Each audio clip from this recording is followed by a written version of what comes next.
I'm here or not? I thought I was still in studio mode. I will be there in 5 minutes. I need to change the cat. I have a new picture. Surprise!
Let's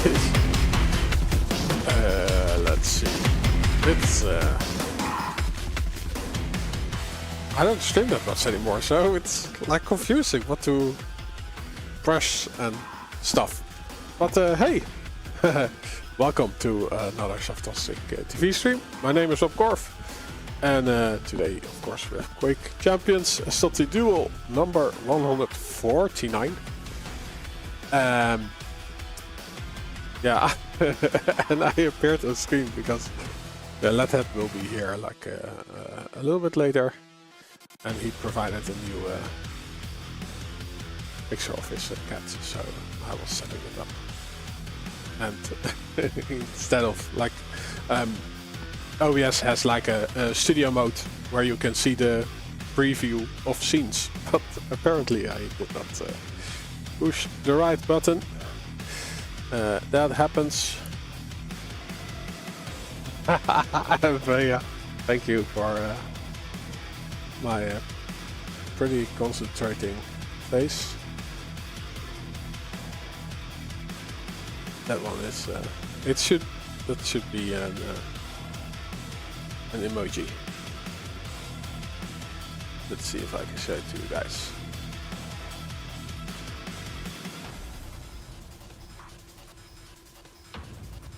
Very serious. That's my resting bitch face.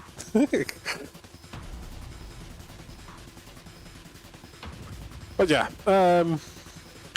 also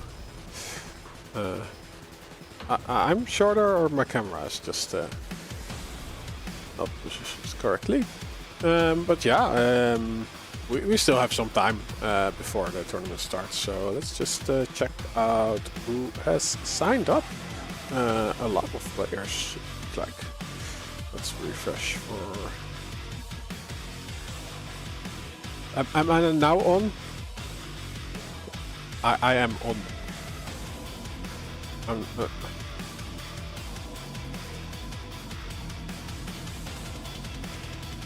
But yeah, and I can also show myself here. There we go. We have Leroy N1 Oleg of any Oleg. A and the Thriller are Temka, Base, Breakage, Coffee by Tomo, Gloop, Stone, Hailstorm, Kelts, Klim. Yeah, Hailstorm. Pepco, Purple Fish, Rome, Rider, Sirius, and Trash. So no Rafa and no Breezy this week. I do know that Rafa is parking. Well, he said he has Europe Day, which is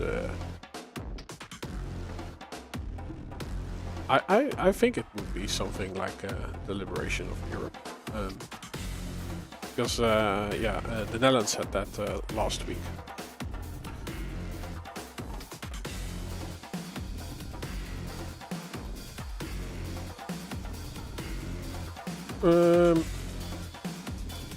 Let's see. Hey, Hofmeister. Why are you crying, Vea?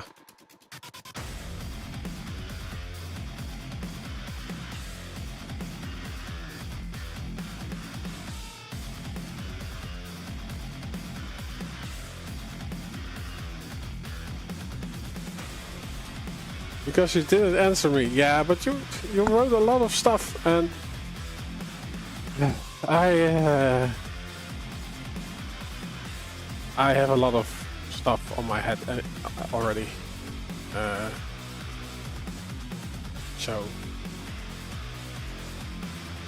oh, the music is too loud.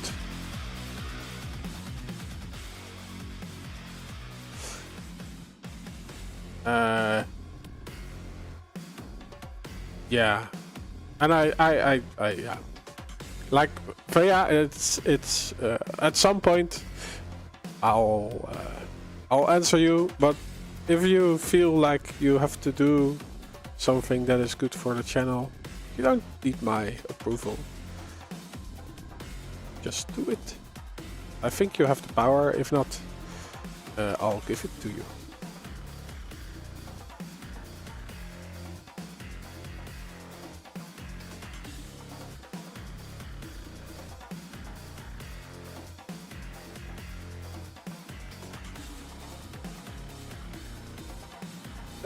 Let's see, is there something going on in the chat?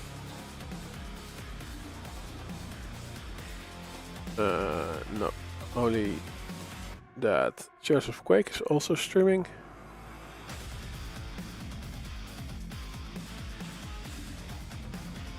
I wonder, like last week Rafa did play, right? So what was the result of last week?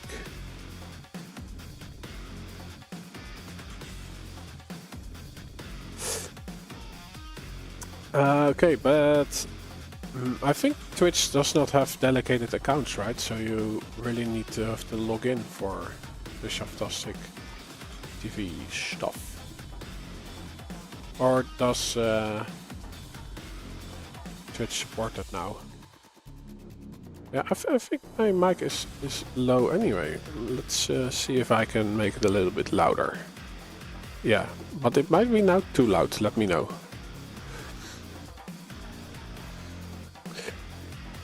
Yeah, I wanted to... oh, they actually have rankings now. So we see that Razy won the most, but Base is only one behind. But yeah, let's see what happened last week. I guess it's this one. Rafa won. And he went all the way through the upper bracket.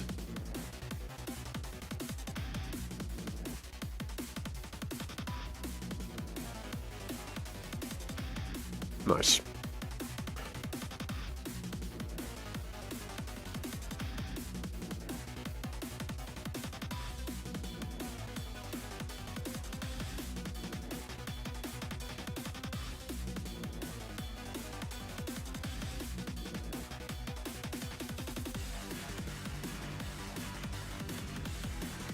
Let's see. Yeah, I actually have played Quake myself a lot, so I'm a little bit out of the loop.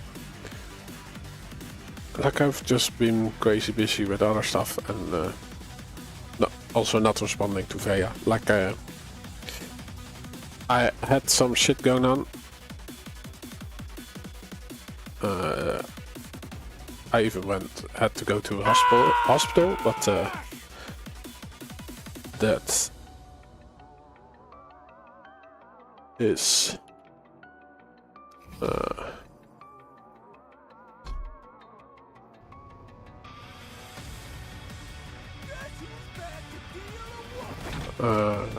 how do you call it? That's past me. Like I do have to get a checkup like in a few months.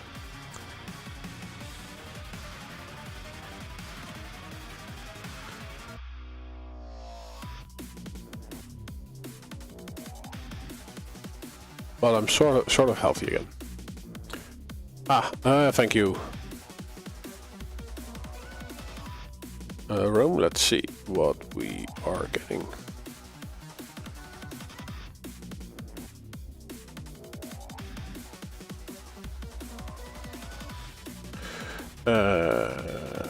I also have confetti over there. It should be off.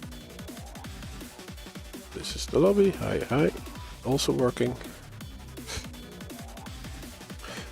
Yes, so first round, Trash It versus Claim, Breakage versus Hailstorm. Maybe that is an interesting one, but yeah, the next round will be against Kelts, and I don't think that is that interesting.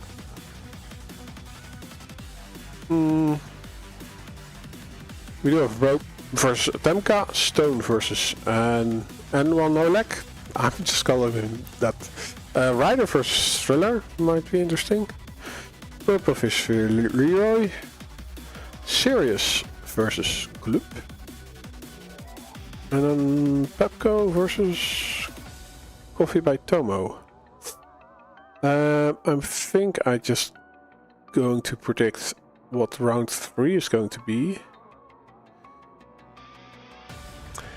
Because then it would either be Coffee by Tomo or Pepco versus Sirius. Purple Fish versus Kelts. We have seen a lot of Kelts. Not that that is a problem. It's also fun to see some other players. We are probably getting Ryder versus Stone over here. And Arta versus Base. Right, Rome? I think we're going to jump into Sirius versus Gloop. I think that's a good start.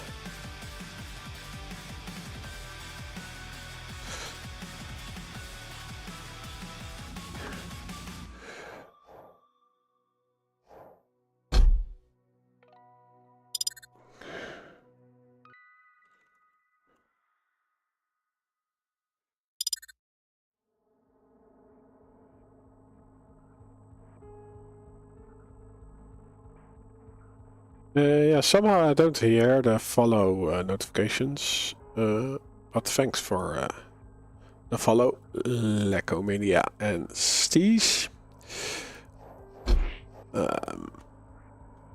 Sirius is not responding, he's probably doing picks and bans.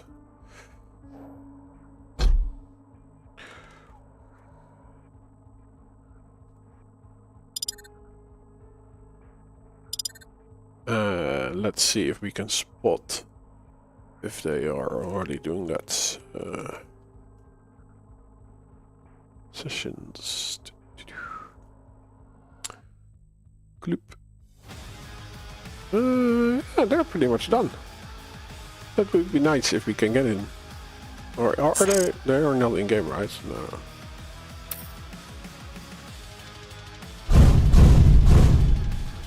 Thanks. Okay, let's see what the setup is. Molten Falls is the start of this match. Sirius on Stroke and Peaker. Gloop on Ranger. Yeah. Both nice picks for this map. Let's see if I can add some padding.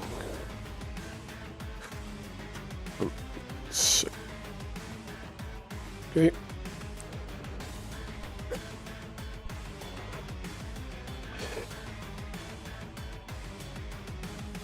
Second map will be Ruins of Sarnath, Gloop on Clutch, Sirius on BJ Blazkowicz. The tiebreaker will be Sirius on Athena, Gloop on Slash on Blood Covenant. Ooh, that would be a nice one to watch. Let's see, what are they doing? Sirius is ready.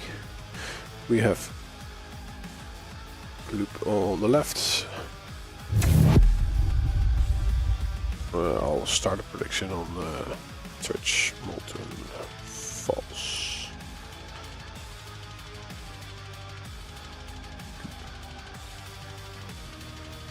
Versus Sirius. Yeah, I'll do 2 minutes because the match is already loading.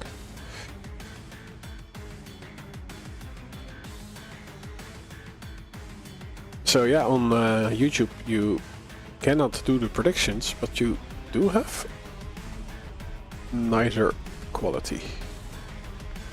So what I usually do is watch on YouTube and have the Twitch chat open on my phone.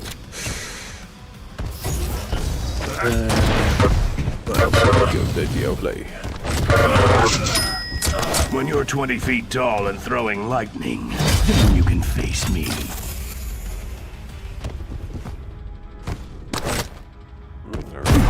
points. So Prepare to fight. best of 3. Round begins in Yeah, the game is still a little bit loud, I see. I'll 1. Fight. do it like this. Time.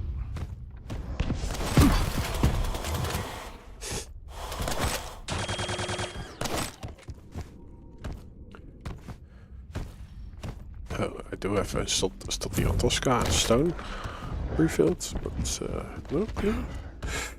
So I have to type in Gloop. Series. There we go.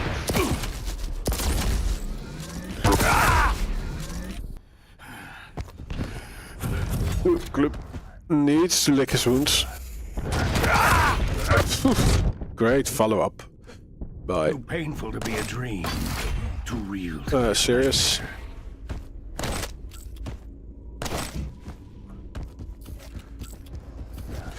Yeah, we usually don't see him a lot playing the card sliders. Well, in this instance, it's a good choice. But Gloop is getting revenge. He's able to get the heavy, but at what cost? Well, You've disgraced yourself enough. Stay down this time. he's actually getting a prize for it. His second frac. Yeah, let me know. Game audio is too loud. I think I'll lower it a little bit.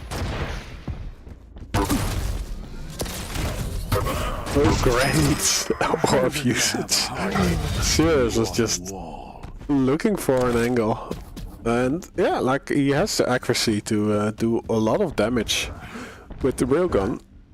But Gloop has a champion that can get up close and personal, and you will get destroyed during the reloads.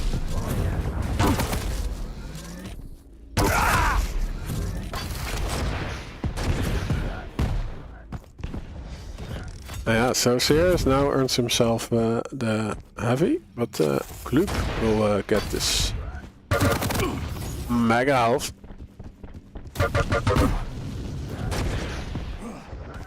Serious not really overstepping his boundaries, but he is here. But look at another orb play. Disgraced yourself enough. Awesome. Impressive. Yeah, just defend this corner and create a choke point. If Serious comes near him, he just steps out in the open, he releases a rocket, then steps back, and Serious loses another life. Impressive. Oh.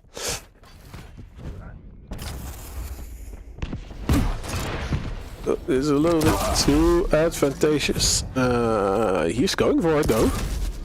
Serious is not available anymore, and now especially not anymore with this heavy.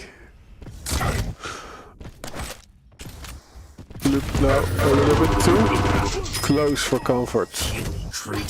And this time around he is not orbing close enough to make it difficult for Serious. And this also means that Gloop did not do enough damage before dying, so Serious has free roam over this corner of the map, and also can choose when he picks up this heavy. Ooh, but Gloop is going to deny it. And still alive. Serious, yeah, just wants to leave him weak so he can pick this one up. Well, Gloop is actually recovering quite nicely with taking all the health bubbles that are in that corner. Serious still out in the open, he's just confused as I am.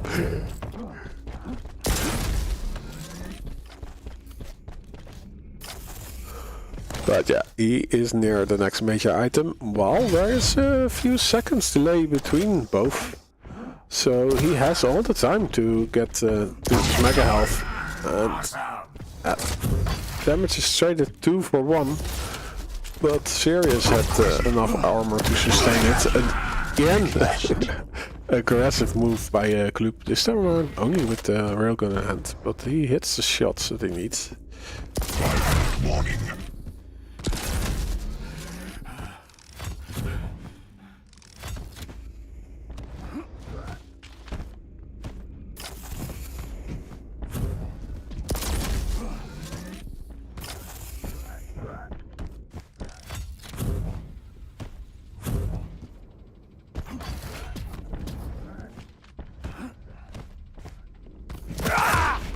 Gloop is in a world of pain. Searching for scraps while being chased. And yeah, Sirius just does not let him go. Also, yeah, like with those rocket jumps, the map seems quite small.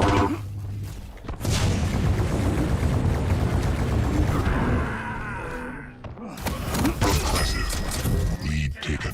So yeah, Sirius is taking all the major items.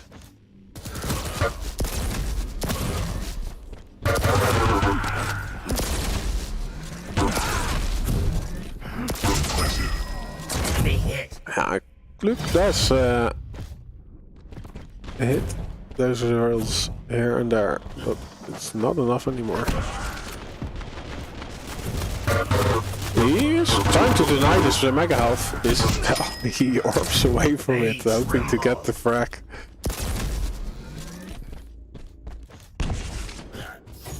Yeah, I do notice it's also a good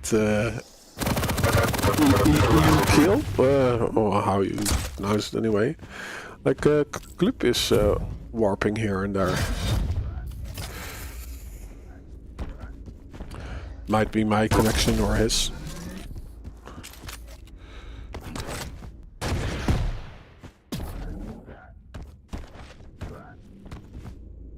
But thankfully it did not influence any fight yet.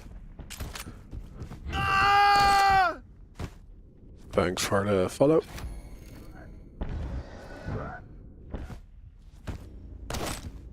I don't think Gloop is aware of the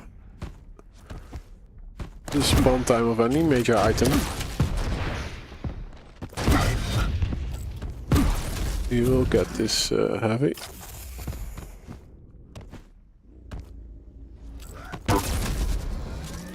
A great punishment, and wow, the rocket Sirius is just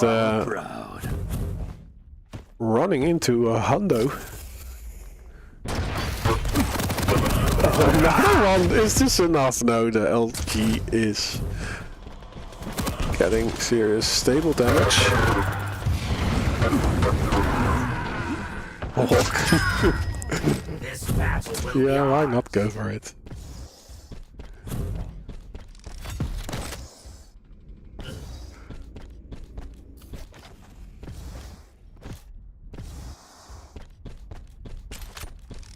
Yeah, let's see, like,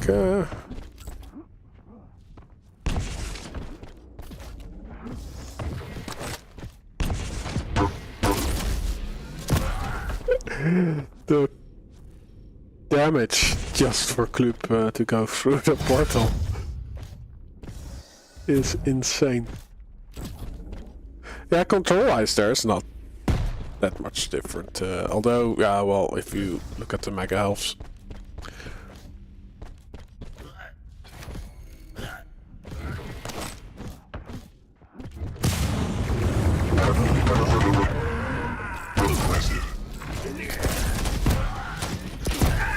yeah, it's always that the armor is the lifeline. I have served a strong will.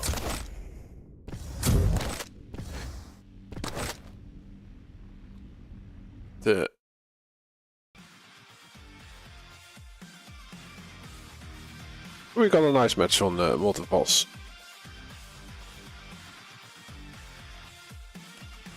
It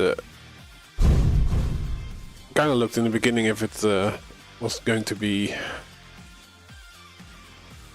an unexpected result, but in the end, Sirius recovered.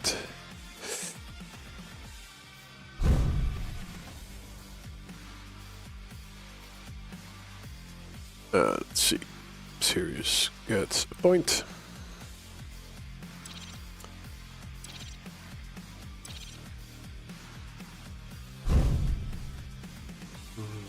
This will show the score in here.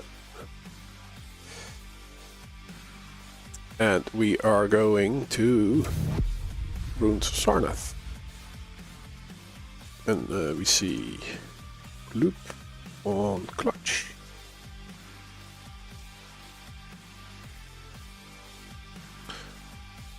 But it is Runes of Sarnath. I'm curious. So there's a lot of room to get away from clutch. Let's see how it's going to pan out. Yo, look at that.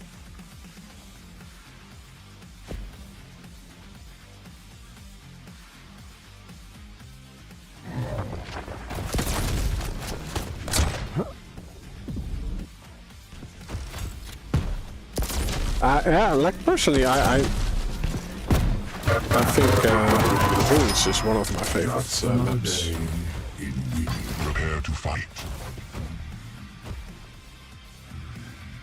Round begins in 3, 2, 1.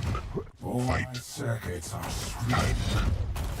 There we go. We are on the clutch to begin with. Yeah, there's still a minute left for you guys to do the predictions. Well, Gloop got a nice start. He gets the heavy. It's the unholy trinity, but yeah, who? Yeah. Serious will not miss a beat. 42%. Yeah, like I don't think this map has a little bit of a reminiscence of the Quake 2 dual maps. Like it's more tactical base and yeah, you more have to read your opponent, than it's less mechanical heavy than all the other maps that are really small and are mostly about fighting.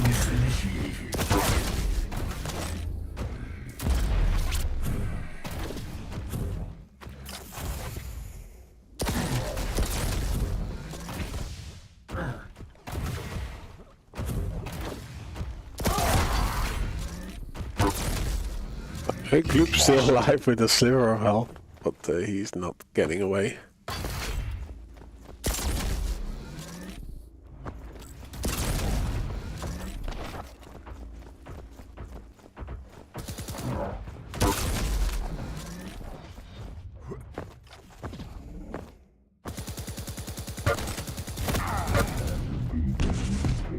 Interesting choice from Serious to try out the nail gun in this instance, but did not do a lot.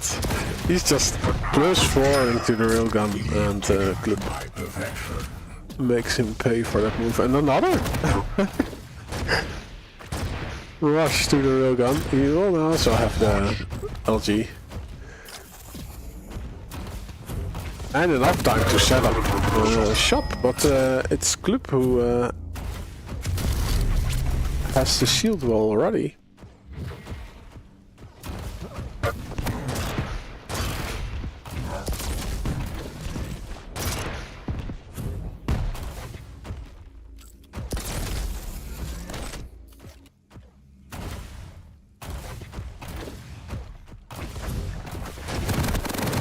Yeah, I don't think those rockets versus LG fights. It worked with Ranger, but it's not that effective with the robot, especially like the pushback is the pushback is insane. Like as soon as you get a hit with LG, you can barely move.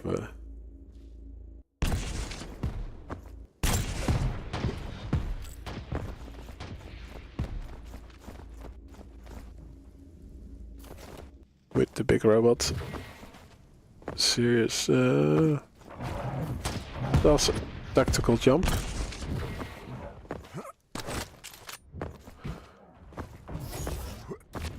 In the end, it results in a tactical delay. Oh, but he gets pushed against the wall by these rockets.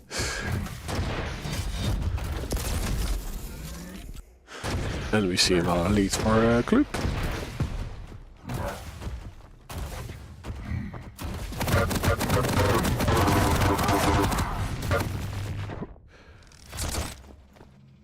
Yeah, he does not survive a one-on-one LG battle. He really needs the shield wall for those moments. Oh, he pushes Sarnath back with rockets. And he has the shield wall up. And he gets the heavy. Like, he does not have a lot of overstack from it, but yeah, in combination with the shield wall, it's basically invincible. And this time around, Sarnath kills himself. Impressive. 5-minute warning. Tank. Oh. I think Sarnath hit a rail before Gloop went on the jump pad. What is 78%? That's hilarious and ridiculous at the same time.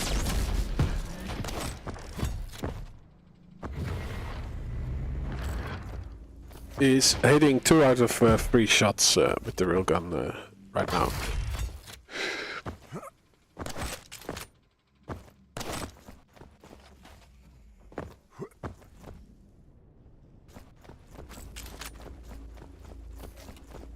Scanning for his opponent, but Gloop has already set shop on the heavy. Sarnath not aware of it. Oh, what? Oh, but Gloop? Gloop is playing the clock. Is he going to sit here like the whole match? It is a nice spot. Oh, it looks such a cute small robot, actually, if you look at him like this. Okay. No, he still is not noticing him. So he got the heavy.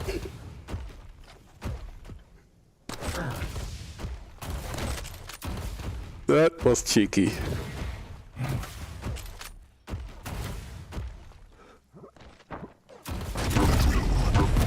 Nice. Oh, yeah. The rockets are not the best, but he gets the job done in the end.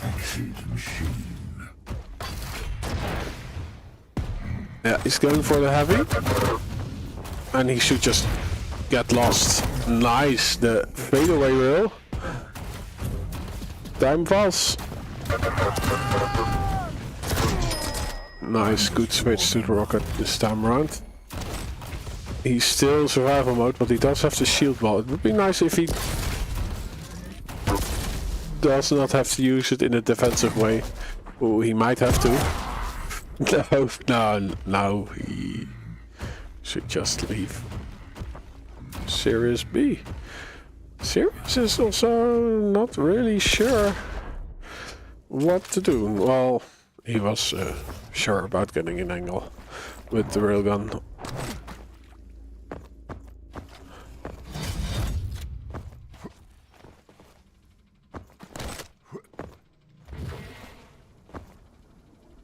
And again, tactical jump by Sarnath.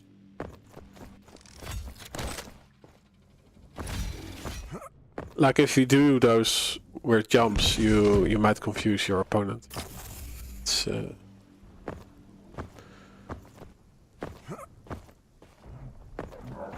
like a 300 IQ plays we are seeing.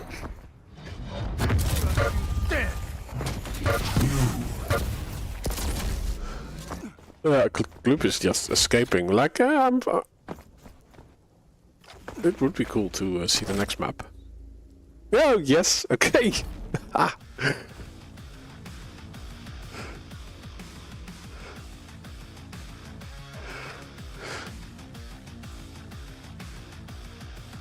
Let's go. So, we are going to see Blood Covenant.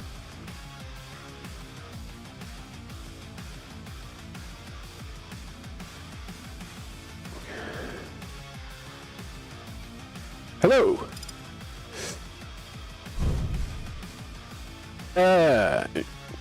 Yeah. I would love that too. I have asked for an invite. So,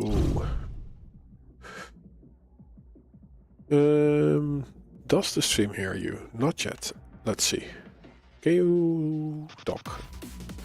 I am talking. Yes. Okay. Nice. There you are. Very good. Hello everyone, hello chat, hello stream, and hello Rob. Hello, Leonard. Tell me, what did we miss? What did I miss, more accurately? You didn't miss anything at all.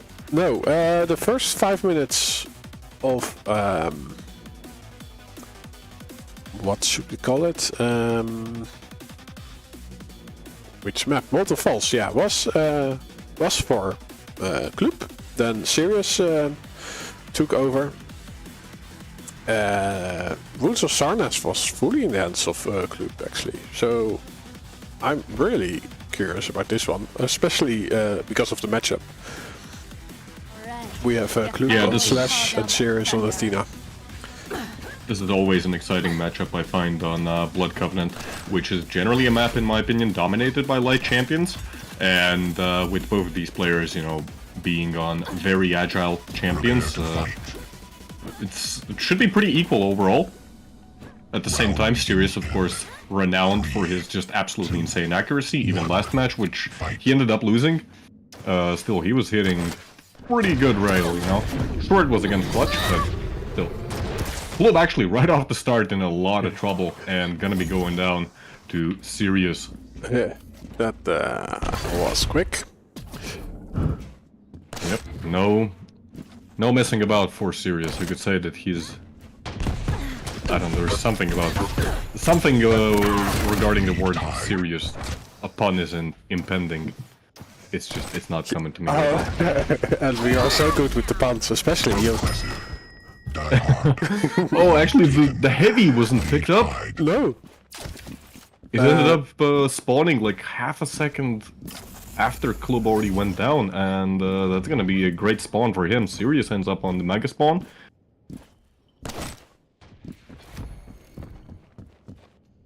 He does get the rail though. Both players exchanging. There's Club taking one more, but overall, still both players pretty equal. Sirius was a nice prediction of Club's movement.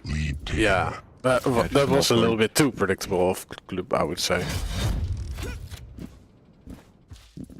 Yeah, I think I'll agree there. You probably could have escaped if he had went, you know, through the mid levels. I would say like the heavy machine gun also did great work in that fight, but we were watching Sirius and he was hitting a lot of LG. A lot of E. A lot of E, a lot of electricity, indeed. Sirius already trying to set up a trap for Club. Club actually going for that heavy. He might be paying for it. Oh, and goes for the upper levels. I'm not sure what Club was thinking there. Maybe he thought that Sirius was already retreating?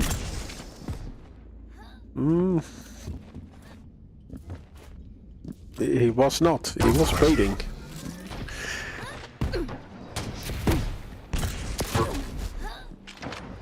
This looks like a very tough situation right now for Club. Thankfully, Sirius misses his rail, but he's gonna miss out on that heavy.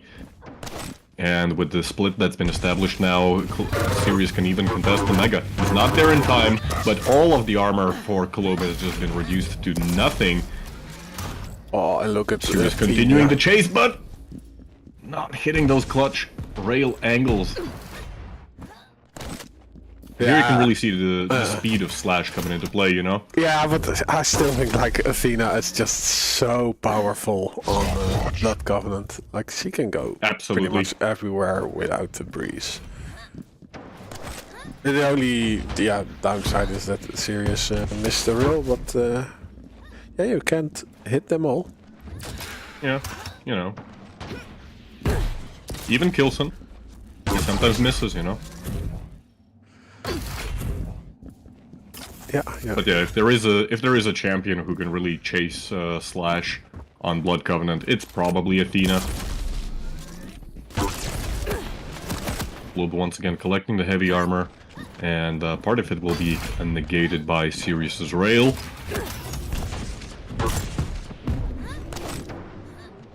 Plasma trail used, and that's gonna secure Gloop at least some time more around the lower parts of the map. Oh, but staying around it actually... I'm not sure if Sirius heard Gloop staying around there or not, but... ends up taking yet another rail. Very aggressive drop down by Sirius. Takes a lot of rocket damage. Gloop's rockets have actually been instrumental when it comes to surviving these attacks from Sirius. Oh, quite a lot of that in the previous map as well. Yeah, let's switch to Gloop. Let's see if he can do a business transaction. Oh, what? Sirius bumps his head onto a full-on rocket. He's still hitting though, but Gloop does convert. Yeah, and with only 50 health, Gloop can't really do much off of the spot.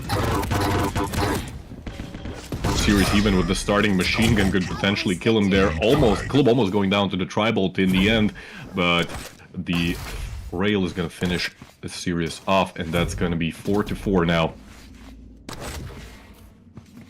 5-minute warning. Oh, nice rocket. Beautiful, yeah. Gonna hit the rail, both misses. Sirius hits his. The Mega Health will be a small lifeline for Gloop, but it's not enough to survive all the shots. Yeah, that was a very unfortunate situation for Gloop, you know, being left on 89 health. Had he been even on a medium champion, the lower the lower rate, you know, of the overstack ticking away, even that would have saved them. But in the end, now Sirius stringing another frag afterwards. So Gloop's definitely, he's still in the game, but oh boy, does he have to work hard. Well, he's doing nice double back actually by Gloop. Yeah. But, it just looks so smooth. But what can you do when your opponent's hitting 80% rail? And I just realized that Sirius is actually hitting 80% rail. On Slash no less, which isn't like the slowest. I think the answer is to not give him angles. Don't give him the rail? That's also good, but yeah, no, you don't stop an Athena for long.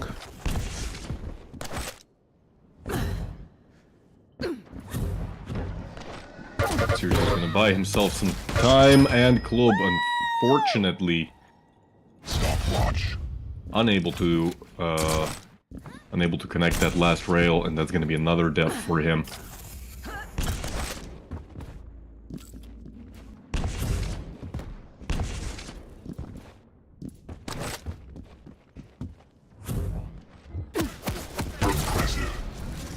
Sirius, he's still hitting rails. Man's not giving up. He's not satisfied with 80%. He wants more. And at this point, with 3 minutes only left, I think Gloop is starting to feel the pressure of time. You might say frags is, you know, it's not that big of a problem, but we have to remember it's Blood Covenant, and this map can get very slow. Gloop making very aggressive pushes now, trying to find the killing blow. There it finally goes. 5-9 now. Oh, a beautiful rocket and another! Gloop even having a bit of a laugh. Yeah. That was just very well executed by Sirius, you know, pre-firing that rail.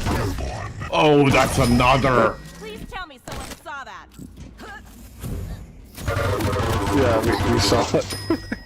That was a great remark by Athena. You don't have the voice line. No, she said, I hope someone saw that. So, but we did. We did. And it was glorious. It was captured in high definition. Ultra high definition, no less. Indeed. Spectacular amount of pixels. Yeah, that's a crazy situation. You know, what can you do when your opponent's hitting 30 out of 40 rails? It's not like, you know, you fired 10 rails and hit like 7. No, he actually was using the rail constantly and still connecting shots. Yeah, it was insane. And did you catch how much accuracy he ended up with? It was exactly 30 out of 40, so 75%. Okay, the LG... that's pretty much the same as in Runes of Sarnath against the Clutch. Yeah, that's the crazy thing, you know. Clutch slash a bit of difference in the hitboxes, you know. Let's see. Yeah, Pepco is up next because that was actually a bit of the setup by starting with Sirius. Although Stone versus Rider would also be interesting, but I guess that's already on the way. And yeah, let's just see what Pepco is able to do. Yeah, I think we can just stick with this one for now. Yeah. It is Gloop. Chrome already eliminated. I'm delighted to see that, at least from the upper bracket. Oh. Yeah, that's also what I predicted, actually. we don't like Chrome, do we? No, we do. But we are realistics. Realistics. Realistic. Yeah. No, I don't think like if he can get into the zone as on the LAN. Yeah, actually on land, Rom played very well. Yeah, but it's also a bit of his play style, right? What just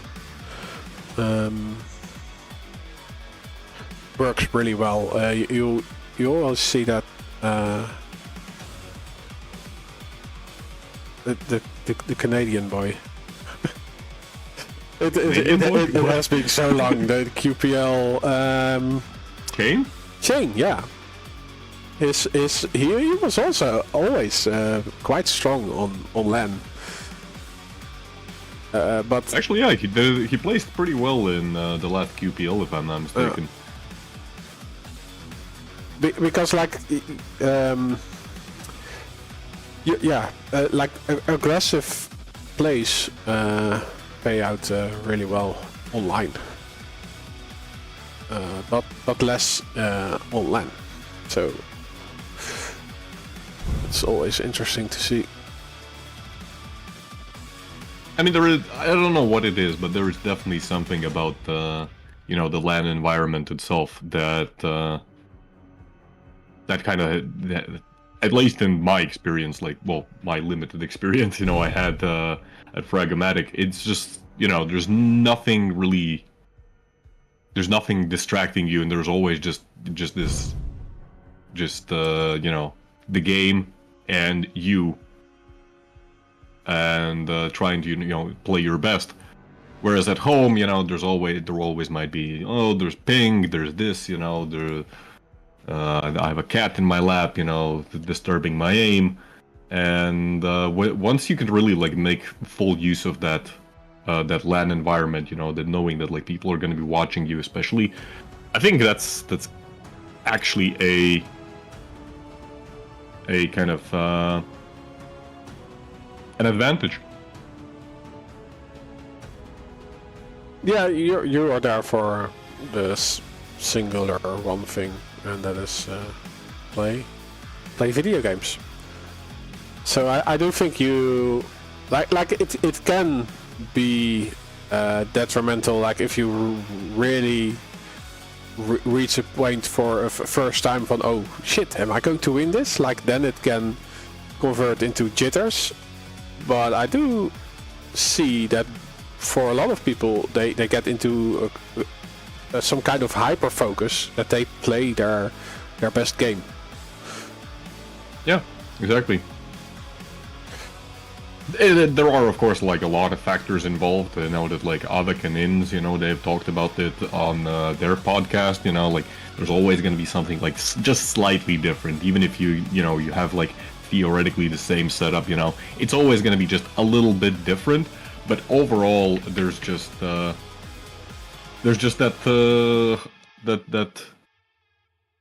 hyper focus that you can really get into, and that's also what I experienced at Fragmatic myself. You know, as soon as we got into the games, you know, like you just weren't thinking about anything else. You were just, you know, the screen, 10 minutes. Think about what you have to do. You know, keeping timings was so much easier for whatever reason on LAN.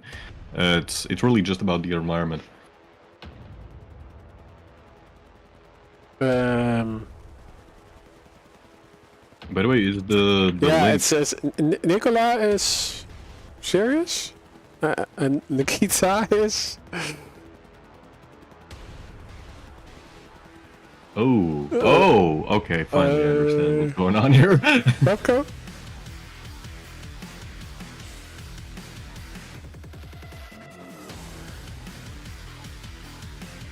Actually, let me take a quick look at the brackets.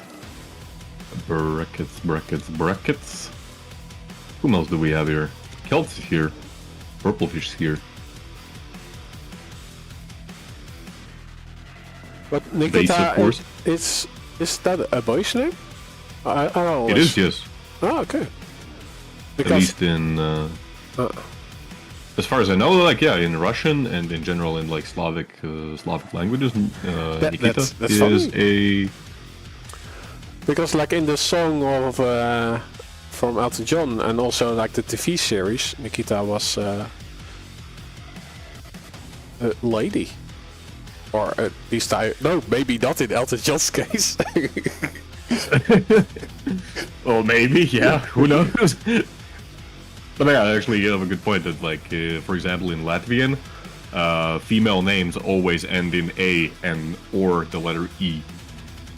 Like, male names never end in the letter A. Oh, really? Although that applies only to, like, you know, actually Latvian names, so... But yeah, for example, Nicola would also be a female name in Latvian. Generally. So... No disrespect to Sirius, it's just how languages work. Yeah, no, it is actually, Google says the same, like Nikita is a well-known Russian male name.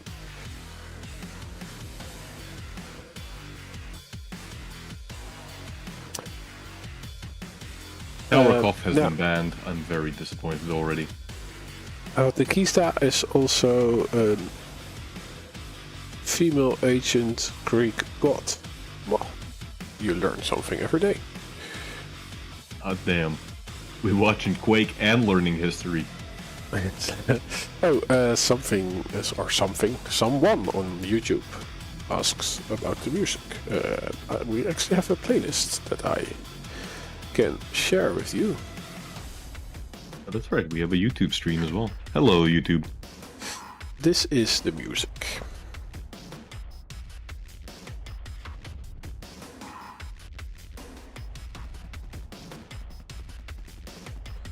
Oh, don't make us learn things. Okay, sorry. You are allowed to forget it, by the way. Okay, so... Now we're officially rebranding Cheftastic TV to an educational channel. I do wonder, actually, what happens if you put on YouTube, if you put the category entertainment, but you set the game as Quake Champions, does that influence the algorithm? Can I set the category? I don't know actually. You should be able to, yeah. I thought like it was related to, like if you set it to games, to a game, you automatically come into the gaming category. Perhaps. I do not know, honestly. Which is weird because I've been using YouTube on my personal channel for some time as well. I should probably know what the hell's going on there. Oh well.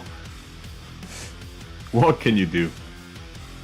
No, I think you can only choose a game if you choose gaming, so...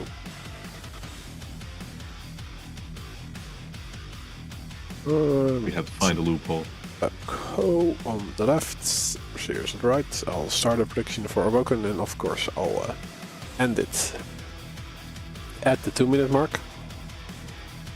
What do you actually think of the picks and bans so far? So we're going to be starting out on Awoken, moving on immediately to Blood Covenant, and then the decider map is going to be Corrupted Keep. Do you see any... We did see, of course, Sirius play pretty damn well on Blood Covenant, and he got the Athena pick again, if I'm reading this correctly. Wait, Nicola is Sirius, right? Yeah. Okay, Yeah, good. that's its a given name, right? I think. I assume so. Yeah. Isn't like every Serb Nicola? Yeah. He's Nikola Gojek. Gojek? I don't know. Maybe you know how to pronounce it. We'll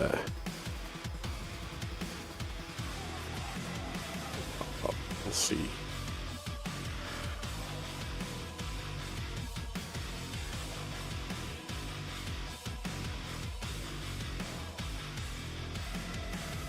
Pepco asking for that Moscow server.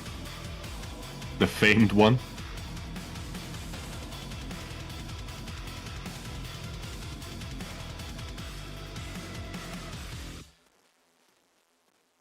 Nikola, Seriu, Goic. Yeah, so map number one. Map number one, that's gonna be Awoken, where Sirius banned Anarchy. Pepco gonna be playing BJ, and Sirius gonna be playing Strogan Peaker. Always love to see me some Strogan Peaker.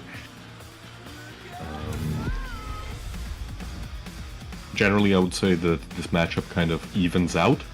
It really comes down to the Peaker usage. Strog, of course, has that advantage, you know, that. Yeah, I'm surprised that Ranger was not picked. But yes.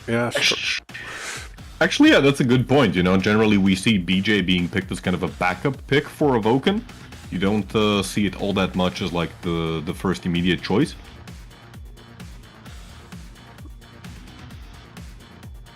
But still, BJ's not a bad option. We've seen it being used quite effectively. So beautiful.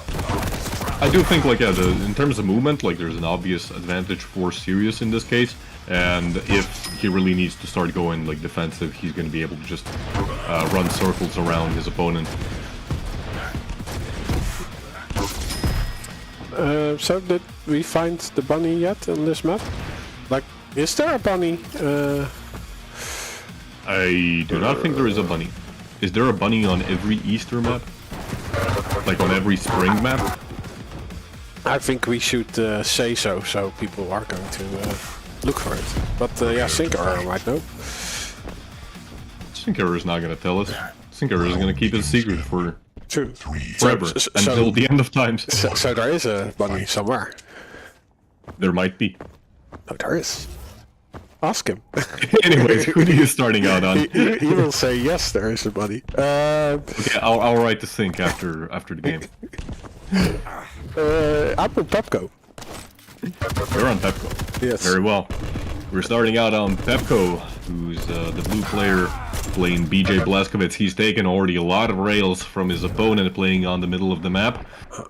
Do you know that Sirius on his screen is also blue? So we have Pepco who's blue. That's weird. That's I how think Sync should fix that. that's how the technology works. But Pepco gets first on the board, and the opening with the Tribolt, and he just uses the Mega Elf mid-fight to soak up a lot of damage, but he doesn't feel it that much. Nice recovery. Whoa! Nice rocket also. Sirius gets into a world of hurt. Yeah, why not use the railgun? Good switch by Pepco. And he gets another major item. Yeah, the Peeker didn't really accomplish much.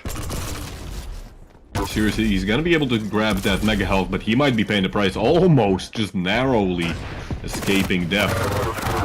A lot of LG damage being dealt by Sirius, but Pepco, just with the stack advantage, able to sustain all of it and actually take Sirius down. That's 3-0 already.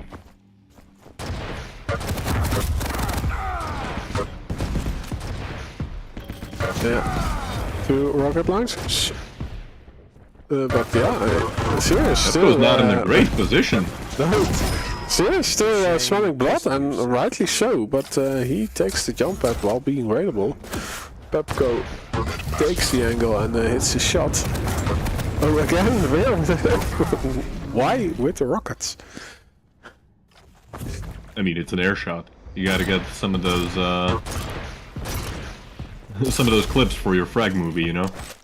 Yeah, but then you still need to hit him. That's a good point. Look, you miss every shot you don't hit. No. You miss every shot that you don't take. You want to tell me that, like, the shots that you don't hit, you also hit them? What? No, that doesn't make sense. Come on, Rob, you know better than that. This was a setup, or not? While we're in the middle of complete nonsense, Sirius is able to get a frag and actually steal one of the heavy armors, but almost going down as he comes up to jump pad, and Pepco actually rushing his opponent with the dual wield. LG does quite a lot of damage. But Pepco once again just trying to hit the Peeker with the rocket launcher. You know, maybe you have a point, Rob. Maybe the rocket launcher is not the best choice. Oh, I thought you were going to correct yourself about the saying. No, I would not ever. I would not ever commit any mistakes, so there's nothing to correct.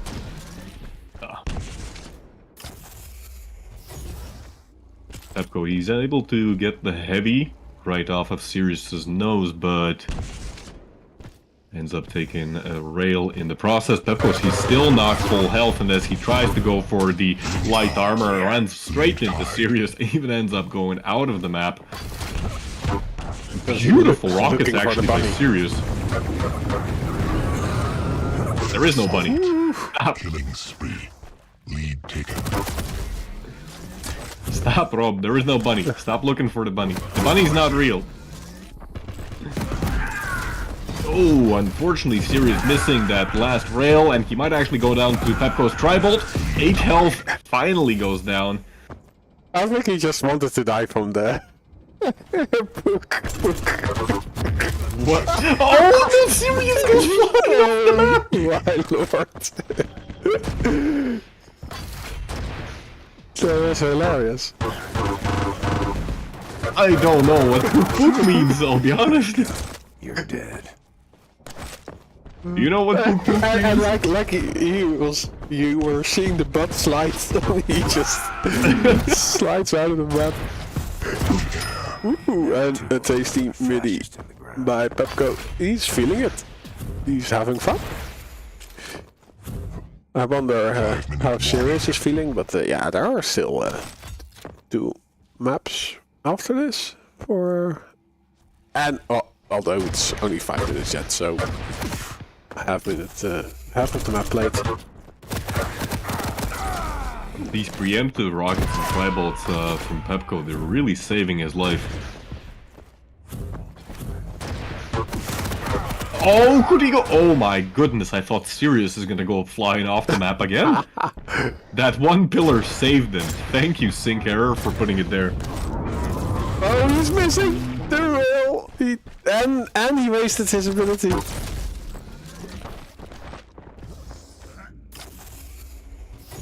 That's rough. Very unfortunate. That's really rough indeed.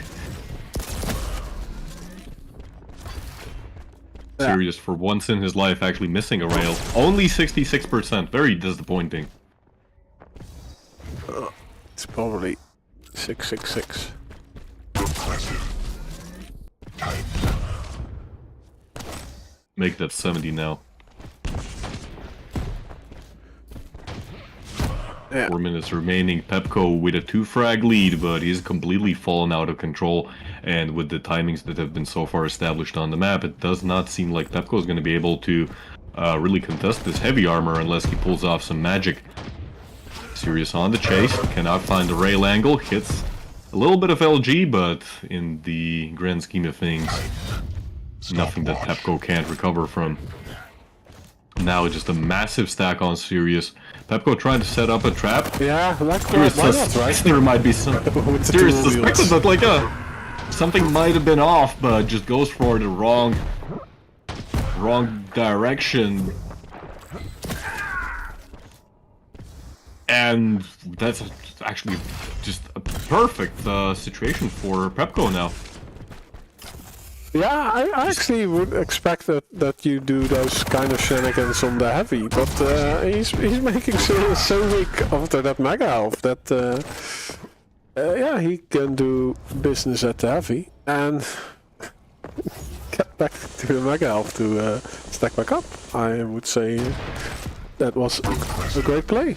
Although it did look like a bit of a preemptive usage of the dual wield, but in the end it pays out. That's true, yeah. The timing really was just immaculate. I'm not sure if, you know, Pepco was going for Oh, nice. for a gamble there, or he just heard Sirius. But it absolutely paid off. Oh no, the pushback! Pepco gets pushed off the mega health, like he could not go up the jump pad at all, it looked like. Oh, but again, the tribal usage is awesome. Yeah, and he survives this rail with that light. And the heavy is his. He's still a bit weak, and I think Sirius will have the lightning gun. Oh, even the rail gun. Yeah, I assume he picked it up right off his spawn, right where he died. Oh, I would say Sirius was a little bit too close for comfort, so those rockets did hurt him, but he had so much stack to begin with. But it does mean that all his armor is now gone. Yeah, and he ends up having actually to give up heavy, especially because of his 1 minute warning. kind of him staying around on Mega for so long. Yeah, maybe for that last minute, Pepco can just play defensive. Well, this was a defensive stance, right? Yep, that's just Pepco standing his ground, Nice. not moving an inch. Overall, just like, yeah, I think very, very good defensive play by Pepco. You know, we saw a pretty good defensive rockets coming out from Pepco. We saw a lot of like preemptive shots, and Sirius kind of just ran straight into them.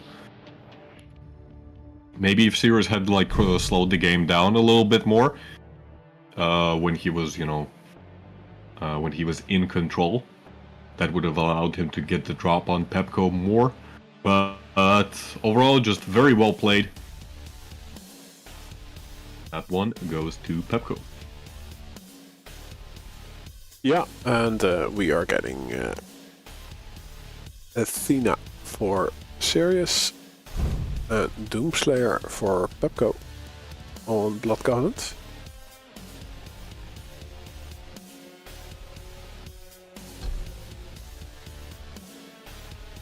Alexander Popov in YouTube chat saying that "puk" means fart in Russian. Ah, okay. So that's what Pepco was saying. Ah, so if you use the tribal, you get a triple fart. I assume so. I'm really not sure, like, how does that go together, but hey. So he should have actually said "puk puk puk," but Perhaps. potato, potato. Who has Lee? Lee Y? Yeah, he's from Korea. If I'm not mistaken, that's Twisted Duelist. Ah, okay. He changed his account name for whatever reason. Or, He's not from Korea, as far as I know. Or his... Unless he moved. Or his own one was banned. No, I think it's the same account, he just changed the name. Okay.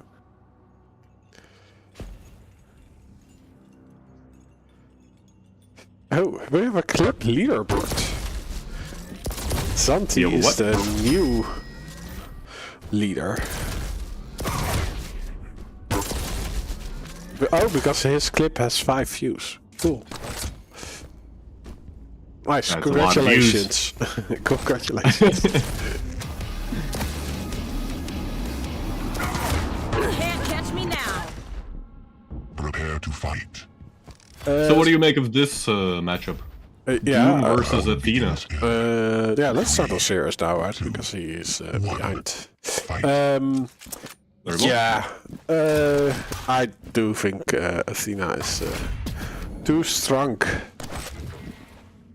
But with the movement capabilities of the Doom, you can do some shenanigans these days. So it's actually a matchup that I haven't seen a lot. So because like somehow Doom was getting out of fashion on a lot of maps actually. Yeah. And ooh, beautiful rocket and the rail. Pepco barely breathing. Yeah, and the chase. Oh, what's a rocket? Again, just Pepco's defensive rocket saving his life. But yeah, I definitely noticed this myself, that like Doom kind of fell out of favor on a lot of maps. I'm not exactly sure what changed in the meta, to be honest. But yeah, it's also interesting to see that Pepco didn't opt to ban Athena, given that, if I'm not mistaken, he got the first ban, and even if it was, you know, it wouldn't have mattered whether it was Awoken or Blood Covenant. I think it still was a pretty good opportunity to ban, especially since he knew that Sirius is going to get the first pick on Blood Covenant. Sirius continuing his tradition of not missing any rails, 100%, 6 out of 6, 540 damage, but minute and a half in, we are still without a single frag, and my cat is destroying my desk. Give me a moment.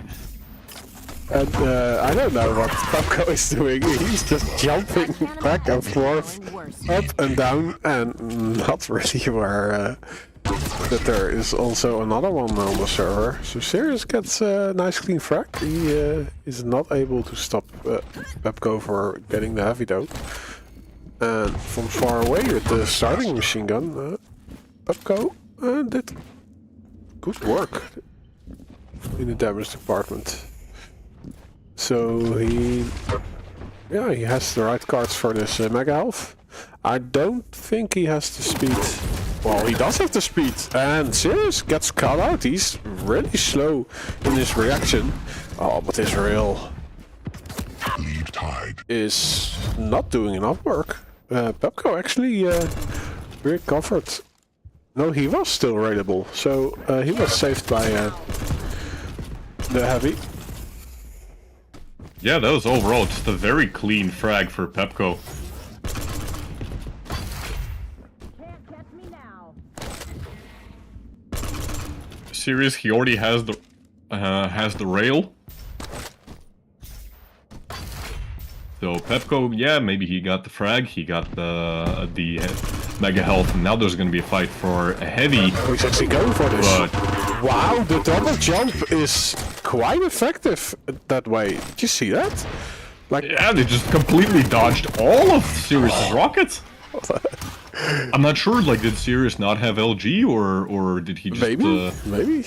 Yeah, but yeah, so the double jump plus the stairs is just making all your rockets disappear, but then Pepco just gives away 2 easy LG aim practice frags for Sirius, but he claps back with great rockets. Yeah, so far this is an absolute back and forth. Sirius on 85% rail. Oh, but underestimating Pepco's aggression, Sirius actually just sticks around for that light armor, ends up going down. Yeah.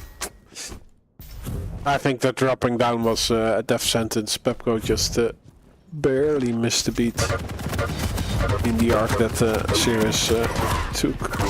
How do you look at this? Goodness. All you need is 1 health. I was convinced that that's going to be a refrag for Sirius. You know, as soon as he dropped down and started hitting those machine guns.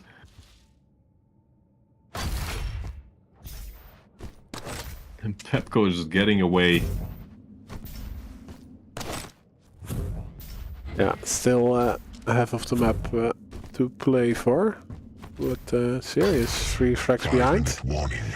The pressure is on him.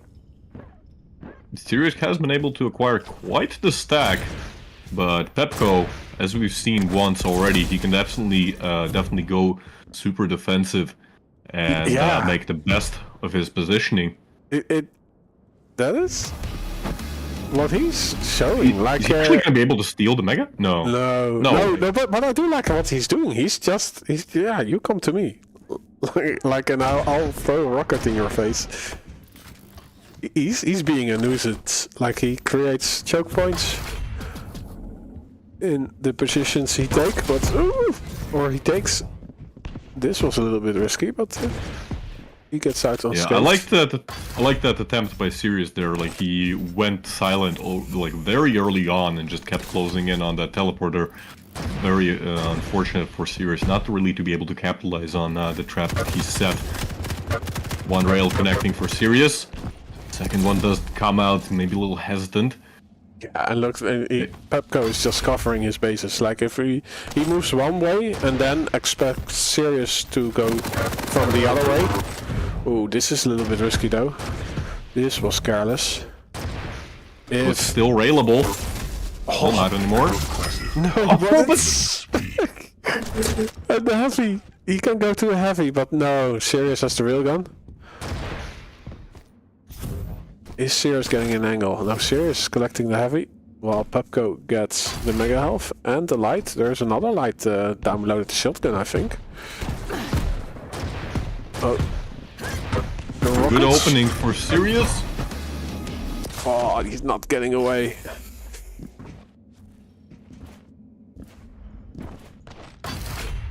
So Sirius is only 3 frags away. Like, is that, yes, that my calculation correct? 4, 5, 6, 7, yes. Yes, Rob. 10 minus 7 is 3. Slow math. Such math. Very Rob. I was so unsure of myself that I used my fingers. That's the best calculation tool. Your hands. But yeah, a little bit more than 2 minutes. The pressure is on, and this is the upper bracket life on the line of Sirius, because he lost the previous one. Narrowly misses that rail. Tries to chase, but is just unable to find an opening for damage. Pepco running away, and he's slowly actually building his stack back up. The top to bottom LG not gonna be really connecting. Sirius dropping down, but gets caught midair. Rockets doing significant damage. Pepco gets away with a stack advantage, and this is gonna be a complete reset.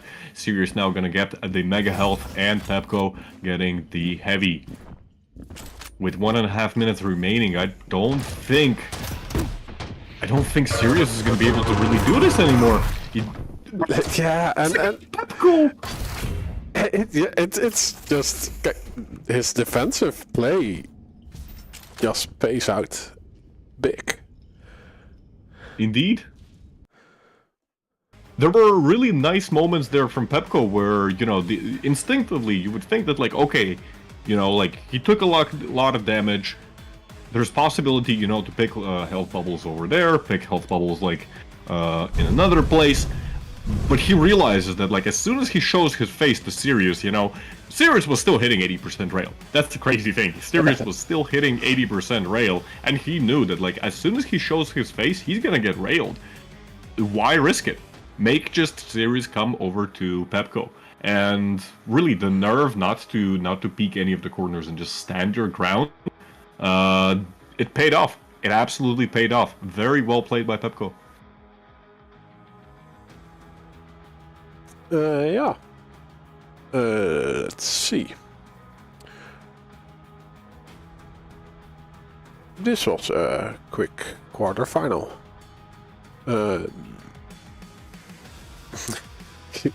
But then we wouldn't not have a stream necropsis. Necropsis saying that QC should turn off the servers.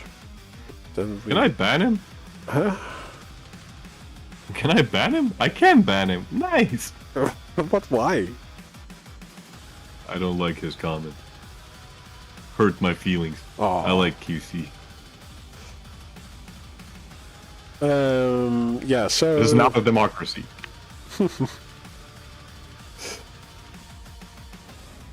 But yeah, Pepco, yeah. he's advancing. Indeed. But all the... Whoa, what's happening? I clicked something. Yeah, we'll steal some content and see if we can jump into one of the matches that is going on. Hey, even Agent is playing. Or is he streaming? Agent's probably casting, no? If he's playing as Purplefish. Or Purplefish is streaming on this. Oh, that is funny. Or is Purplefish? Wait. What? Oh, this is so funny. Let's go to... Or was delivered murder also on our... yeah. What game is Judge of Quake streaming? Stone versus Ryder. Let's see. Which... This actually might be a pretty damn good match. Yeah, Ryder is really strong these days. But where are their picks and bans? Yeah, I remember the days when, like, Ryder, he would barely, you know, get out of the first two stages on the upper bracket, but if I'm not mistaken, a few Estoties ago, Ryder actually was able to make it to the grand finals, and right now he's given Stone a bit of trouble, it seems. Yeah, they are playing the tiebreaker right now, so we won't be able to jump into this one. What is the other match? Oh, that Kelts versus Purplefish, and there was Base versus something. Yeah, that Base is... versus Tracid. Who is Tracid? Artemka. So maybe that one just started. Did it already start? Let's see. Artem. No, they are doing the picks and blends. Artemka versus Space. So this was nice. their. This was their the second round game. Okay, so we can probably jump into that one then. Very well. Yeah, let's take a 5-minute break. And we'll be back. What do you say to that? I agree, because I want my coffee. Yeah, I me too. literally came home, I literally came home, turned on my computer, and then joined you. So, you know. Okay. See you guys in a bit. Now, Kelts vs Purplefish is already on the way, right? Is Kelts not streaming? Okay, I can see Kelts. This is their tiebreaker, so we can't jump into their match. This is the third map. It is 7-4 for Kelts. But yeah, we are going to jump into Arta versus Space when we get back. See you guys in a bit.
I think we were, yeah. Cheers. Woo! We're back. Yes. Is that on the cat? Your also your gamer screen? Indeed, that is my gamer screen. You have one gamer screen. I have only one. But it's... It is actually, I think it's the same, like my main screen is the one that you use as your secondary one. Ah, okay, yeah. Yeah. I think it's actually the same model. Because you had it at Pragmatic Land, right? 144 hertz thing. Okay, so it's not exactly the same, because mine is a little bit newer model and it has a 165 hertz mode. Okay. EWKN, or however the hell you pronounce that. No, it's not over. We just had a small break waiting for Artyomka versus Base. Oh, yeah. And looks like we're already going in. Yeah, I don't know what they're... Oh, they're going to play Blood Covenant, at least. That is what I see that is being loaded, so... Yeah, let me take a look at the picks and bans real quick while we're loading in. The first map to be played, that's going to be Blood Covenant, Base on Athena, Artyomka on Doomslayer. Artyomka banned Clutch here. Yeah, you definitely don't want to be playing against Base's Clutch. That's just generally a horrible experience, you know. Flashbacks to that one Estoty where Base was going Clutch on Blood Run. Oh boy. Map number 2, that's going to be Veil of Noth, and Base banned Anarchy, Artyomka playing BJ Blazkowicz, and Base playing Ranger. So that might be a pretty high octane map. And the decider is going to be Runes of Sarnath / versus Strog. But map number 1, Blood Covenant. Who do we want to start on, do you think? I'm on Temka, and he's this is the same matchup as Pepco versus Sirius. Yeah, looks like Doom is back in style. Yeah, and this time he's seeing green and hitting his shots.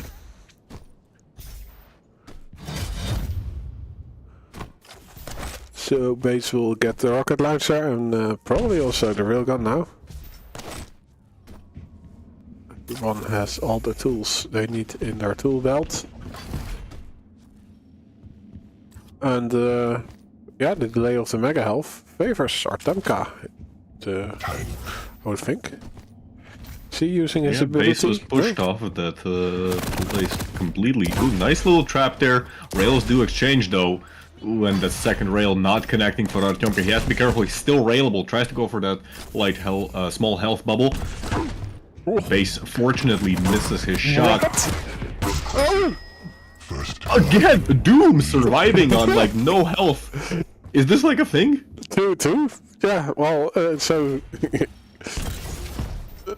he had actually 200% than the one you need. Indeed. Yeah, as I kept telling to Rom one day, you know, he was telling me that, ooh, I got Rafa so low every time, and I kept telling him, like, look, it doesn't matter. Kills only happen at 0 health. He couldn't understand that concept.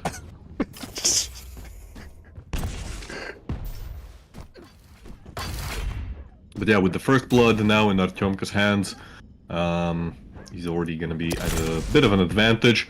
However, Base already having rail in hand, but it's just not doing anything, and Artyomka actually hitting like those kind of top to bottom shots. They're hard to connect, especially on a light champion, you know, which is just like such a tiny target. You put the verticality into play, and it becomes even tougher. I can't stop imagining Rome thinking about your remark. I was like, what? Is it really that hard? No, you've seen the guy. It's very logical. What you are saying. It's logical, but like I don't know. Rom has problems understanding that concept. Oh, what a beautiful drop down there by Base. Artyomka just ran straight into his LG. 61%, that felt like, I don't know, 100. The missing LG shots probably came from, you know, when Artyomka was already dead. Base not letting the gas off the aggression.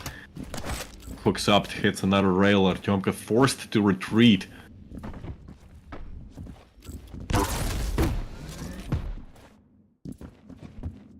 Stopwatch. Tank. Gets quite a lot of damage on the Doom guy. And now already setting up for heavy. I like this move here by base, not to, you know, extend so far into the heavy side of the map. Just first of all, look out for his opponent around LG, you know, around the light armor. Make sure that, you know, he's not falling in for a trap. Oh, but the damage output from Artyomka! Maybe if he... Base is still railable. Yeah. Oh. But maybe if he used the tribals a little bit earlier, is he going to win this real duel? Yes, he does. Ooh, but he is not aware of where base is at that moment, and yeah, he will have to let the heavy go to base. I think that's one of the, you know, the strong advantages that Athena has. You know, you spawn and it's pretty much impossible to deny rail access from Athena. And it's so hard, you know, to sometimes predict when exactly your opponent is going to come around the corner. There we go. Base. Artyomka, he's still in the lead. As I say that, Yeah, no longer. It's just, I keep force. cursing this. Yeah. I keep cursing this. No, but this it was a beautiful spawn force by base. He just knew what was going to happen before it happened. 5-minute warning. Impressive. Yeah, it's part of the game, and I do think, like in Quake Champions, it's less rough than in the other iterations. Lead taken. There's only one Top Gun in this fight. Impressive. Is it? Lead tied. You sure about that?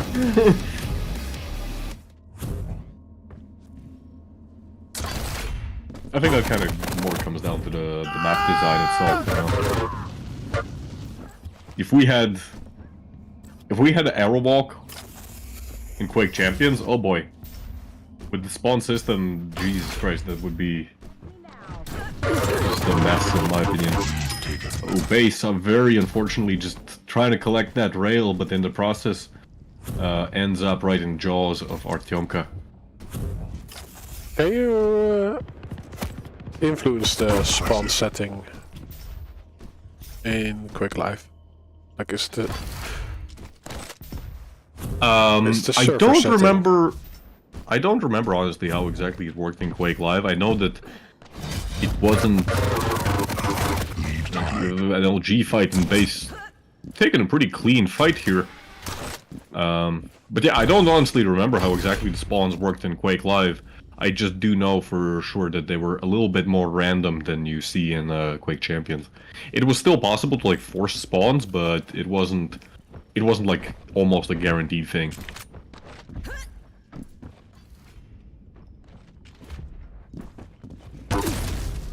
Yeah, if you ever have seen duels in Doombringer, that's horrible.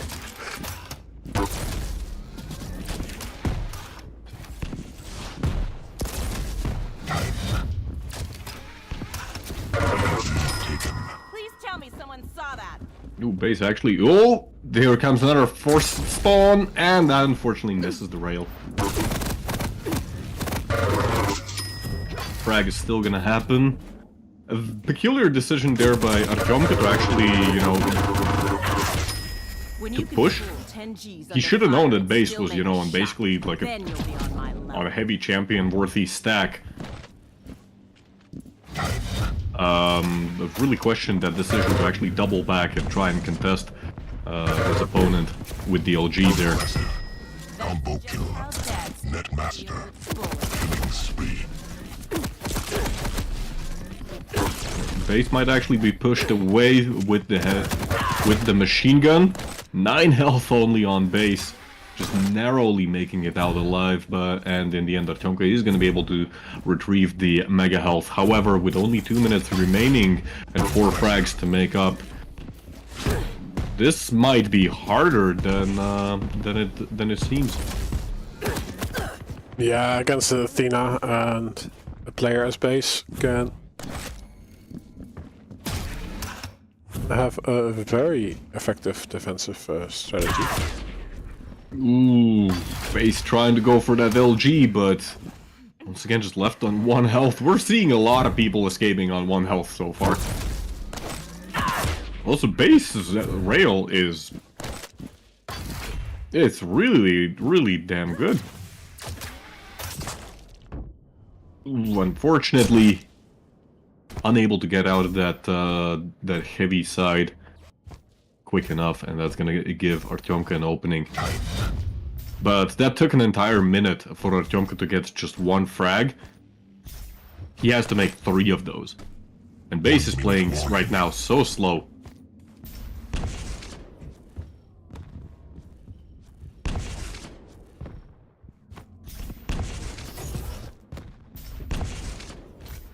Artyomka now with a huge stack. He's hunting for his opponent. Does he know where a base is? He has a suspicion, but isn't really ready to commit to it. Comes around the corner, but actually drops down. So does base, but he just flies by. Completely flies by. Yeah, this is a tough assignment for Demka.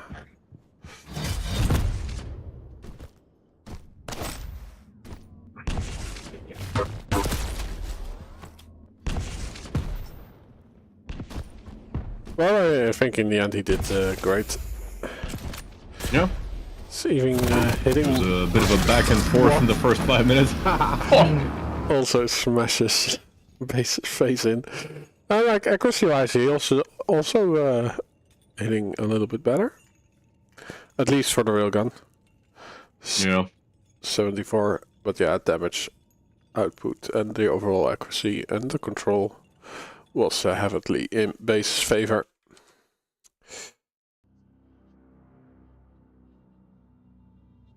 Let's see. I don't have to pick a ban yet. Let's see.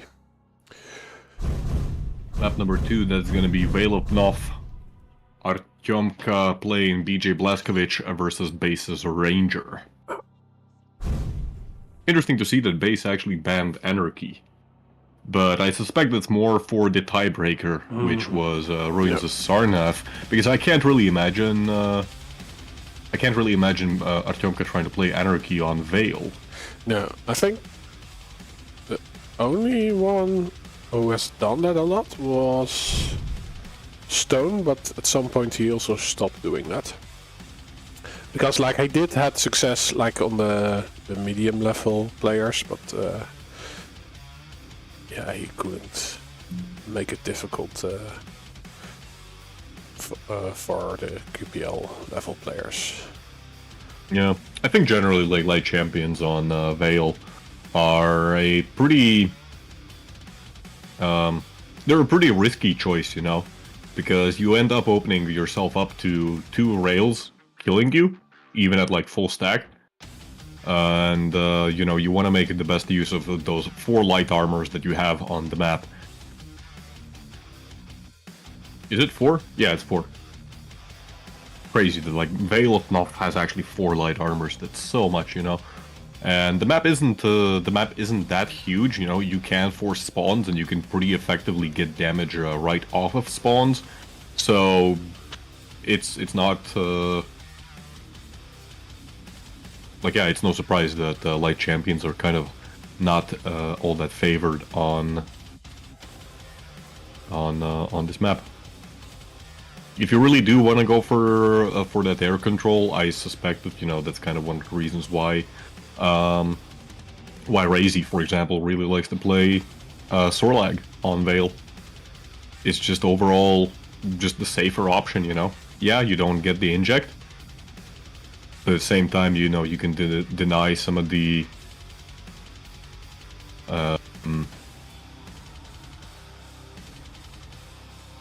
the what's it called?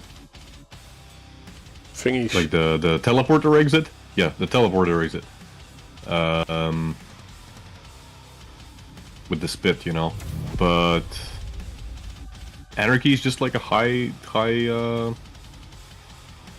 risk pick. As is, in my opinion, all light champions on Veil.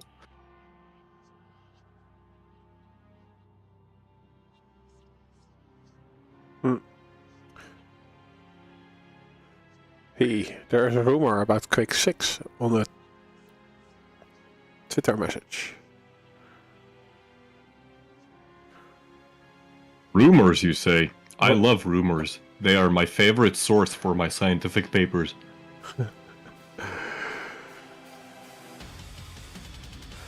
I think we're gonna get doomed first. Base got a point. By the way, did you notice? So they published like the Doom guy picture Round begins in the Dark Ages. 3, Yeah. 2, 1. Did you notice that it looks like cooler? Like it looks the new Doom guy literally looks like cooler. Yeah. Okay. Doom guy.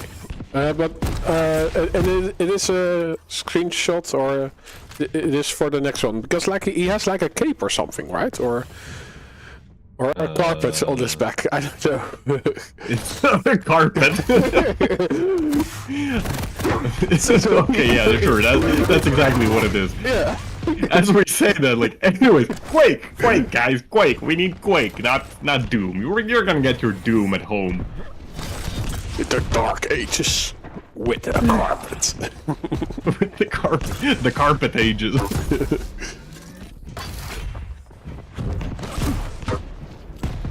Base already off to a bloody start, with the first frag going to him, actually using the orb very nicely there. At first I thought, you know, he's gonna use it just for damage, but ended up just passing it through Artyomka into the teleporter, and that secured him a pretty good position. Yeah. Kinda surprised that Artyomka actually followed through the teleporter there. Cool. Yeah, Yeah. this might be a third frag. Yeah. 20 feet Go ahead. tall and throwing Yeah. Can you share the picture after this one? I can't find it. So there is like a picture without the helmet on or something, and then. Yes. Oh, I'll find it and I'll send it to you. Cooler is like a model, so.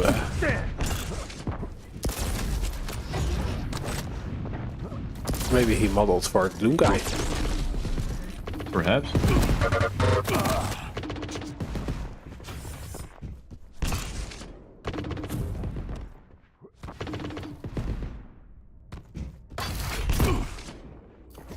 Base now going for an aggressive rocket jump. He has timing on heavy. Jump a little bit hesitant going through the teleporter, but actually Base, despite all his efforts, he's unable to steal the heavy, even uses the orb for it, but ends up kind of misplacing it and goes down in the process. Artyomka now on his first frag, 2.5 minutes in, 1 versus 3. The aggression from Base is not slowing down. Even here, where Base could have just played for the heavy slowly, opts to actually go for the kill instead. He hears Artyomka come through the teleporter and tries to run away, but Artyomka making a good move there. Oh, that's a lot of LG damage by Base. You would have thought that Artyomka, on the stack that he was, would have won that fight, but I think the decision to actually pop the dual wield mid-fight delayed his damage output so much that it did not work out. Base now on a 3 frag advantage, 5 versus 2, and this might be a okay. Still 3 frags. Still 3 frags. Do not be alarmed.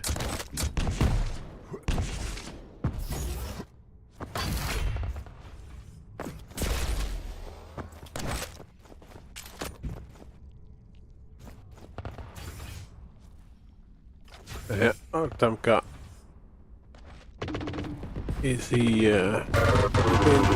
shopping for this heavy? Well, he's getting a lot of damage out based on life support. He does. Yeah, I'm starting to think that like the heavy for base is starting to become a bit of a problem, because Artyomka just keeps setting traps up there, and they are doing a lot of damage to base.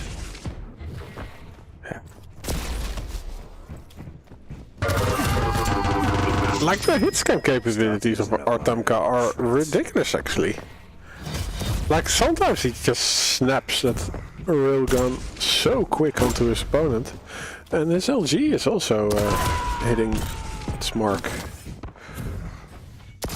Oh, but yeah, base just casually drops down. Yeah, if we could combine the positional play of base with Artyomka's aim, we would have the ultimate player. 5-minute warning. None would stop him, except Rafa. Oh, very aggressive dire orb, and Artyomka even ends up wasting the dual wield.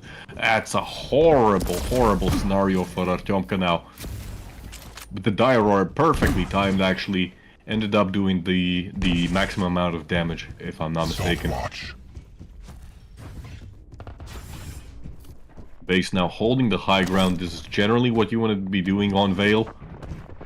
The high ground, just this entire area, you know, it gives you so much information and allows you to keep track of both heavy and mega. And base is right now controlling both items pretty damn well. LG fight ensues, but base with such a massive stack advantage, not gonna be concerned about it. Artyomka, he has got his dual wield back. Hopefully he can make better use of it.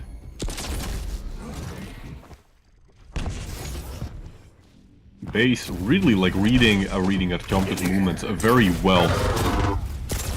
Following through the teleporter, actually. Base now 77 health, and a beautiful angle there by Artyomka. That's gonna get him his 5th frag right off the spawn, actually going immediately for the 2nd frag, and that's just a 3 frag lead now for base. Oh, but the rockets! It's an absolute bloodbath! Where did it come from? I guess They from came from the rocket launcher. Yeah. That would be a logical thing to happen. Nice read there by base, actually. Precise. Direct! In the face. Casual rocket jump to get his active. But he's Very good. making it difficult, but also easy at the same time. Stopwatch. He's hot and cold.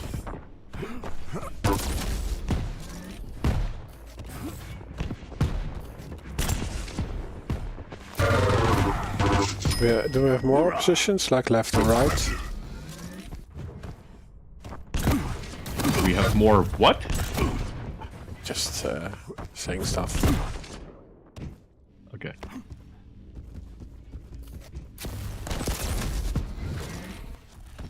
This is now completely spiraled out of control for Artyomka.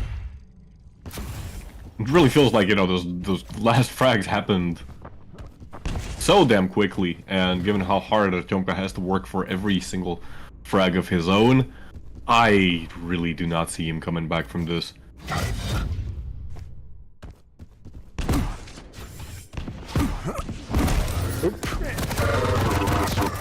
Base absolutely annihilating that pillar. Unfortunately, that was not his opponent. Artyomka, he's still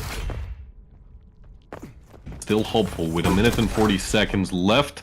Impressive. Yes. He's getting frags. Yeah, Reads the spawn railgun is correctly. the quick way to get the frags, right? So. That's true. Oh, but the yoink! Oh, beautiful steal! Oh, and even gets the kill! Artyomka is... I would be so tilted at this point.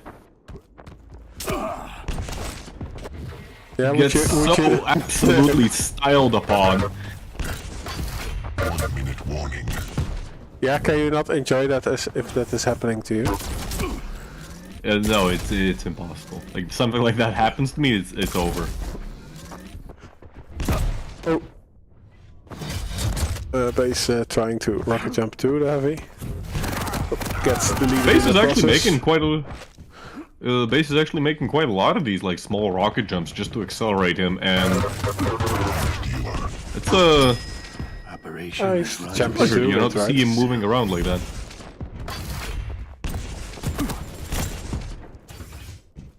He gets reduced splash damage, so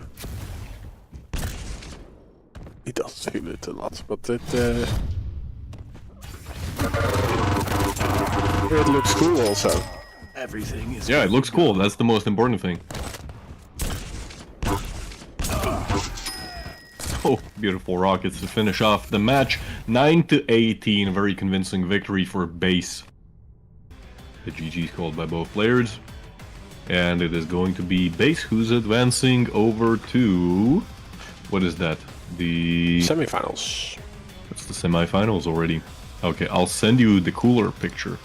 I mean the Doom Guy picture. Do you also have the modeling picture? Like there's a picture with him at a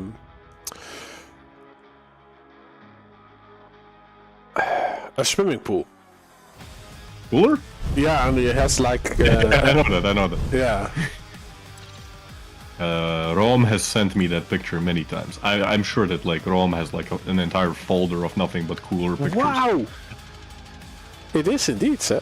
Wow. It literally looks like cooler, right? Like, look at this. Can you show it on the stream? Yeah.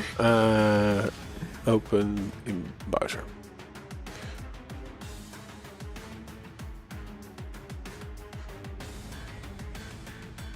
Indeed. And where's Cooler himself? It's literally cooler. I'm telling you guys. Yeah, I cannot do them side by side, unfortunately. The technology is not there yet, but But it's like, it's Yeah. so obvious. like they asked AI, how does Doom look, and they get the face of Cooler. Get me a silent protagonist, and Okay, at least at least I know that I'm not going crazy, you know. no, Because yeah. I sent this to Rom as well, and Rom was immediately like, "Oh, it's cooler." Yeah, definitely. We should look at the bracket actually. It's Base against Stone, and the other one it's Kelts versus Pepco. I guess. Base and Stone are already doing picks and bans. These guys ain't wasting any time. Okay. I guess they don't have cooler on their screen. They don't get lost in the ice Exactly. of the coolers.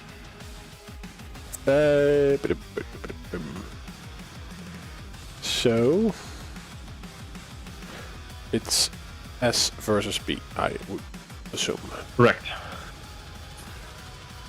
The semi-final best of 3. So, first map to be played, that's gonna be Ruins of Sarnath, Blood Covenant, Corrupted Keep, Awoken, and Molten Falls were all banned. And if we're actually gonna get to the decider, that's gonna be Tower of Koth. Very exciting. I love to see me some Tower of Koth, and that's actually Stone's pick. So I do wonder how that's gonna go, how that's gonna play out. Stone is, I would say, the more aggressive player out of these two. Base is, of course, Base is very defensive, and as we've seen on, as we've seen in previous Estoties, some would say he's kind of the current master of that that style of play. So it's gonna be quite exciting to see him play Tower Koth. But that's only if we get so far, because map number 1 is Ruins of Sarnath, map number 2 is gonna be a Veil of Noth. For Ruins of Sarnath, Stone starting out with a Strogan Peaker ban. Can't blame him. Base, his champion pool is generally just overall very, very wide. And Strog overall just a very strong champion. Base opting to go for the Anarchy Plick. Blah. What is wrong with me and speaking today? I just can't do it. Base going for the Anarchy Pick, and Stone picking Clutch in response. These light versus heavy champion matchups, they're always so but so crazy. Sarnath Anarchy might work. Absolutely. That inject, you know, and the ability to just go around the map and collect the time vials, you know. Anarchy is pretty fast. He's a zoomer, indeed. Do all zoomers use drugs? This one does. This one does. But does he represent them all? He should.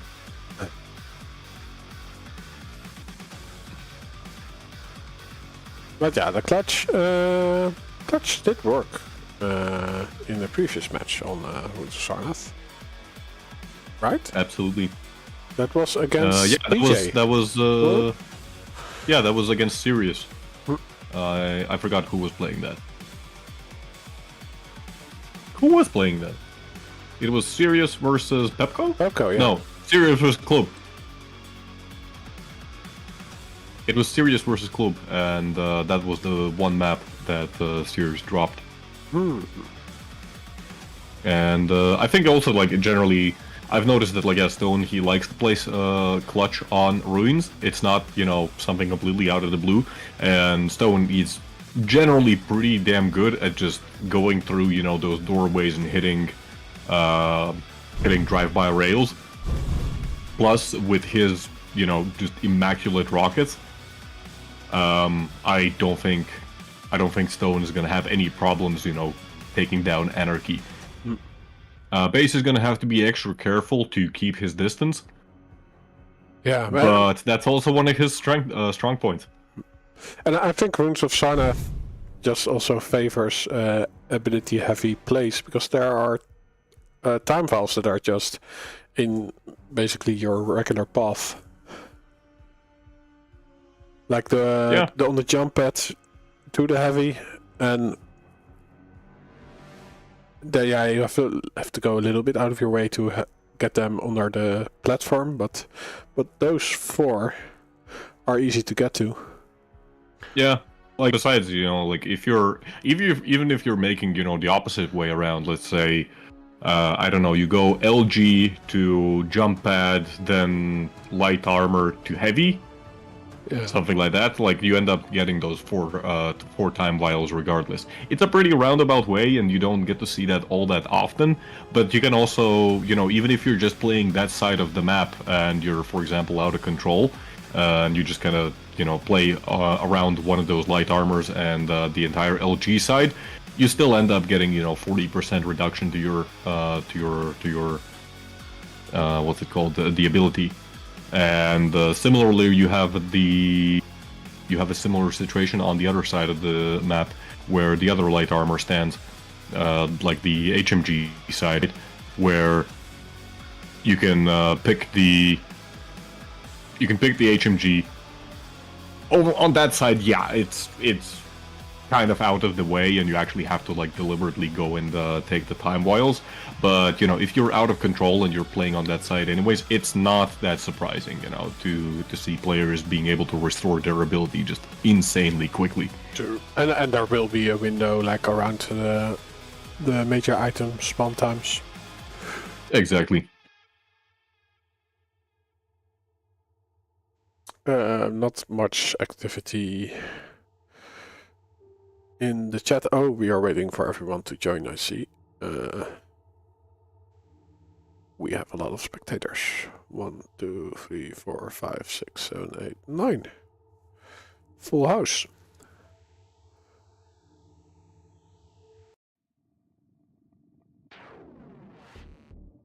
Ion Authority telling people to go to another lobby. Oh, really? Yeah, I think I saw it earlier in the chat. Because we are full, or... Because there's just so many of us, yeah. Or am I misreading stuff? Yeah, no, so no one is streaming Kelts versus... who is it? Pepco. Pepco himself is probably streaming now. Hopefully. I'm kind of surprised that Kelts is not streaming. Oh. He usually does that, right? But Pepco is watching Cypher playing Quick Life.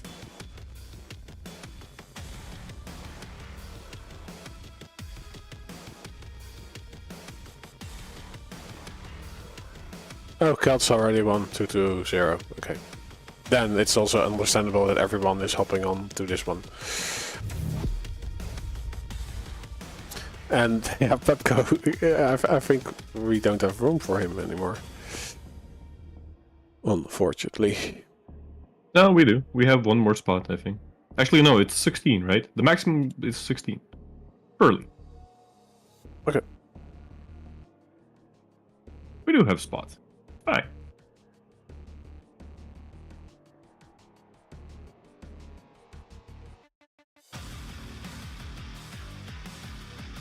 Okay. Yeah, we're loading in. Ruins of Sarnath, map number 1. All money is going to base. Oh, as I say that, we see something shifting. 1300k on base, 1.4 onto stone. Generally, I would say that, yeah, base is the better player, but again, this matchup I think is going to be pretty damn tough for the Anarchy player. Yeah, I think at least the first few minutes will be vital. Yeah, at some point he will get his base stack up, so he is a little bit more healthy from the get-go when he respawns. But in the beginning, yeah, the critical point for Anarchy really is going to be to get that those 6 injects in a row, as that's going to allow him to survive 2 rails, assuming he has full armor. But until then, he basically is going to have to be unbelievably careful not to fall into Stone's traps. Fight. Yeah, Guess we're starting out on Stone? yeah, I'm indeed on the robot. Have you ever seen a player that just uses the inject to get to that as soon as possible? Like not really using it for an attack or a defense? The inject? Yeah. Because usually, yeah, like on this level of player, they do apply it tactically. Stopwatch. I am not sure what exactly do you mean. What do you mean by like to get what faster? To get to the 6. Oh yeah. Of course, yeah. Like this has been like it's you know, it's basically a situation of trade-offs. If you're full health, you always want to be going, you know, for some damage and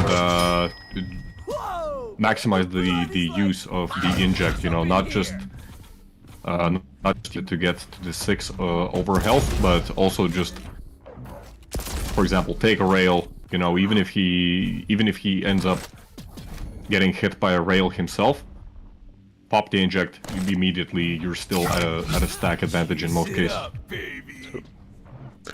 Yeah, and I would say it's not the best start for Stone. Oh, he does lock base up, but base actually rocket jumps onto Stone away from the fight. And yeah, that was very fortunate for base to get out of there. True. LG being used by base, but it's just his shaft is too short. Ooh, a trade. Hey, thanks Willower for the subscription. 35 months. Thanks for the support.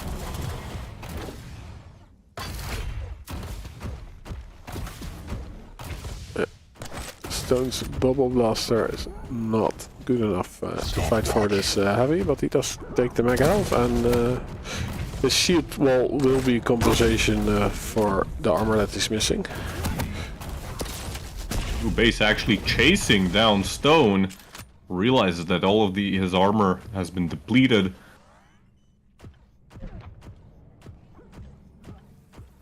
Oh, this is great.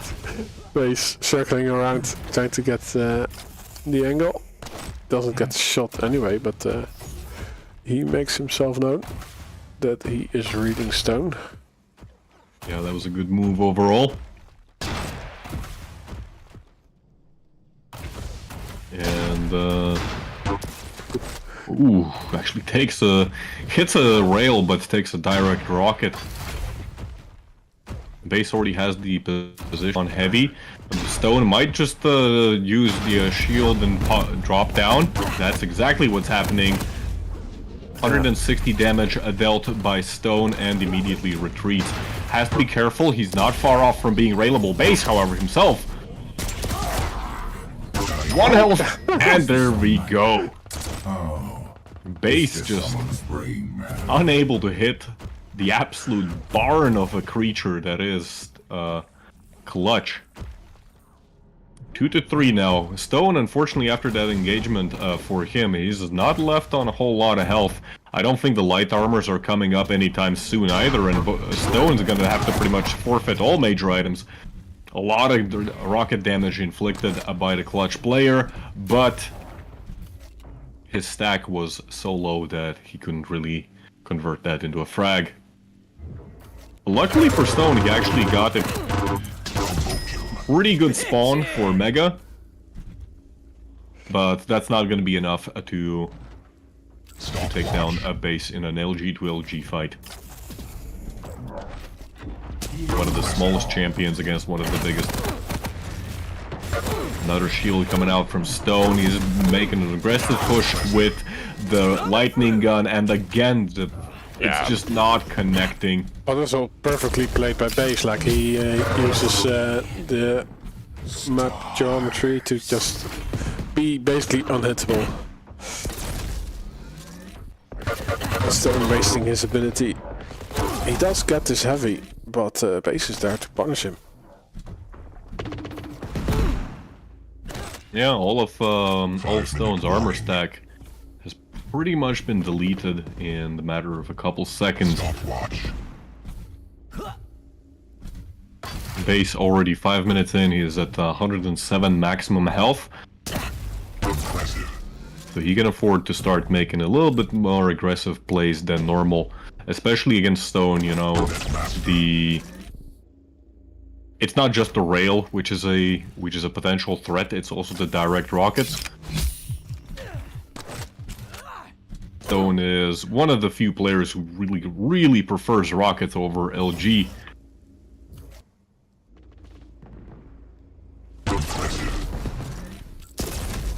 I think that's the Estoty way, because Gloop also likes those rockets. That's true, actually. Actually, kind of interesting to see that both Estoty players seem to prefer rockets over LG. And on top of that, both players are quite fond of Clutch.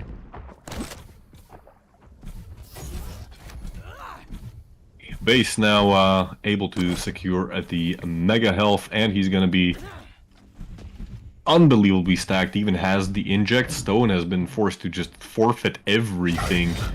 Let's see what he is doing. Can he do something about this? I think like setting up early on the heavy maybe, but first we stack to the teeth, and yeah, try not to get in the sights. Definitely worked for Club setting up on heavy against Sirius. That definitely worked out quite favorably for him, but Stone, yeah, just kind of caught off guard, taking 2 rails for basically nothing. Stone now trying to get some initial rocket damage, but Base slowing down. Not sure if intentionally or kind of just a slight movement error that ended up saving him. And base actually, he's doing the right move. He's using the light armor as a base, as a bait. I mean, he knows that Stone has nothing. Oh, and just at the very last moment when Stone actually went for the light armor, the base looks away from that side of the map.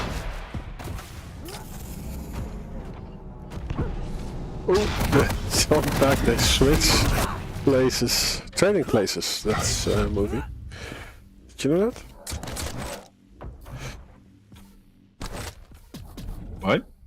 They were trading places, which is also a movie. Yeah. Is it? Is Okay, it? I'm uneducated. I don't know movies. I think, but I think it's even before my time. Oh damn. Yeah, then I'm definitely too young to remember it then. They did So now- trade places. They did.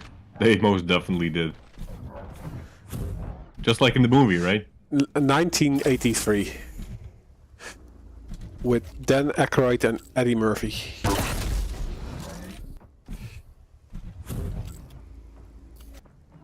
Is that like the first movie that Dan Aykroyd acted in, or what? I think Dan Aykroyd is originally from SNL. So he was famous before he was famous.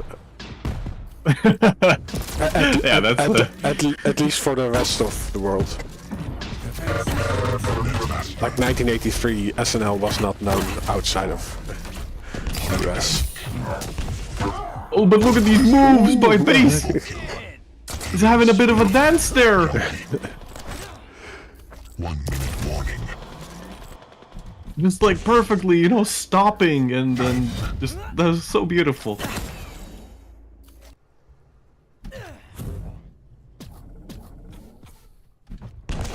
But yeah, with, well, even before, you know, a minute prior, Base just playing so very well right now. Calm and composed, no mistakes. Makes it very difficult for Stone to really achieve anything. And, well, despite what I said regarding the Clutch versus Anarchy matchup, doesn't look like it mattered much. Whoa. Map number 1, that's going to be going over to Base. That mattered to me. To you? That mattered to me. Okay.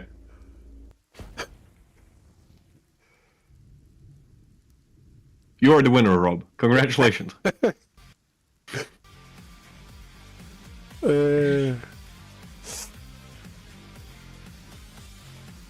Yeah. Base had a lot of armors. Stone did collect some lights.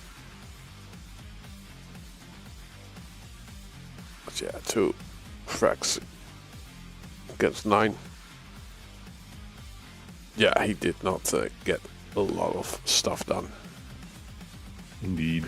And you need to do stuff. I really would have loved to see maybe Stone try and really just set up traps on for example the same heavy, you know.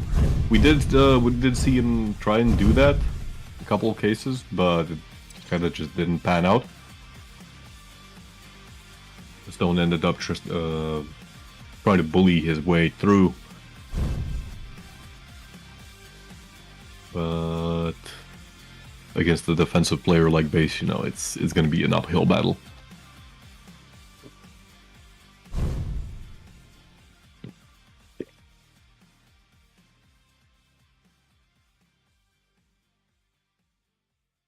Yeah, we are moving to Veil of Nav. Indeed.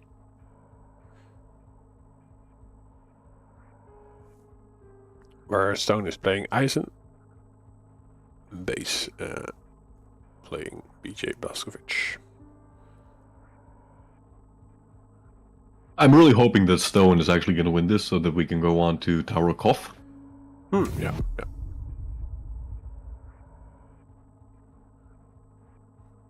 Yeah. Oh yeah. Yeah, no, but like... It's a good map. I'm sorry. I'm gonna upset like 50 people in the chat right No, now. but Tower of I Koth agree. is a good map. Like it... So you upset the other 50 people in chat. Yeah, but we played it a lot in Belgium. And it was just really did. fun. It was. Yeah. And I still lost. I think that's the only map I won from you. And it wasn't even during the match. I think it was just... I think, yeah, random play. you won that during the practice. Yeah. But it was all my setup. Like I would have won everything.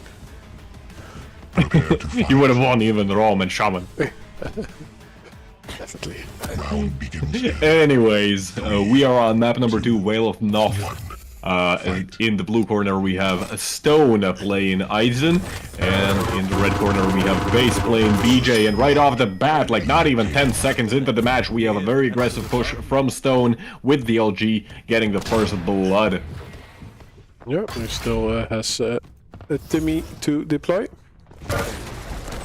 Yeah, Base, he's not with empty hands himself. Why Ooh, is that actually rail? hitting some rails! Oh, but the rail! But I also think like there was 20 damage from Timmy. Yeah. Oh, but the rockets! In your face. Stone, where were these rockets on Ruins of Sarnath? He kept them for Stopwatch. this special occasion. Ooh, Oh, look at he's- this. No. Keeps hitting rail after rail. He's gonna hear his opponent go through the teleporter. He's gonna be on the high ground. Base dropping down? Float! It doesn't work! No. Base somehow does not get floated midair. Stones, even with that, you know, drop down from base, Stone on 50% LG. I think Stone actually got more LG, like, accuracy on the first blood than he did on the drop down. Oh, that's... But it was also a bit the way Base dropped down. Like he did hug the wall a lot, so Stone did float Base a bit, but also pushing him out of view. That's true. The angle wasn't ideal. Base waiting around the corner for him to regenerate up to 100 health, but that's not gonna save him. Stone actually pre-firing, reading the spawn correctly, but that's just gonna give a warning signal to Base not to come around that corner. So far, pretty good control from Stone. 2 minutes in, he's already with a 3 frag advantage. A much better start for Stone than we saw on the first map. Once again, just beautiful rockets. Stone almost going down, but Base himself very low. He's gonna find himself some armor, but oh boy! Again, Stone pre-firing that rail, just narrowly This is missing the the starting nails. right? Why not? Oh. It doesn't work in the end, but he got very close. Netmaster. Stopwatch. Stone is mad about that first loss. Impressive. Oh, and he also gets the opening damage.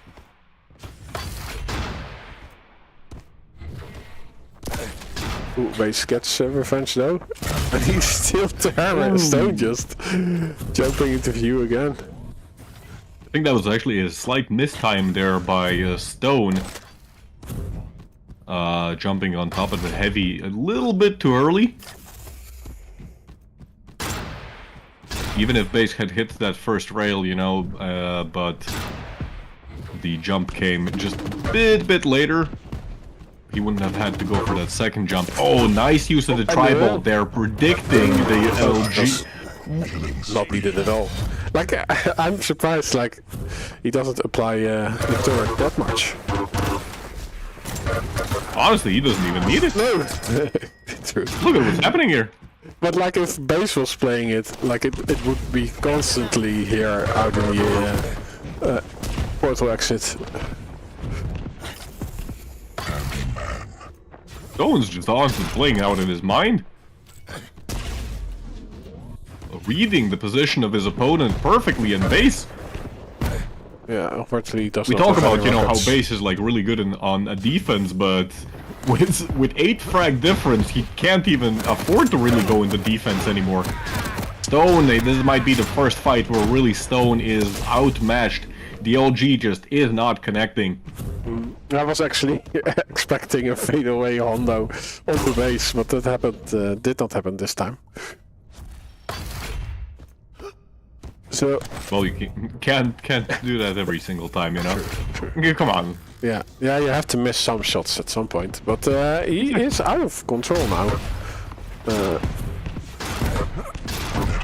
which means that Base is in control, and still 5 minutes to play. So Base can now basically do the same as Stone did to him all the whole time.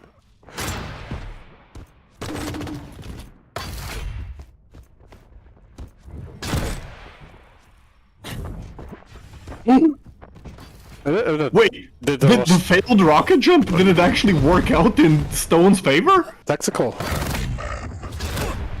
Yeah, and he can actually use verticality to evade the dual wield, but he actually goes into an engagement and does not hit enough rockets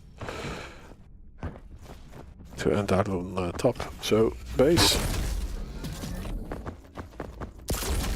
slowly crawling back with the control he Stopwatch. has taken over from Stone.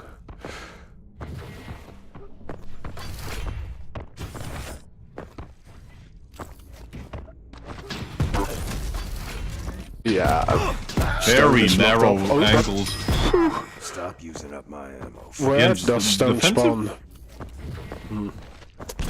A little bit too far to be any threat to Base at the mega health.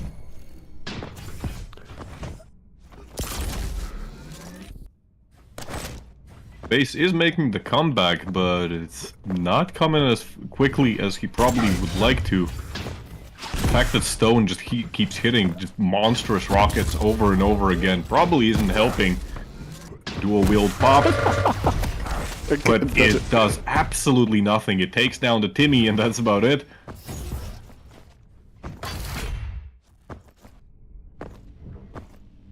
Like the amount of rockets he has hit onto Base, like Base just wanting to chase the frag up, but he's just being stopped in his tracks by a full-on rocket. Yeah. And, oh! Beautiful trap there. Stone actually, he's coming back to the mid-level and setting up for a trap at Mega. Might be paying the price for it, but never mind. Base misses his rail, retreats. Stone paying a lot of respect to his opponent, retreating himself, playing the slow game, and with 2.5 minutes remaining, it's been like, what, 2 minutes now without a frag? Why get a beautiful rocket into a rail combo? Yeah, he appears at the right time to do that damage at heavy, and disappears at the right time so that he doesn't take damage himself. If he... No, but he can't survive this long. One kill! Oh, but the Timmy! No way! Oh my god, don't tell me the base is gonna die here. Yes. Oh, The the Timmy's start still is up anyway, isn't it? Oh no, this is not the starting no-gun, but it is a The no-gun. crazy thing is, had base even gone up the jump pad, he still would have died to Timmy. True, yeah. Oh my god, but there was really no choice for base at that point, you know, he was already 6 frags down and with like 2 minutes remaining, he had to make that kind of a push. But this is just like exceptionally well played by Stone, you know? Unfortunately for him, for the first time ever in his life, doesn't hit a single rocket in an engagement. Right off the spawn base doing quite a lot of damage. Still heavy. Is the mega health also Trying to his? do that chase. No. You done messed up now. 1 minute warning. I really like that move by Stone. You can see that every time Stone spawns on heavy. Every time that Stone spawns on heavy, he's like he just stands still for like 2-3 seconds. I mean, Because he knows that base is gonna be like checking that corner, you know, to get some spawn damage. Oh, Stone might even be getting a frag here. Well, he does, but he actually gets 2 frags. One against Base and one on himself. Nice. Base with 30 seconds realizing that he's not making 5 frag comeback, calls the GG. Really well played by Stone. Just beautiful execution. yeah, awesome defensive magical rockets. Like, but also in the beginning they were not really defensive rockets. It was just a full-on onslaught. Indeed. It was Indeed. insane how much he was hitting. Like on the first mega health already. Rocket after rocket in the face of Base. Yeah, and that's also, you know, like Base in that whole match, Base got maybe 1 clean fight, and in all other cases, you know, fine, he gets a kill, but when you take 2 direct rockets, it's gonna be very hard to like do anything immediately afterwards, and unless you have like a mega health or heavy spawning very soon and you're actually in position for it, it's gonna be tough. But you know what this means? We're gonna be going over to Tower of Koth. Yes. Hell yes. Let's go. Freya, I'm very sorry for your points. But they have been redistributed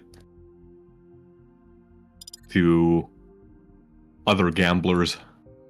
Exactly, they're now Velour's points. Velo ERs. I still don't know how to pronounce your name, I'm sorry. What? Wait. How? Velour. Velo ER. Velour, I think. Velour? Velour. Velour.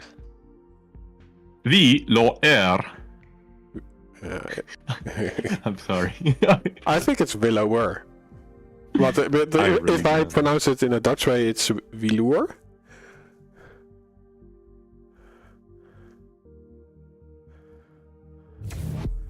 Okay, so it's just Velo. Velo. The ER is silent. Okay, we found out. He's French.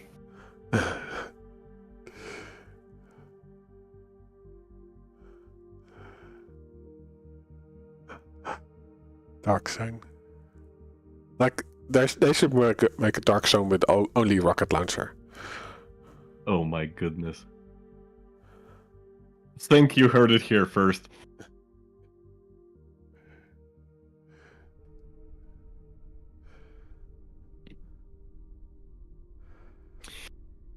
Folks, we are on map number 3. And most importantly, we are on the best map in the entire game. Tower of Koth. But is there a bunny? There is no bunny, this is not even a spring map. Come on, Rob, calm down. Focus, Rob, focus. Prepare to The bunny is a distraction. We have, But you have to in the follow blue the bunny. corner... 3, No, you don't have to follow the bunny. fight. Oh boy.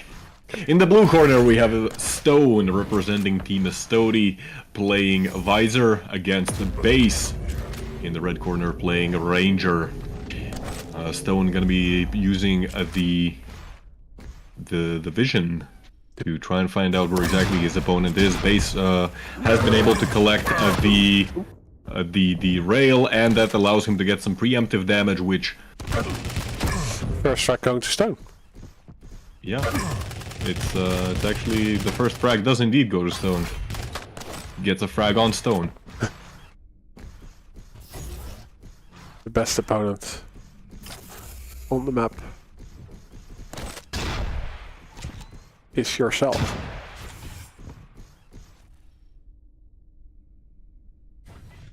But yeah, after that, quite slow beginnings. base gets the heavy. The Mega Elf is 5 seconds away from spawning, and I don't think base has an idea of when it is. Stopwatch. So he just keeps his corner to himself.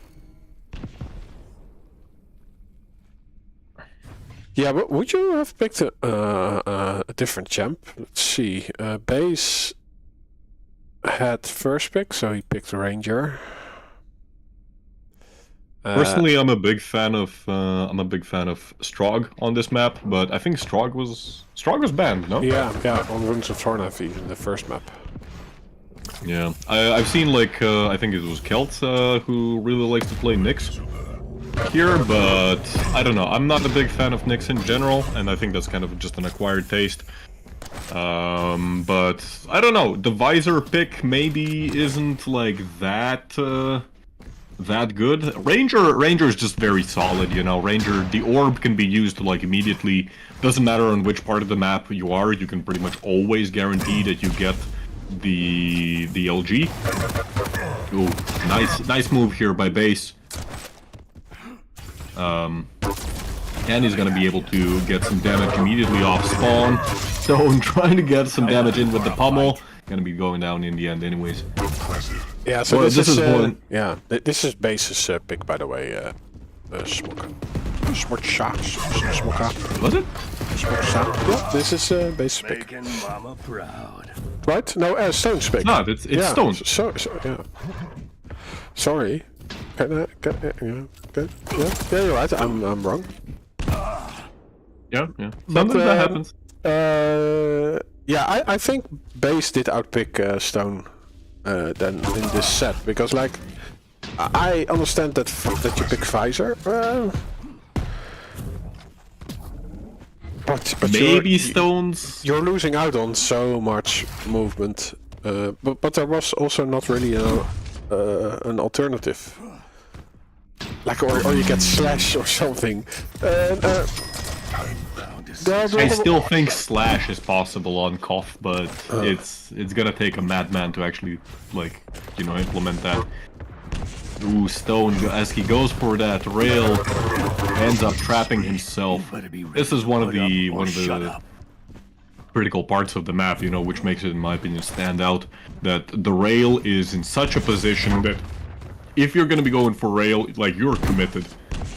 You're either gonna get it or you're gonna die. Yeah, And so far, this is just not working out for Stone. Yeah, so like Galena and Doom. Galena, Doom, and Galena wouldn't Slash have been a bad. was still on the board. Yeah, I don't think Galena would have been a bad pick. Doom, I'm not sure.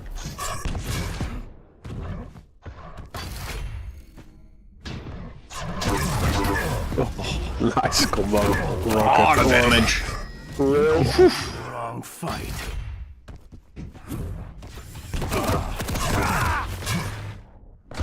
Yeah, but he's pushing on through to get back to his starting score. Yeah, maybe with Doom you at least have some movement capabilities. Nice rockets coming out from Stone, almost killing Base. Base, he's gonna be going for that LG, but has to be careful that he does not get trapped there. Stone has such a massive stack advantage in Flick Rail. Very nicely done by Base to delay his spawn. This map is very dangerous when it comes to actually forced spawns.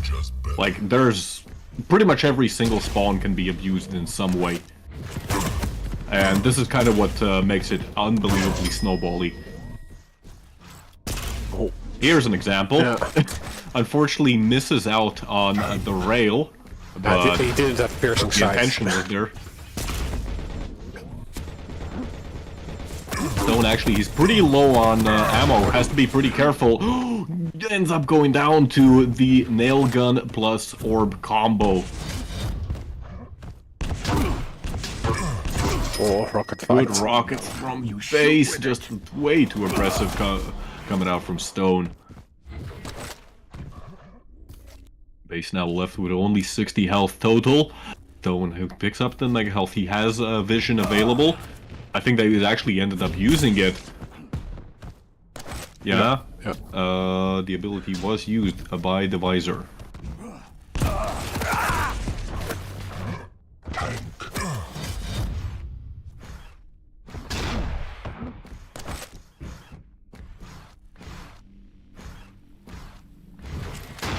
Stone now still on the hunt. Look at the stack that Stone has. That's actually insane.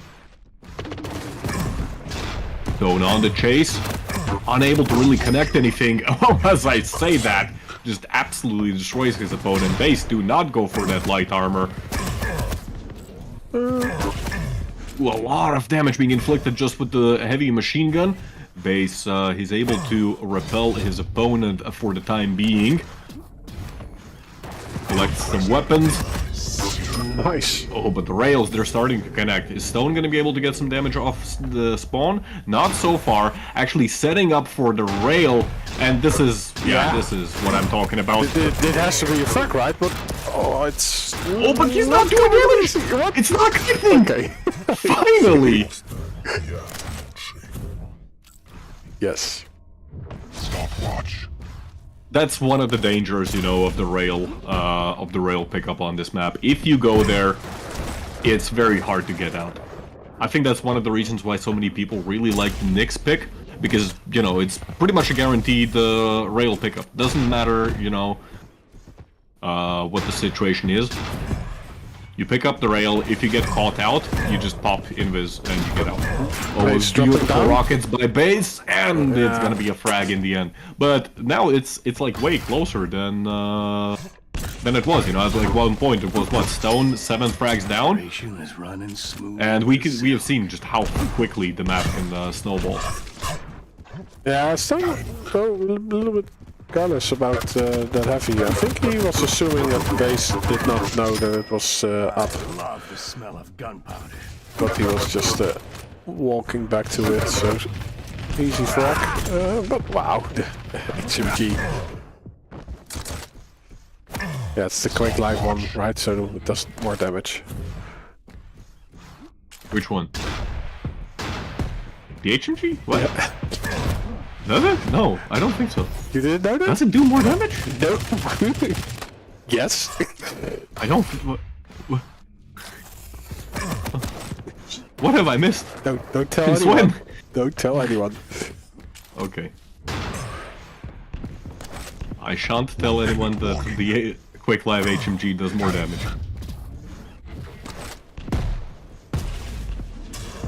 With a minute remaining, Stone now, he's gonna have to pull off a miracle, but honestly, on this map, I think it's possible. Yeah, it's I definitely think it's possible. Hits the pillar. That's one rail connecting. Already moving into intercept. The second rail just doesn't connect. Takes a rocket to the face. 30 seconds remaining. I think it's over. It might actually be over. The base playing the slow and considerate game. Nice move there by base, but I don't know if Stone just realized what base is doing, or was he just going incidentally for a heavy? But in the end, base gonna be stealing the heavy and sealing the match. GGs have been called. Nice. That's gonna be base who is advancing to the the upper bracket finals. And he's gonna be facing off against Kelts, who won Pepco 2-0. Nice.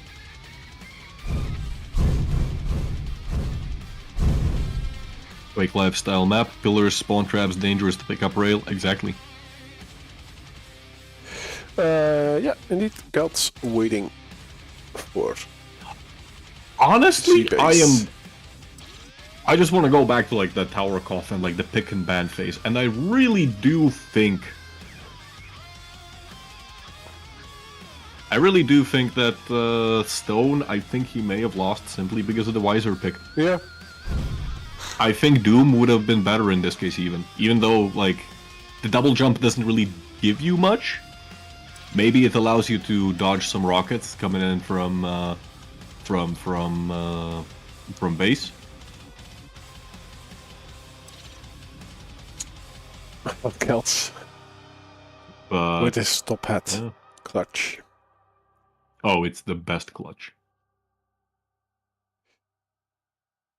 Yeah, so when you find something boring, what do you do?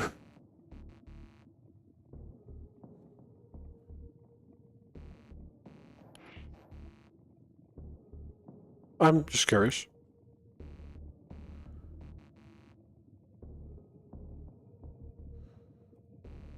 You think I'm...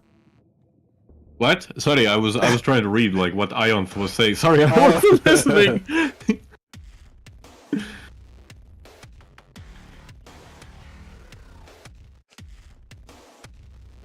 How what? Did you mute yourself, Rob? No. I'm still here. Okay. Okay. Well, sorry, what were you asking?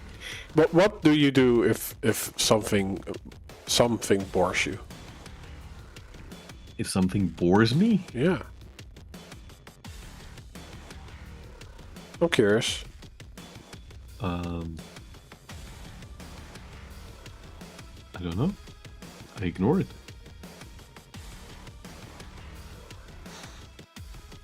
Yep. I would do something else. Then. Or no, I would walk up to everyone saying boring. Oh boy. Yeah, I looked at chat and I realized what you're talking about. Can I ban this guy? No, it is our his suffering is our entertainment. It's funny because Ionth was saying pretty much the same thing in the party chat. Apparently, Ionth was having some problems setting up some servers, and he has a hatred for everything at this point. And to cheer himself up, he might make a tournament with the only map being Dark Zone. Yeah, well, no, like the most ridiculous tournament or bad map that I saw was yeah, I think we have it on our YouTube. It's actually a high-level CTF match. Oh, but it was on the longest yard? Yeah, it's like it's Rafa and Effortless versus. Oh my god, yeah, I remember watching that. Who's it again? Yeah, well, other high-level players, and like at some point they just go cap because like this is going to take hours. Yeah. Especially like on that, like the current, the longest yard isn't like, it's still like super, you know, campy and it's still. Kelts, did you play that match? I think it was a tournament organized by Church of Quake. Like all the maps are actually really fun, and then like the longest yard just took hours and hours. Yeah. It doesn't sound fun. I think like honestly like with the current the longest yard, right, where the rail, there's only one rail. And it's like in the middle of the map, so you kind of have to contest it. But it's still like the HMG kind of makes everything difficult. Plus, if I'm not mistaken, back then the starting machine gun was actually less accurate. So I don't know how it's gonna play. Like if you put like, you know, a bunch of high-level players with like insane aim, and if you put them on the longest yard, I don't know what the hell's gonna happen. But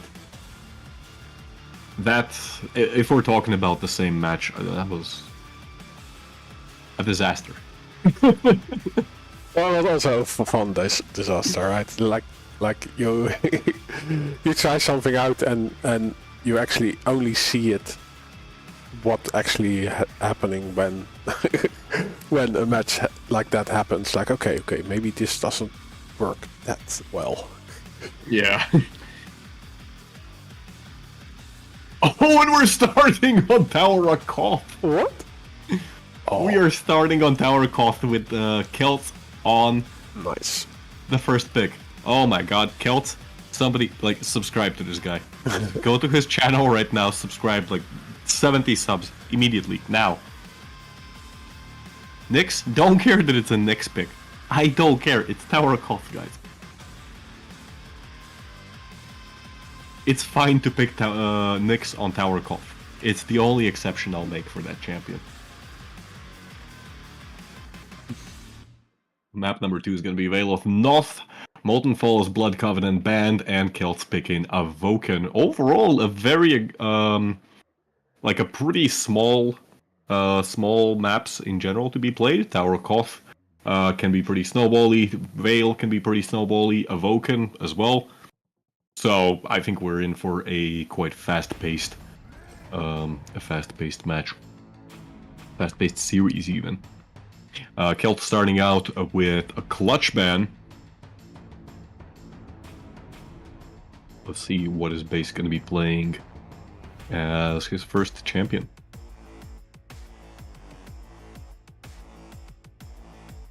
Oh, I got a YouTube suggestion. QUAKE Champions still alive in 2025 with 1.4k views. See, QUAKE. Yeah, it's still alive. Guess what? Every single QUAKE is still alive. Every single one. Base picking Nyx, actually denying Kelts'. I think this was actually a legitimate deny pick. Pick the Nyx yourself so that your opponent can't do that. Kelts, you got outbrained. But Ranger is still up. Ranger is indeed still up. Strog and Beaker. Good choice. I like that choice. Good choice.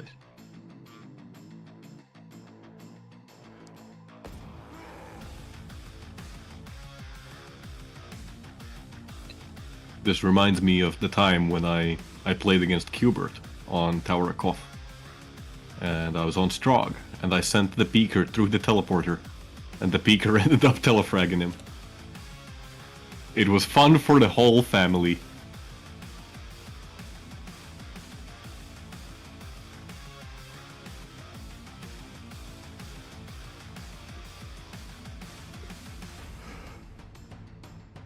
Vale. Base starting out with an Anarchy ban.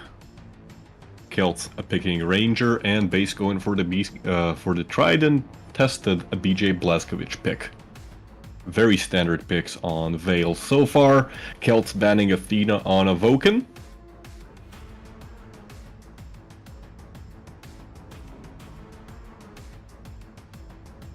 Doom is still in play.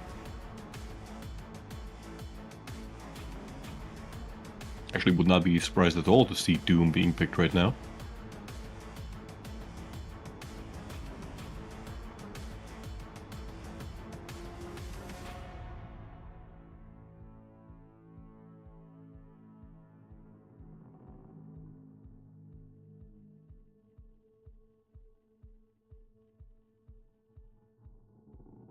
Or Visor, also not a bad choice. Especially given base's kind of reliance on positional play. Visor definitely plays to his strengths.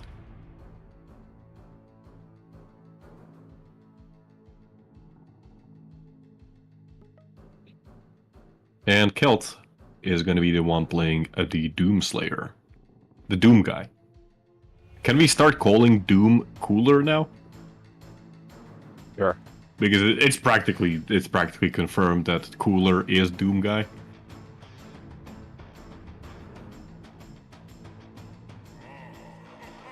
Visor Mains Club taking applications now. Did you Nice. play the DLC of Doom Eternal? I have not played Doom Eternal itself even. Ah, okay. I only played Doom 2016, which the reason why I keep delaying Doom Eternal is because I just didn't like Doom 2016 all that much. I'm sorry. I know that's gonna upset like Like, if I upset people, like, already by saying Tower Koth is the best map currently in Quake Champions, then I upset the rest of the viewer base by saying that I did not enjoy Doom 2016 all that much. No, There. but at least that was a Doom where you could just shotgun your way all the way through, which I really enjoyed. And it I mean, just looks yeah, awesome. but I think that's kind of the problem, is that the game is fundamentally just...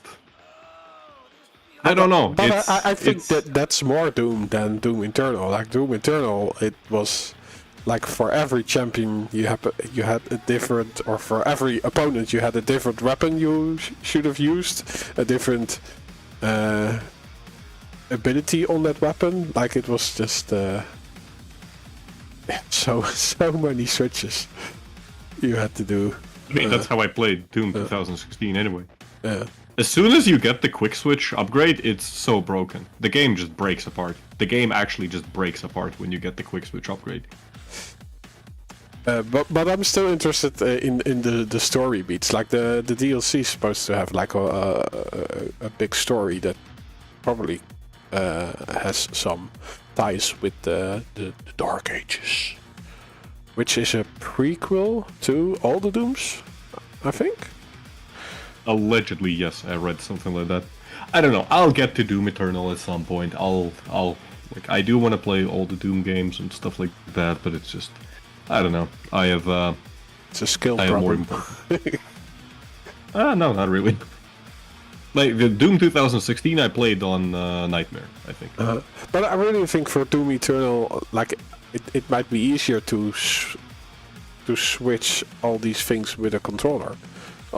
Although the only thing is that you don't have the accuracy as you have with the mouse. Like Now that's a skill issue. no, but my hand was just hurting from having to reach so many buttons.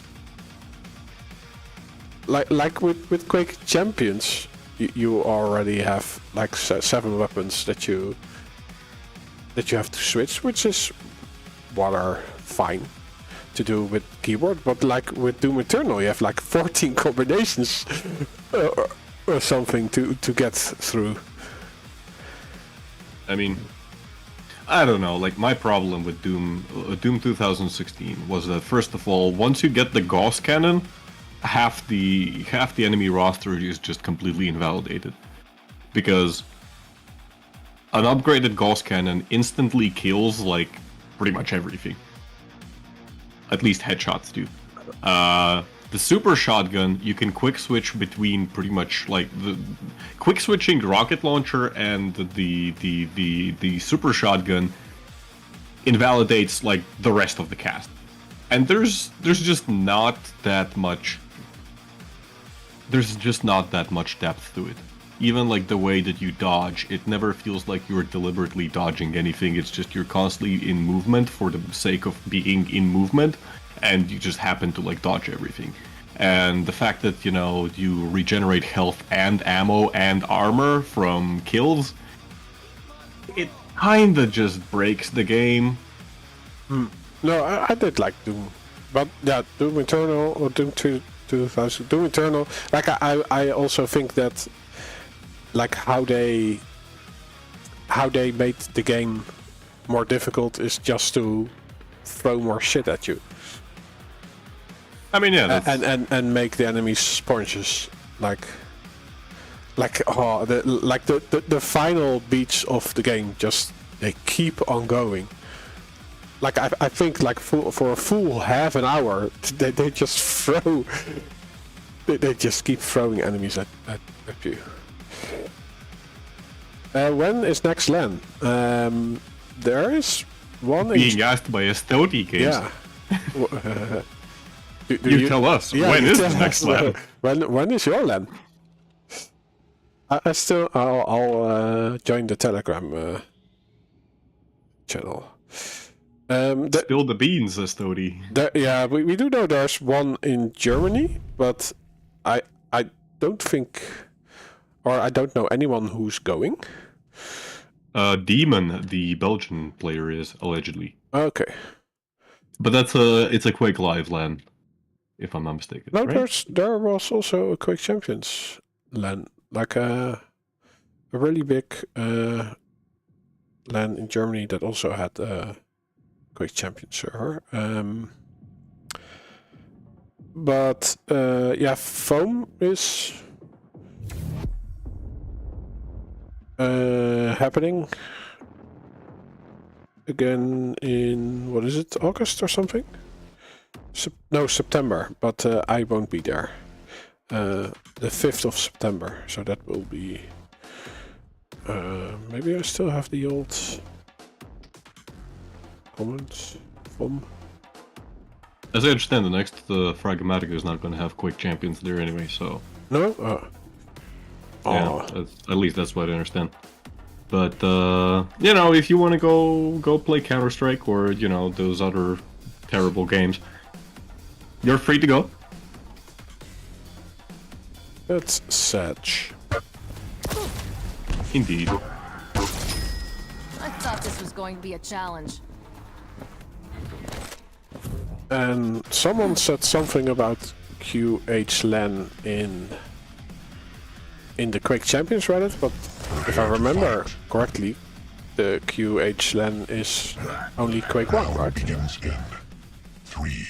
I think so? We Anyways. start on Kelts, right? Yeah. Yep, let's start out on Kelts, who's playing strong, gets the heavy armor spawn, immediately goes for that rail, because he knows he's not gonna get another opportunity if he delays that. Base right now setting up on... he's actually still sitting on Mega, delayed it by an entire 15 seconds compared to the heavy armor. Kelts doesn't seem to have much of an idea of where exactly his opponent is, and that's an awful start for Kelts. Very clean kill to start the map. This is gonna secure a base, also the heavy armor. Invis used aggressively.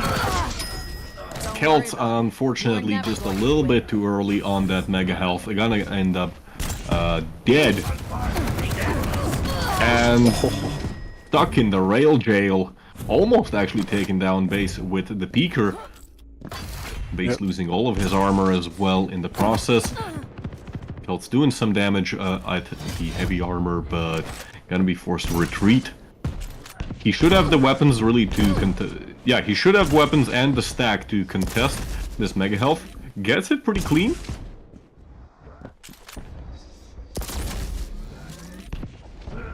Base now waiting for that 50 health bubble to actually show up.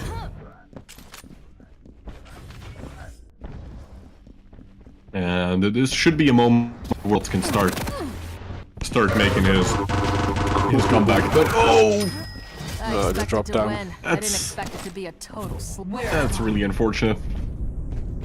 Another aggressive ghost walk. Throws up behind Kelts. Just backstabbed. Yeah, it's such This a powerful is not a good start. ability, like using it like that. It's... you can do nothing. Indeed.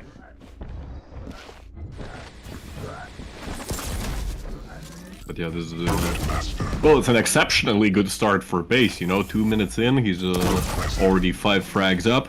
Kelts has been denied of pretty much everything. Rail's still connecting.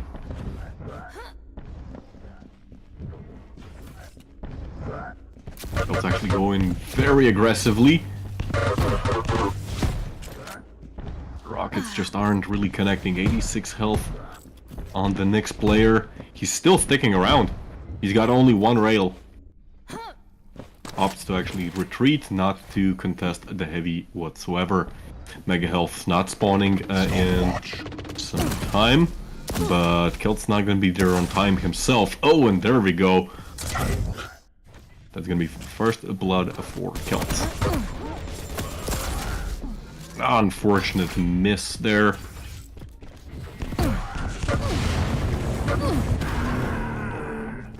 Ghost Walk used defensively. Kelts actually opting not to go for the 50 health bubble. Oh, and it's a direct rocket.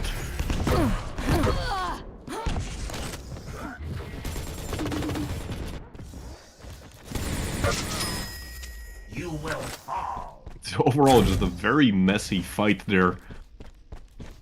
But Kelts does get his second frag, and Base now, he's still missing.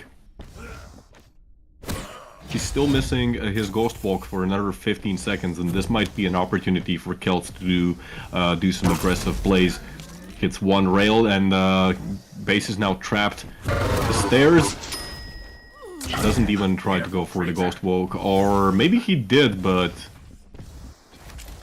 maybe he did try it, but couldn't pop it in time. Kelts now established full control over the major items, and the tides are turning. Yeah, he definitely stopped the onslaught.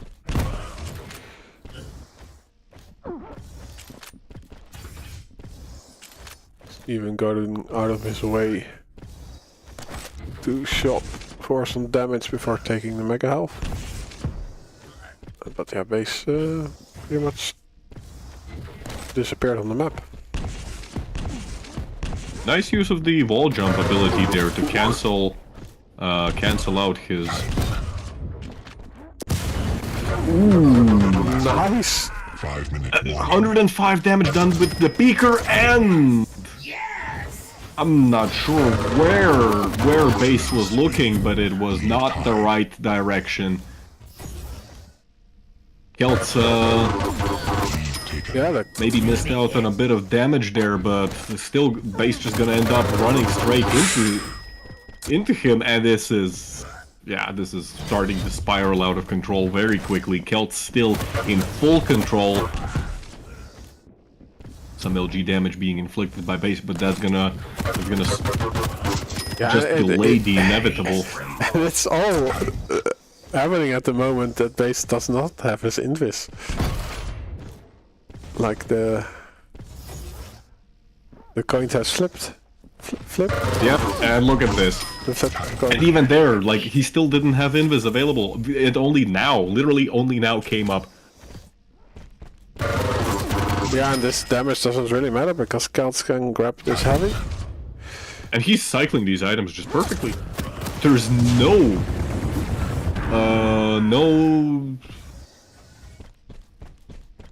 There's no what? There's like no... There's no. There's no. There's nothing. There's actually nothing for Base to pick up. Everything has been denied off of the map.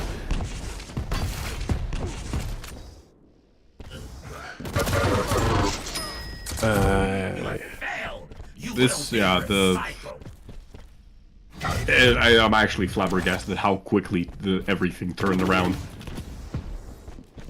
The Base was doing so well in like the first 2-3 minutes, and then it just fell apart.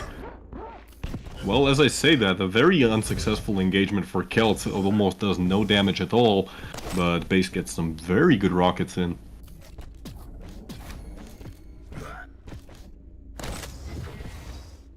Yeah, is Kelts going to contest for this heavy? No, so this is, yeah, turning around again. Heads on, it's flipped. Kelts might be regretting this decision to stay on Mega. But with 2.5 minutes remaining... Stay out. Kelts has actually been doing just insane amount of damage with the Beaker alone. Kelts actually dropping down? If you're looking for a fight, That was, I think, a got one weird now. decision. Yeah, I think he's just trying to force his way into another frag so he can get a major item that Base is waiting on, but it's not successful, and now he might have to slow down. Perhaps.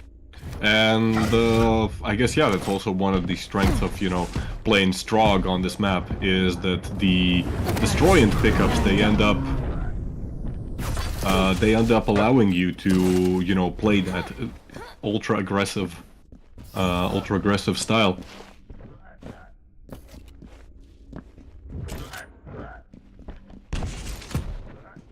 No such luck for the next player, of course.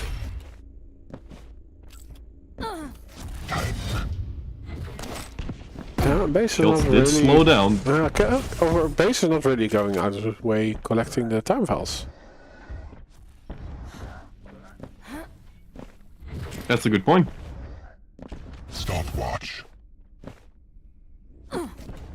Like You can actually make a pretty good rotation just of the time and while that's on this actually map. what Kelts has been doing the whole map. Like he's not really going out of the way to get the exotic ones, but the ones that are there on the stairs are always his. Impressive.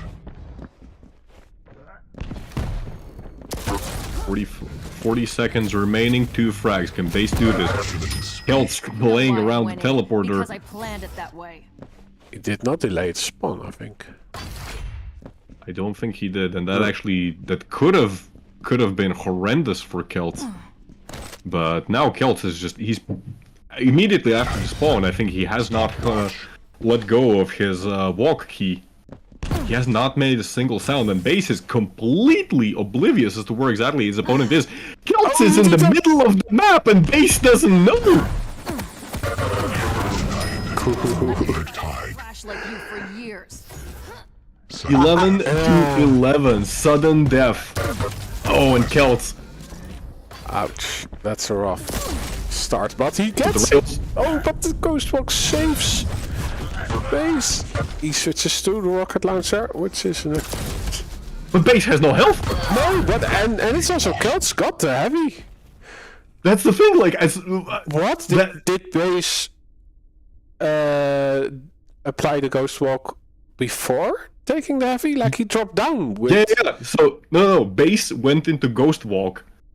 He positioned himself on heavy, but the Ghost Walk expired. Like it ended after the heavy was already picked up. Oops. Oh my goodness. I think Base was hoping to get like inside out damage onto Kelts right as he would be dropping down. Well, yeah. But it ended up backfiring completely because Kelts got the heavy, and in the end Base was just left on 60 health and nothing.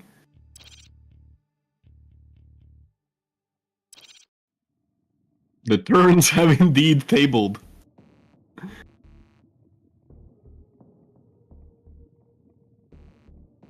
Weird ending indeed.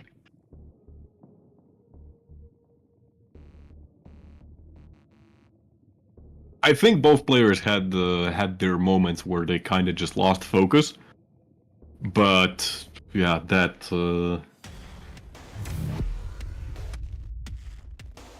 moment when Kelt was just going on a streak, you know, of like what was it, 10 frags? That was crazy. And then like the back and forth, oh boy. That's a great way to start off, you know, this best of 3. And that was just map number 1.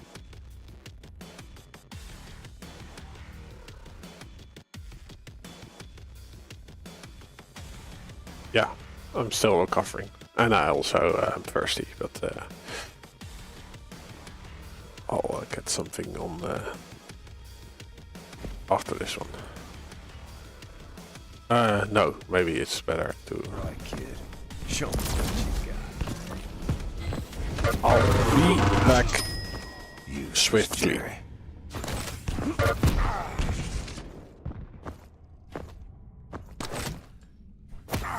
Prepare to fight.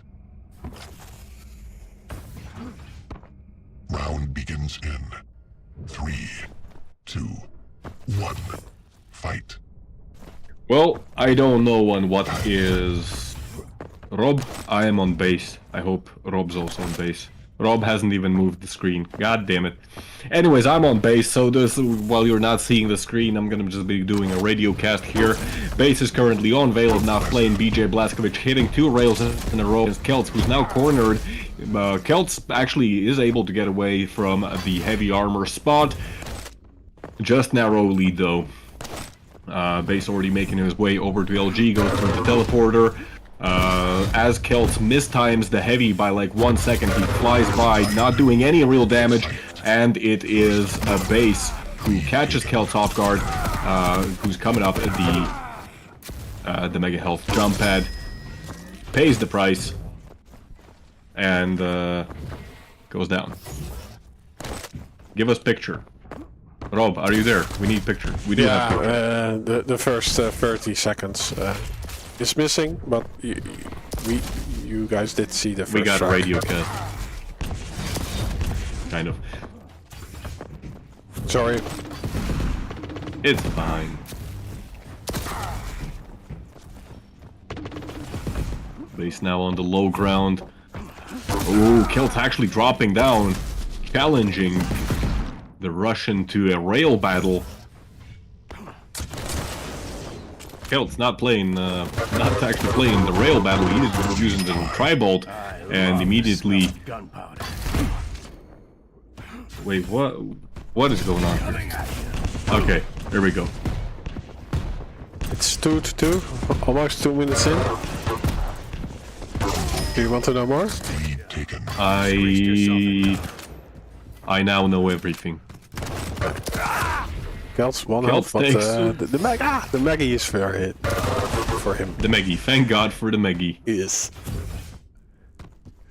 It's so powerful, it's the best. Lead tied. Kelts just really want to peek and get hit by the rail, so he did it 3 times in a row. Just to be extra sure that Base could hit at least one of those. Tank. A very gentlemanly behavior, you know? Yeah.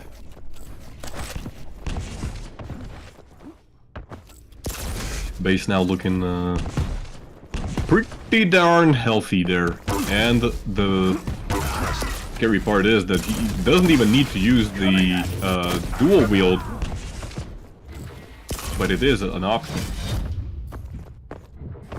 Yeah, Kelts trying Orb to was be used to cheeky. Yeah, use but he missed the heavy by like a few pixels. He threw it at the Cheerio instead of the heavy spot.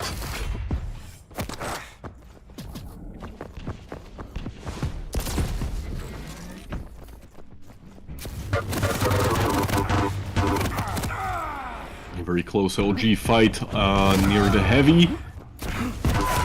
Base taking lots of damage. Both players extremely low, and it is Base who emerges victorious, but just narrowly. barges in. Was there.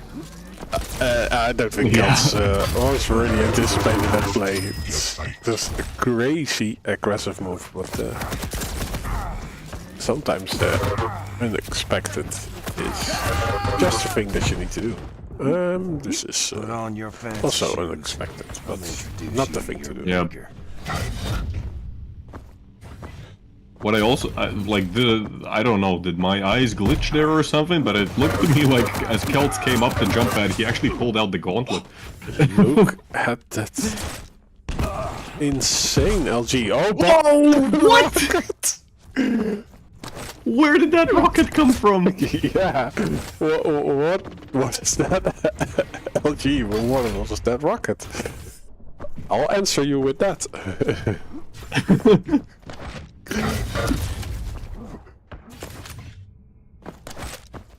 But yeah, like yeah, it's just bases control. All bases. Never too old to put a fascist in the ground. That Right. weapon switch could have been very deadly. Base actually ran out of LG there in the middle of the fight. Time to die. Okay, this time we do have a successful yoink, but No. it does not end well.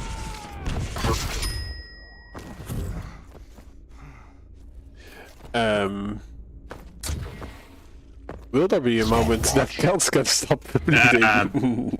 Guess not. Kelts actually just called GG. That's kind of surprising, to be honest. I don't think the score difference was that big. And there definitely still was time. Yeah. That's really surprising, actually. Really surprising to see Kelts calling GG so early. He just didn't feel it. He just did not feel it, indeed. There were no feels. But we go to Awoken once more with feeling. I don't understand what my cat is doing. Please help me.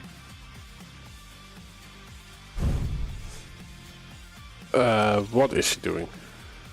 I don't know. That's the problem. Can you describe it for us? Maybe. He hops into my lap, and then he like wiggles around like a crazy person, and then he like just, I don't know, he's like trying to get my attention, I think.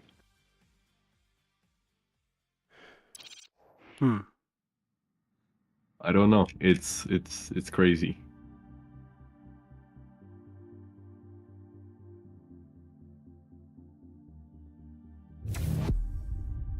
Okay, I think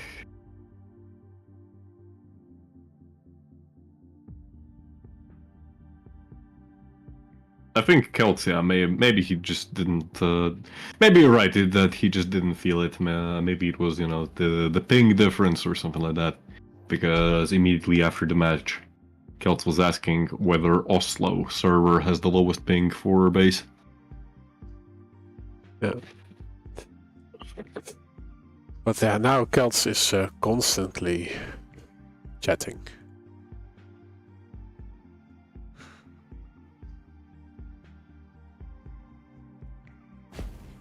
Springtime makes cats crazy. Actually, yes.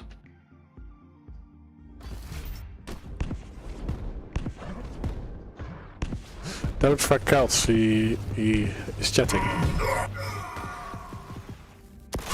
Catting. Chatting. Or catting.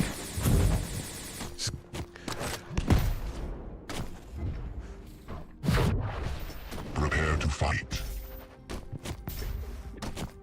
It's so funny, these Round begins in things. 3, 2, 1. Fight. Anyways, who we starting out on? On the Kelts. The Kelts playing the Doomslayer. Oh yeah. Oh yeah. He already listened to heavy metal. Yep, wasting no time. He's a heavy metal connoisseur. Also hitting Dropping the down onto base. Actually, that was a cheeky use of the double jump there. Oh, but one health again. It's all you need. We keep saying it. What is wrong with this tournament? Everybody's getting away on 1 health. Gloop, Pepco, Artyomka, everybody. Base actually setting up a trap over at LG, but Kelts just hits a preemptive rocket. Did he have piercing sight on? He's not playing. Kelts? No, that's impossible. Like he's playing against Pfizer, not with. Stopwatch. As you never know, Kelts might have had piercing sight himself. Oh god. Yeah, well, some. Yeah, no. No, but sometimes he just knows. Like he can, I mean, yeah, like, you know, he can there's visualize in his head what his opponent is going to do, or exactly, where he yeah. is at pretty much. No, not always, but most of the time. I mean, yeah, there's like multiple factors that you can use, you know, where exactly you spawn, you know, the items that you see, like, that have or have not been picked up. The sound, of course, comes into play, so... And then there's just, you know, the general the matchup knowledge. Kelts, Kelts may be tilting. He is chatting. I finally understood what you mean. Now you know. Yes, I finally understood. Like It took me so long. I'm sorry, Rob. I'm not a bright guy. A bright mind.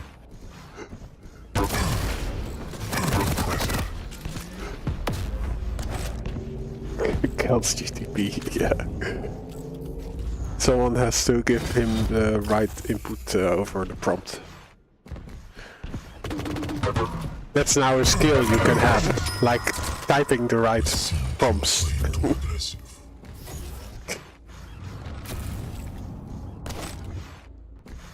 Dear Kelts, please win me the game. Enter.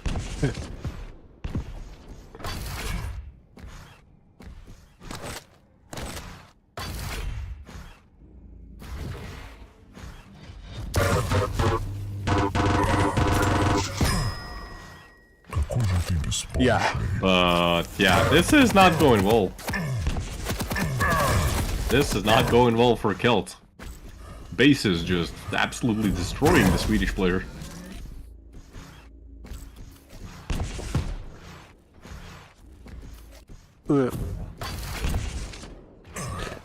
Yeah, we can't really feel what Kelts is feeling, like Queen doesn't say or doesn't paint the whole picture most of the time. But he definitely has the feeling that something is not working out. But he's still in the server.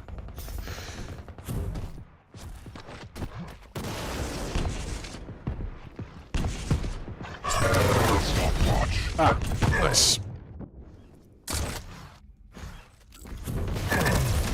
Kelts worked so hard for that second frag. And just like that, Base took it away. No, I didn't say that. There's a third one. Base going immediately for that rocket launcher off that spawn. Probably didn't expect Kelts to show up there so quickly. Ends up taking quite a lot of damage, but the Base has already been able to recover actually.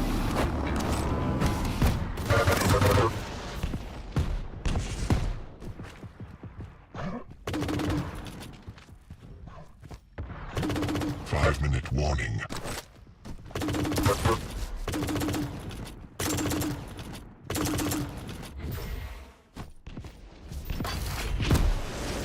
Going in for that LG push, but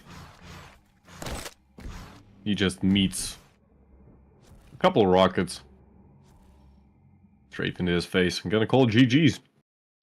This is a very quick map 2 and map 3. He really did not expect it to be so one-sided, given, you know, what we witnessed on Tower Koth. Definitely.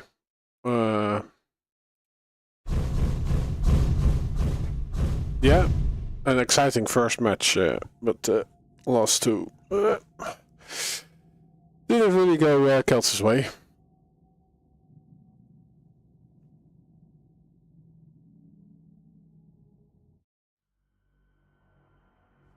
Let's see what the bracket is showing us. The bracket.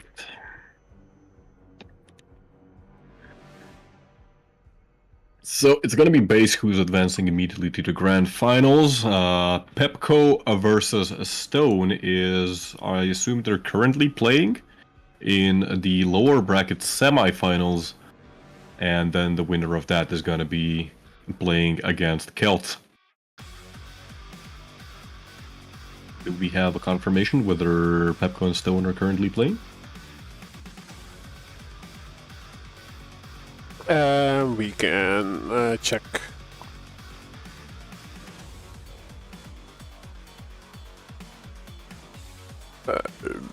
Twitch, that's how it's called. Can you check? I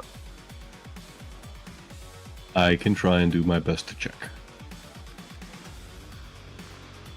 QUAKE Champions.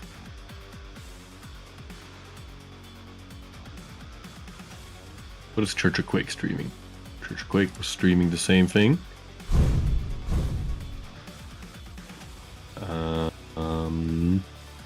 Stone. Stone is in menu. Okay, and he's in the lobby with Kelt, so.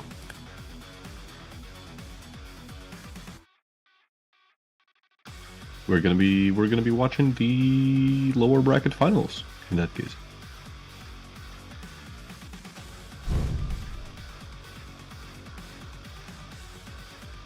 Purple Fish joins the lobby on his 60th alt account. Who may or may not be agent, we shall never know. Oh, we're getting them in here. Them? Kelts and Stone? Kelts and Stone is here, yes. Nice.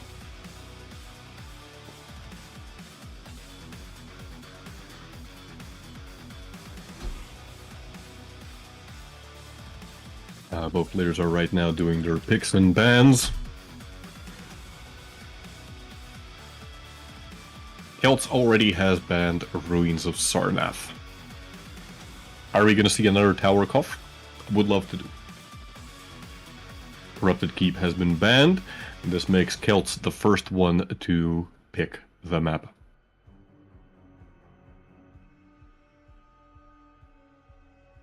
Indeed, Tower Cough has been picked by Kelts. I can respect that, man. Stone opting to go for Vale of Noth. Seems to be a favorite of his. The remaining maps, Blood Covenant, Molten Falls, and Avoken. Would not be surprised to see if Avoken ends up being the tiebreaker. Generally, Stone seems to prefer kind of these close to medium distance fights, and I think that means Avoken is his preferred choice. Indeed, Avoken ends up being map number 3. Tower Cough, the first one to be played. Kelts wasting no time to immediately ban Clutch. Can't blame him. Stone on Clutch can be scary. Stone replying with the Ranger pick.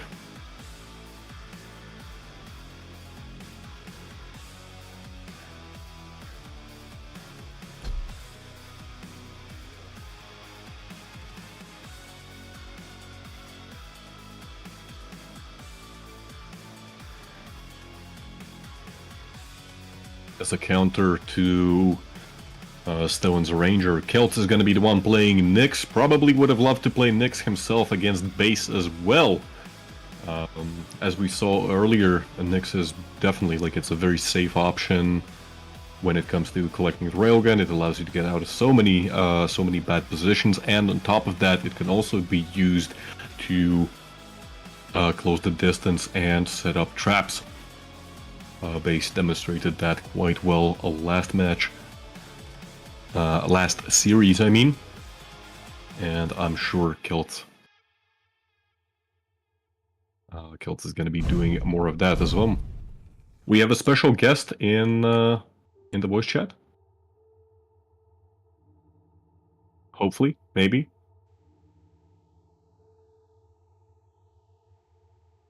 Any moment. I guess. Saying hello. Yes. Hello, we can hear you. Howdy. How y'all doing this fine Friday evening? We are excellent. We're watching Right. some Quake duels. Right, so fill me in. Who's left in the tournament? What's going on? Right now we're watching the lower bracket finals. It is going to be Kelts versus Stone. Kelts lost 1-2 against Base in the upper bracket finals. All right.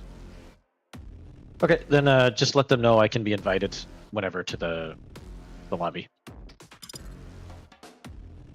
Yes. Requesting. Is your webcam working? It is on my end. On the hold on, let me click this. There, is it working now? Can you guys see me? Hello? Yes. It says standby. Yeah, I have you. Let's see. I don't think I have your cat in the hair. Sorry, Lathead. The stream, by the way, is still okay. Now you switched the scenes. Yeah, I'm a blank slate apparently. Well, how was your Here we evening go. going, Rafa? Well, it's good. Good. Had a really nice day. Played some mini golf. Ate some delicious food. Enjoyed some good weather, and now I'm with you guys. It was a great evening. That sounds awesome. Like you said you had Europe Day? Is that... Yeah, yeah. We're gonna go to. So they apparently also have like festivities set up in the city tomorrow. So we're gonna go to that tomorrow. So we spent some time with a friend of hers who's here on vacation for a bit today, and went to like a city I haven't been to before. So yeah, it was a really good day overall. Perfect weather. Couldn't ask for anything better. Awesome. And now some Quake. Yeah, like the Europe Day, is that something... yeah, oddly enough, it's something where the rest of Europe, like, apparently it's kind of celebrated, but Luxembourg is the only country that actually takes the day off for most things. Yeah, yeah. So, like, all the banks are closed, most main businesses, the only thing that's open is like restaurants today. That's But it's the festivities because of the creation of the European Union, or is it the liberation of? That is a great question. Let's see if I can look that up. No, because like last week in the Netherlands, at least, we were celebrating like Liberation Day and stuff like that. So I was wondering, like, if that was it about, or it has to do. Yeah, today Okay. the date marks the anniversary of the historic Schuman Declaration. Like, so I'm guessing it's like the unity of Europe more so than like celebrating the end of World War II is my guess. That's probably on like a different day.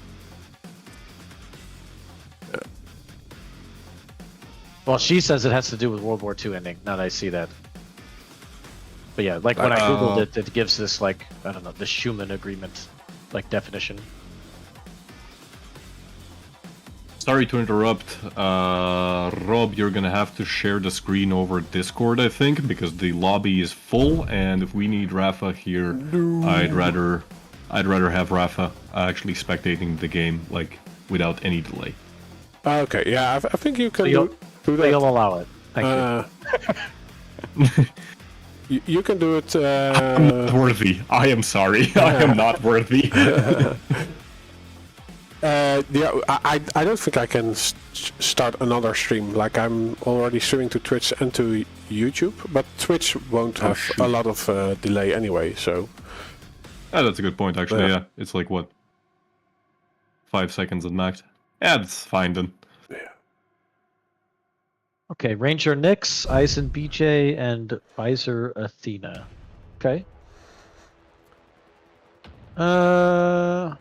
Looking at the maps, I think the only clear-cut advantage with champ stuff is going to be Kelts on Awoken with Athena versus Visor, but the rest of these are really, really even, so I'm really excited to watch these first two matches.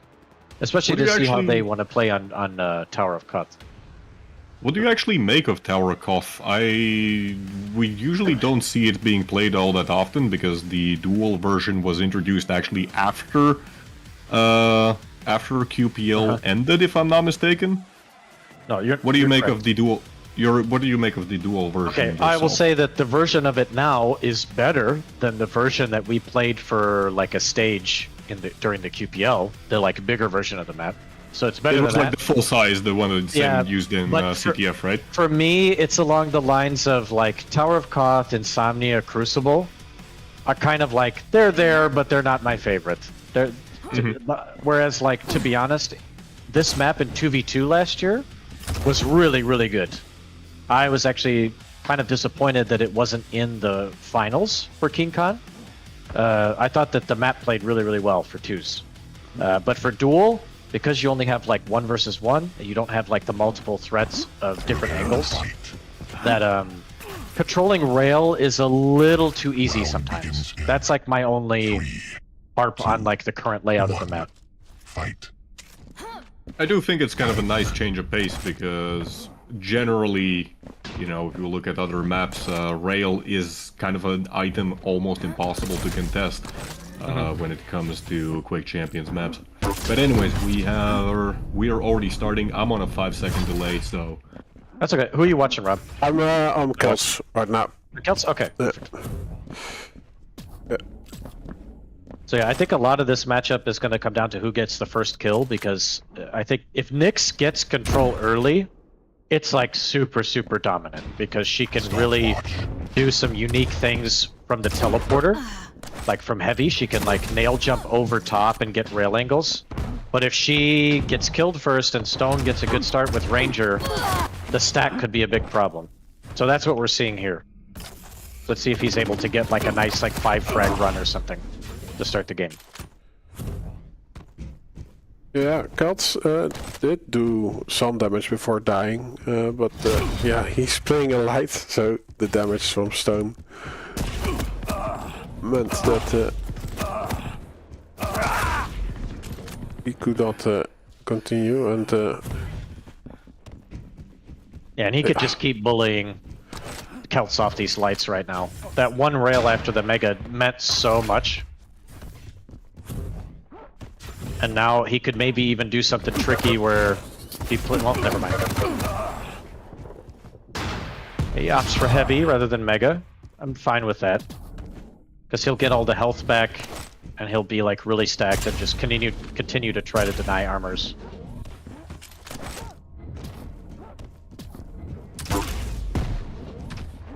And the important thing here, like if you're playing in this kind of matchup as Ranger, it's okay if you're not getting the kill all the time, as long as you keep forcing the Nyx to invis, so that eventually once you get a good fight for you, she can't get out of it. And see, exactly, he cuts him off the armor that he desperately needs, and he manages to get the frag instead. Yeah, that's kind of also what we saw in the previous matchup where Kelts was forcing out the ghost walks from base and getting caught, for example, in the same rail room. Pretty much impossible, like it's a death sentence for the next player. Mm-hmm. Yeah, kind of with the way that the order is going on the map, what Kelts needs to do, unless he gets super lucky here. Okay, well then I'll just shut my mouth. yeah, it also looked like Kelts was just in survival mode the whole time. Yeah. So, do you think that Stone should have been more aggressive than he was these 3 minutes? No, I think he was playing it perfectly. He was applying pressure without overcommitting. I think there at the end, he thought he got caught off guard too much and like panic orbed in, when really he just needed to fall to the heavy and just hold position and he would have been fine. But yeah. But that's not too bad, because he gets to spawn at heavy. So even though Kelts has tied the game, Kelts isn't in the greatest of control. So he's got to be careful here, especially since Stone got a good spawn to get heavy and get the rail off the bat. One rail makes a bigger difference against Nyx at the moment than Ranger.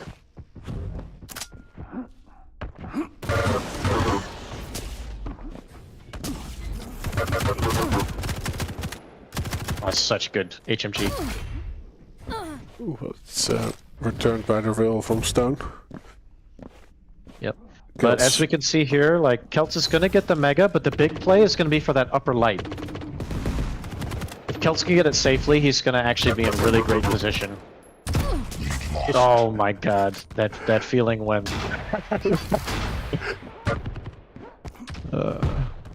Yeah, but Stone is not out of the woods yet. Oh, he does survive for a small moment after the orb, which was already surprising. Great fight from both of them. I would say the rail doesn't mean much, but Stone doesn't have the orb, so that actually means a lot here. It's the kill.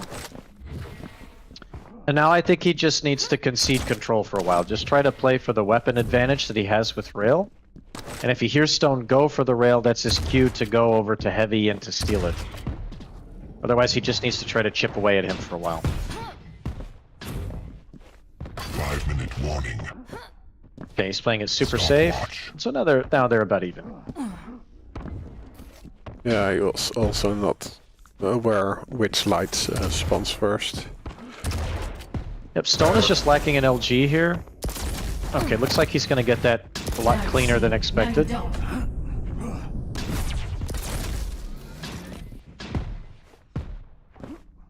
I like this from Kelts, just playing patient, realizing he can just back off, get some vials, play for exit damage. Yeah, he's looking at, even without the invis, he's looking at a good spot right now.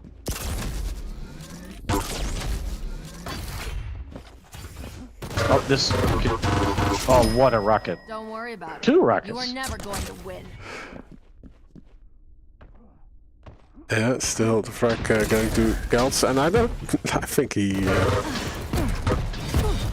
was again not really aware of which light But you can be sure spawns I'll first, end it. but in the end he jumps into the fray, gets the heavy and another frag. Yeah, see, that wasn't that bad of a all-in from Stone, because yes, he's down 3 now, but he knew that the position that Kelts was, he wasn't going to be able to force the spawn away from the Mega. And so now Stone is like actually back in control, even though he lost the frag. So to be honest, I'd rather be in Stone's position of having control and coming back 3 now with, you know, about 3:30 left in the game than having to worry about, you know, if I'm on survival mode or not. So he's in a good position to at least do something.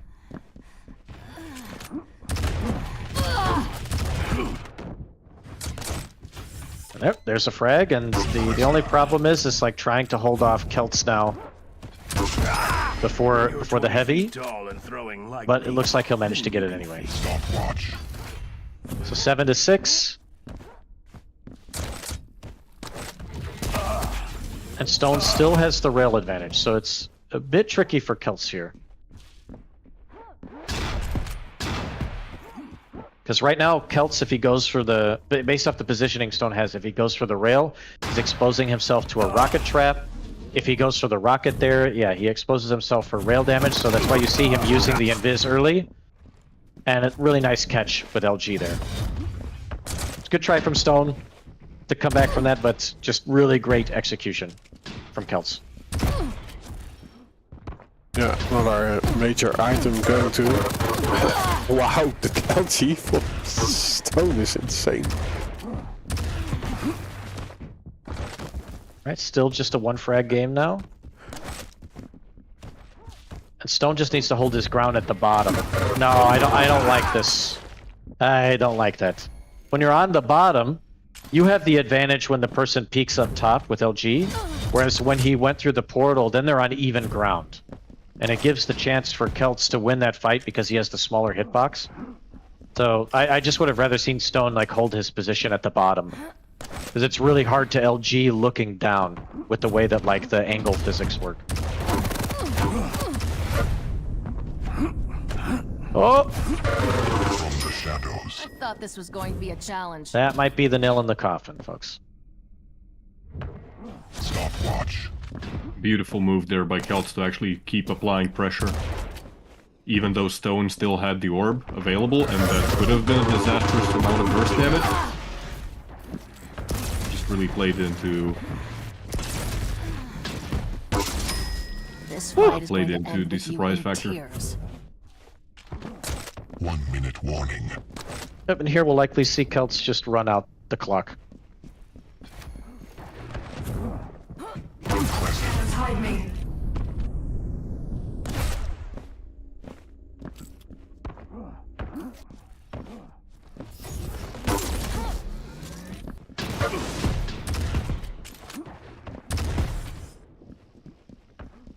Yeah, it looks I like this. very comfortable actually for Kelts, although in the score it looks closer in the end.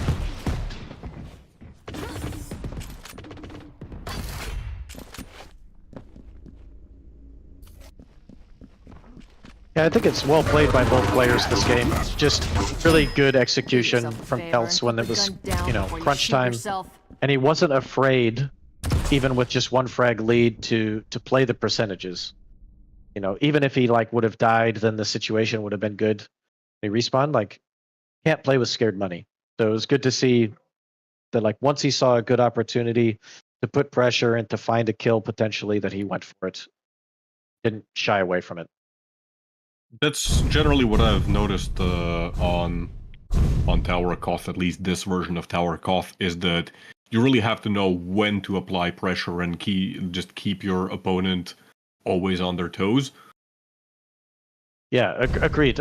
Because the more that you do that, the more you kind of control when the kill happens, because there are some really wonky spawns on the map because of how many tiers there are, like vertically.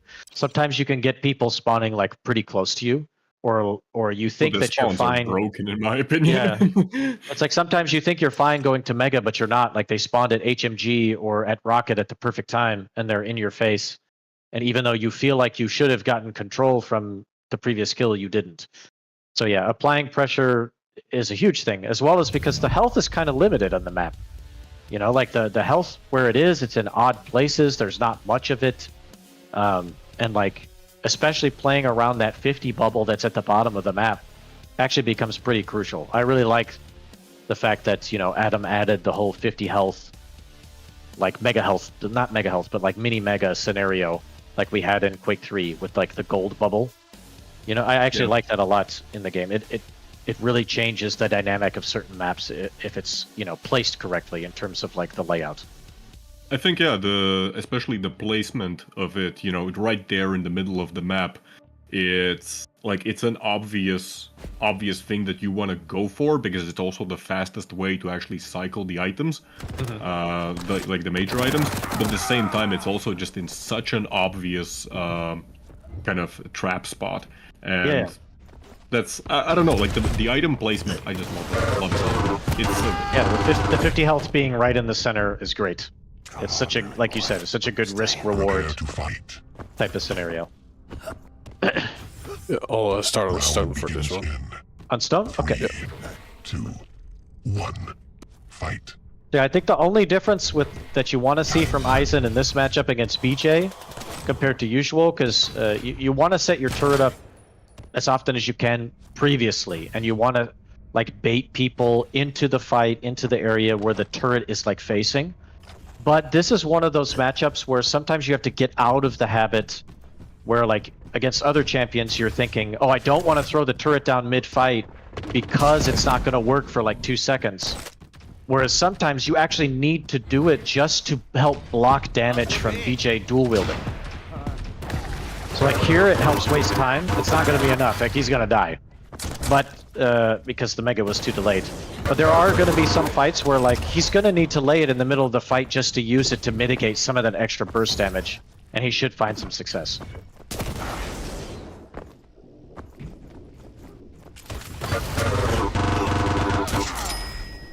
That's just soup. Kelts' LG is definitely on. Like, watching these last 2 maps, it looks ready to take base on again in the final. Yeah, I do think that sometimes I feel like Kelts has problems with against players that don't move a lot. Like he really wants to predict your movement, but yeah, base just doesn't move a lot. So there's no movement to predict. Yeah, more so like you're having to create your damage rather than letting it come to you. Yeah, it's a totally different like aiming style that's needed. Out and big. Oh, wow, what a shot. Oh, Stone with the tri-bolt. Nice kill there.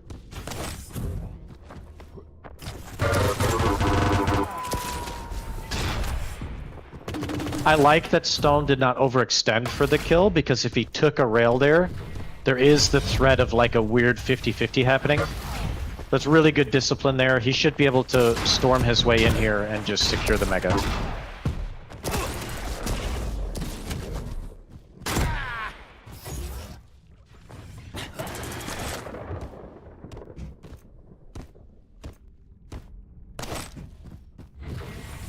Stone being nice and conscious about the armor, the ammo situation. And I like that, I wish he would have tried to extend and do a little damage and fall back on the heavy, but because he should have been able to hear that the light was picked up at rail there. Yeah, that rail's not too bad. Because he's going to restack on the light and the mega. Impressive. Now that rail means a lot if Stone can get around to the heavy here. Oh my god. No, no, no. Yeah. Oh boy. Yeah, I just saw what you guys are talking about. There's not much room to dodge a rocket in there. Oh. But it really felt like Stone kind of hesitated around the light armor area. Uh-oh, is something wrong? He's standing still. He's adding a tactical delay. Yeah, this doesn't there look we right. go. He was just scratching his nose. See, he was digging for gold. Maybe he also has a cat in his lap. Oh, can he get out of here without getting hit? Ugh.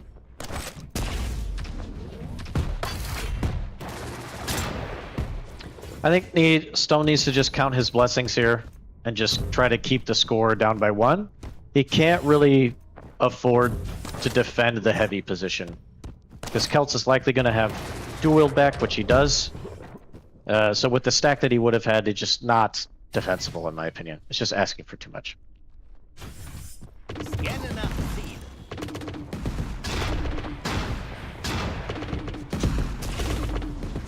Ah, okay.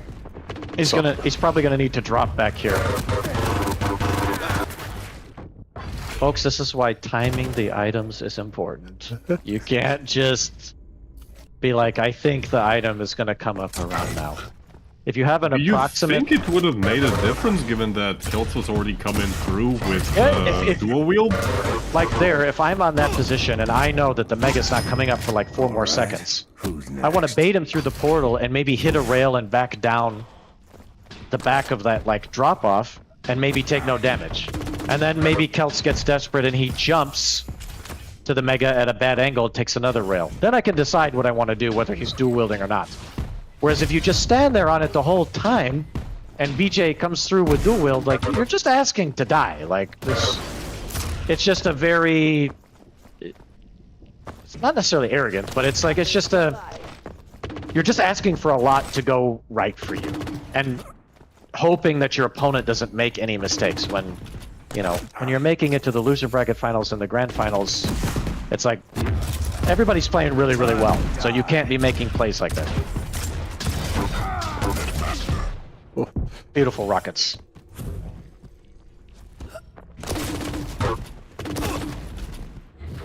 I think if Lost World was in Quake Champions, we would be in trouble from Stone. Oh, absolutely. His projectile play is really, really good.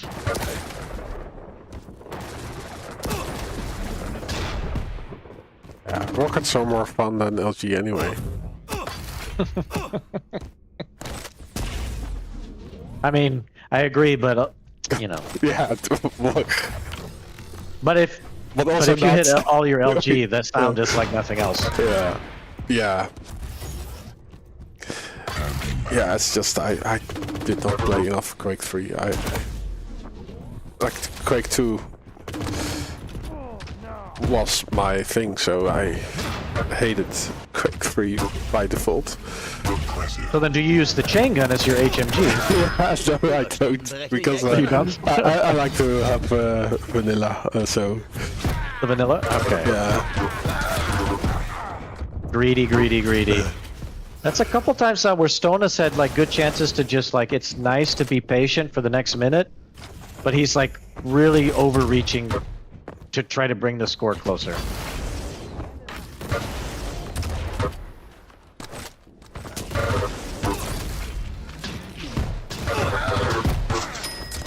You done messed up now. Kelts is really in a great position to, if he just plays solidly, he should be able to close out the map here. He has all the guns he needs. Even if he doesn't get Mega here, it's okay. Like, he's got dual wield ready. He knows he can deny rail. Stone is feeding the hungry with all that damage. That rocket jump. Like, you are... Which rocket jump? The rocket jump from He the jumped- platform over to like yeah. the mid platform. That I could have understood if it was like the last minute, you know. But I think really that was a little bit disrespectful to go and try for that. Yeah, agreed. It was a little too early to make that desperate of a move. Oh, it looks like he's calling it early. He's calling GG's. Yeah, it's... I hope the game wasn't too laggy for him. He definitely stopped like 2 to 3 times that game.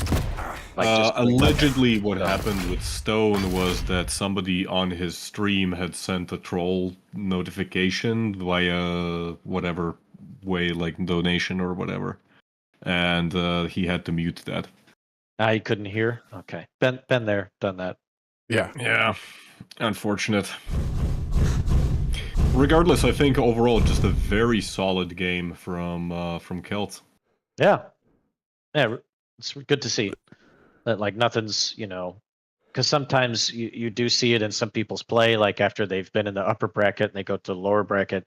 Sometimes people are a little down, and you can kind of see it in their play. But he's looking like he's still thinking well. He's looking really sharp. So hopefully this grand finals goes the distance. Yeah, I was also concerned about that, especially because it looked like Kelts kind of was maybe tilting even against base, especially on a Vulcan. You know, where he uses Doomslayer's ability, goes for Mega, suddenly finds base just waiting for him with the LG there, and just completely stops, you know? It's gotta be at one of those moments where just your heart completely drops. Yeah. Do you know what maps base won? 'Cause obviously Awoken, like you said, because that's the third one. So what was the other map that base won? It was exactly the same maps as was picked here. So first one was Tower Koth. That was won by Kelts. It was overtime 12-11. Map number 2, Vale of Noth, and then map number 3, Awoken. Okay.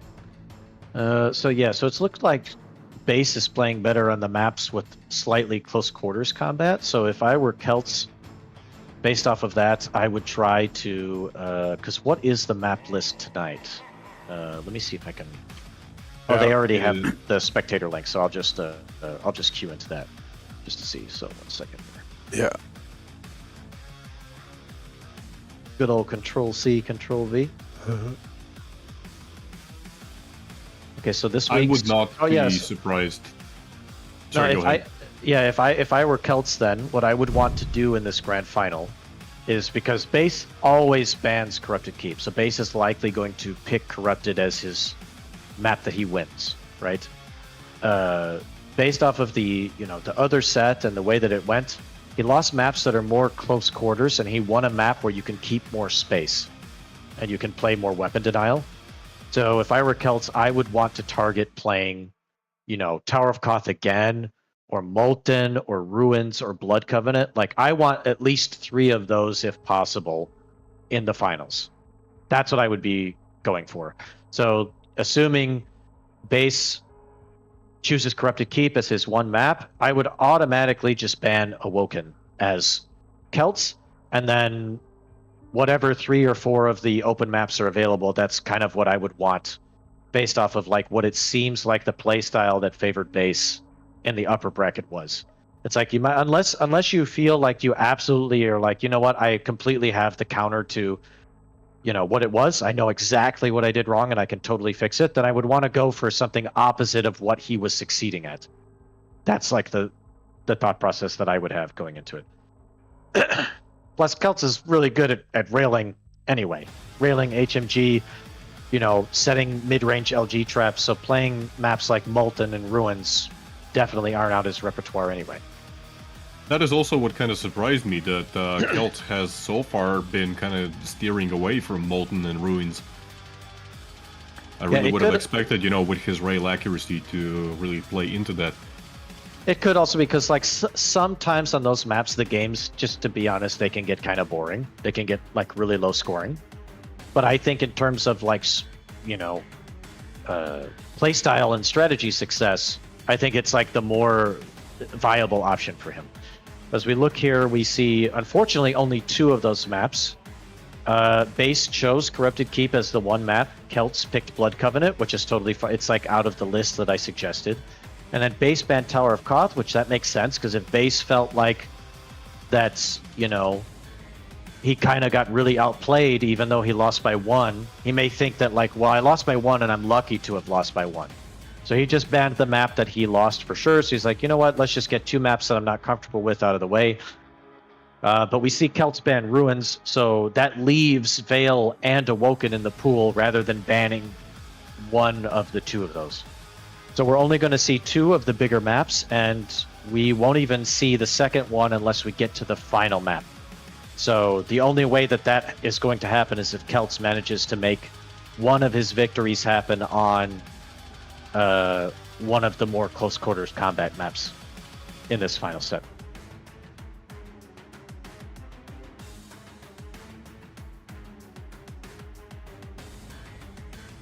And then, okay, we're on Blood Covenants.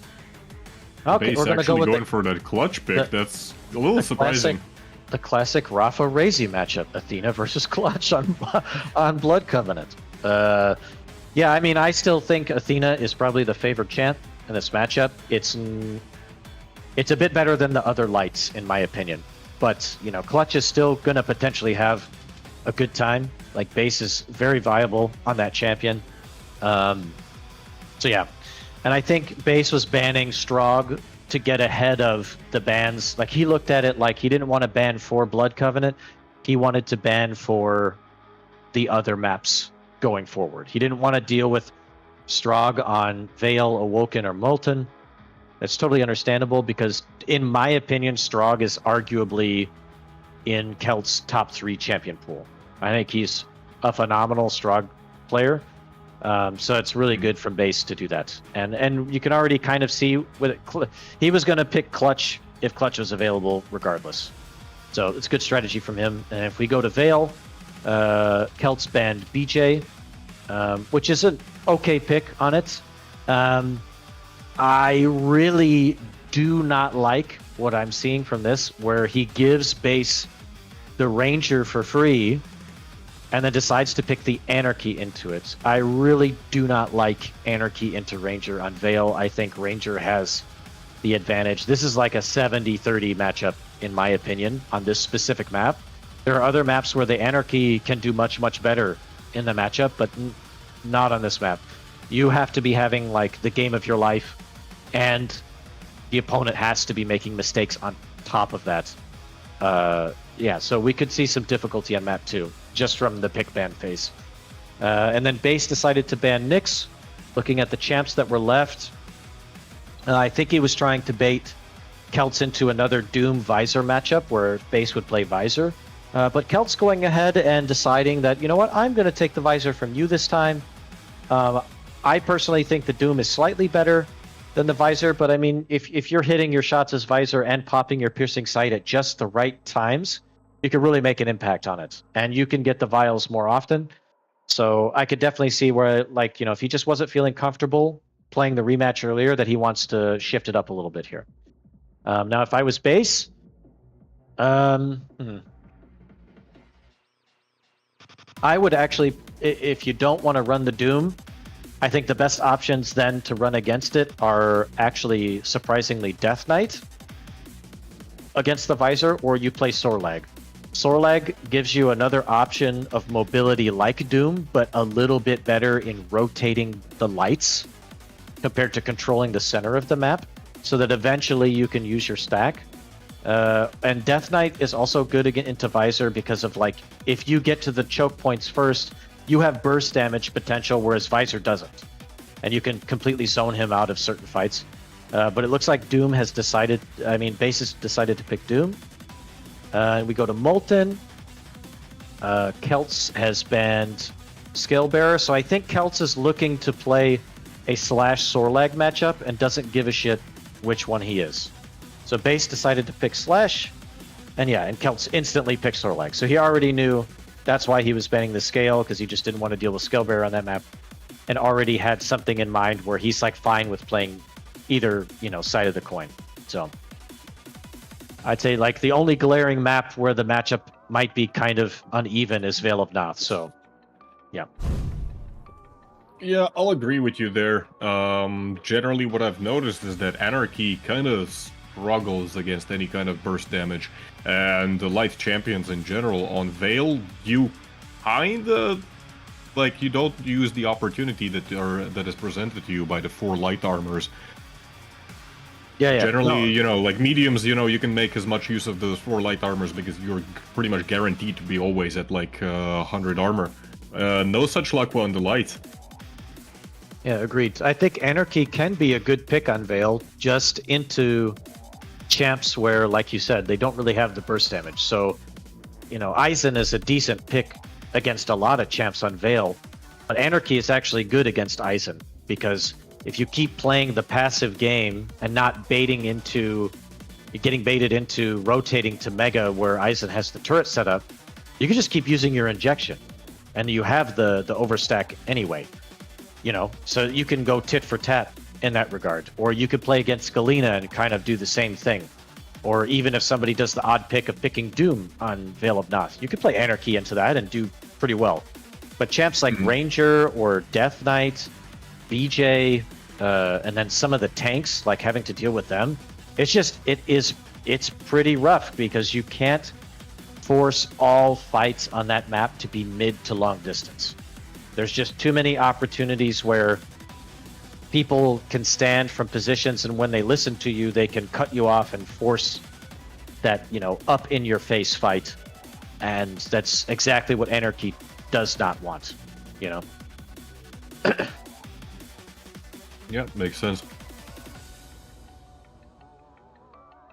Yeah, I mean, I think the only advantage that Anarchy has over Ranger in that matchup is going to be that if you get a clean kill as Anarchy, you have a bit more leeway in being creative in the route running that you do to surprise the opponent off spawn. So if you get clean kills, you might be able to take your control far enough to create a big enough lead that you can maybe hold off until the end, because you can be creative and get some more kills that way. But that's banking on you having a really good start in the first place. Yeah, and you can't always rely on that. That's correct. I'll agree also what you said regarding the Blood Covenant base banning Strog and Beaker. I think he kind of realized that he's kind of screwed regardless of what he bans for Blood Covenant itself. He bans like if he were to ban Athena, Kelts would just play, for example, Slash, which is also just like for Kelts that's a standout champion regardless, So yeah, makes sense just to go for the Strog and Beaker ban for the later maps. Yeah, and I mean, looking at it, even if base loses the first map here on a matchup where it's a little out of his favor, but not that badly, he has the better favor for the 2 maps following, and he only needs to win 2, considering it's, you have the map advantage from being the winner's bracket final winner. So, and to be honest, like going into the last map, the matchup, it used to be, I'd say there were a couple seasons in QPL where if this was, let's say, Game 7 of the finals, and I had to choose which I would be against whoever, I would pick Sorlag. But kind of with how some changes have gone over the last couple years, the matchup isn't as one-sided as it used to be. So it's about as close as a 50-50 matchup we could get for a final map. So I really hope we get to end up seeing Molten. Well, that's going to be on Kelts pulling out a nice performance here against base. Yeah, not going to be easy, especially given how the upper bracket finals went. Yeah. All right. Looks like they're getting into the server. Yeah, someone on YouTube is asking if you are looking forward to Doom: The Dark Ages. Of course I am. Who isn't? Yes. I know. Yeah, I'm really looking forward to playing it. It should be a lot of fun. Yeah, so Are you you're gonna start off Play a with, lot of Bob? single player games? From time to time. Like I mostly like to play single player stuff more so on the PlayStation than on the PC. But yeah, I enjoy single player stuff. But yeah, Rob, you gonna start off on Athena or the robot? What are we doing here? Yeah, I would say the robot. The robots. All right. So let's start off on base. I don't know. It's Kelts who needs to come back, so I think yeah, it will be. We'll start on Athena. On Athena. Okay. Or maybe the robot. No, no. I will only change my mind once, unless someone convinces me otherwise. But I. And that convinces you that you should have trusted yourself in the first place. And it just keeps going back.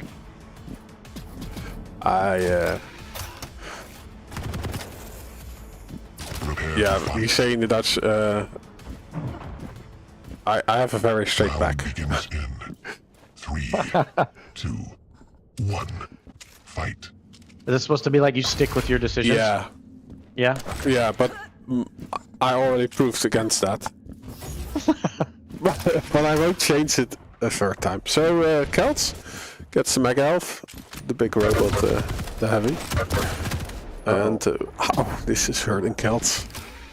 Yep. I mean, base got the spawn that he needed. He spawned on the rail side. Oh, Wow. nice angle.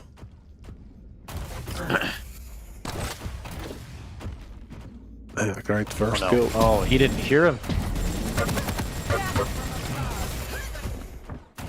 Wow, he's somehow gonna get the Mega out of here and not give up a kill. Impressive.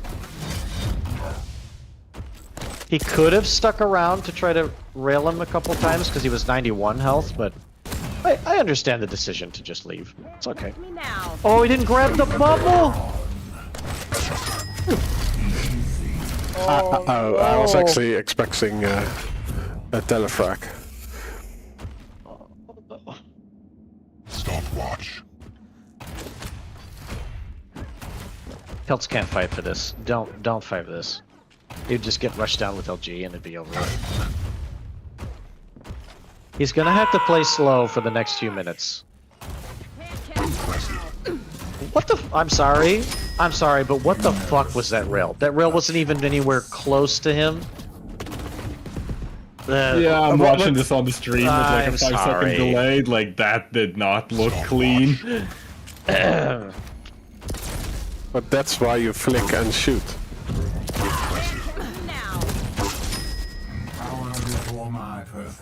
And then base misses a completely stationary target.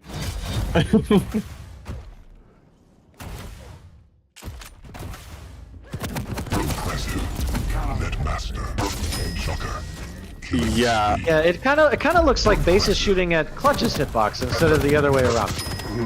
It's just. And I imagine that this doesn't do great things for Kelt's confidence of staying long on this map.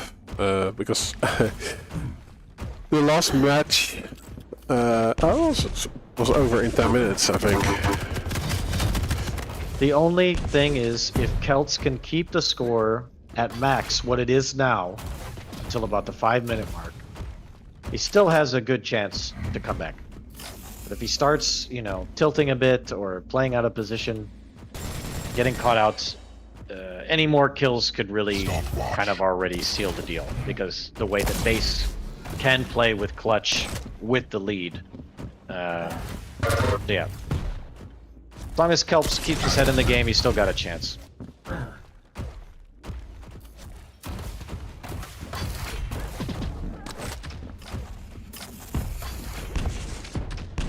Yeah, people on Twitch asking how to join this tournament. This is a weekly tournament on Friday, and there are no elo requirements. The only requirement is that you have to have a maximum ping of 120 to the European servers.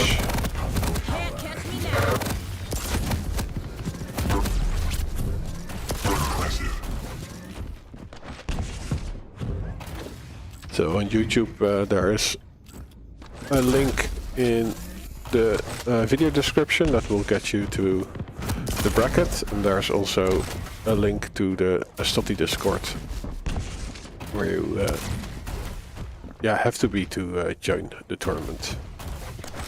It's every Friday. I think this was actually like a very surprising and also very good opportunity for Kelts right now. He was able to steal the heavy and bases right now, like for an entire minute with no armor whatsoever. He is going to be finding like some of the light armors across the map, but it was just a very very daring move, I would say, to go for that heavy while he was on bridge, but it ended up paying off and base lost everything. Yeah, unfortunately there, Kelt's not really paying attention to the fact that base hadn't been in areas of the map to get vials, so that the last time that he had used, you know, the shield, he shouldn't have it up by then. He totally had every right to contest for Mega, and he could have got another kill and kept control going there. Now the mutual isn't that bad because thankfully he spawned near the heavy, and he's got everything. He's about to get all 3 major weapons again. Oh no! Oh, what is this? What? Over peaking leads to him dropping down. Holy shit. Oh, I don't like that. You knew that he fell.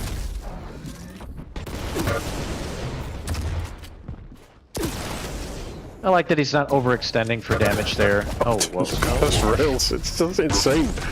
I know. I'm telling you, the hitboxes are swapped. Yeah. It's not fair.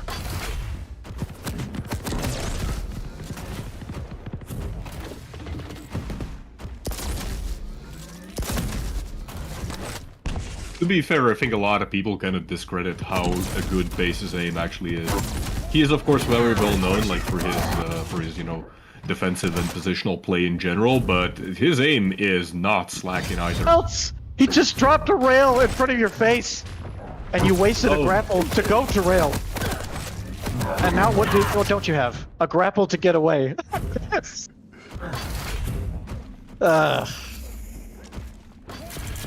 That's actually very sad. So unnecessary to die there. Nice shot. Oh, and again. Great usage of... Oh! Oh my god, right before the heavy. So you're telling me styling there's with a the chance. railgun. I would switch to starting machine gun, but... Right before the Mega? Oh, you're telling me there's a chance.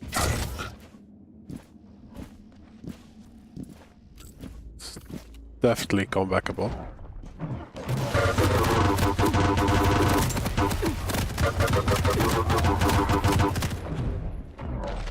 Really nice damage there. I like the chase. Very good.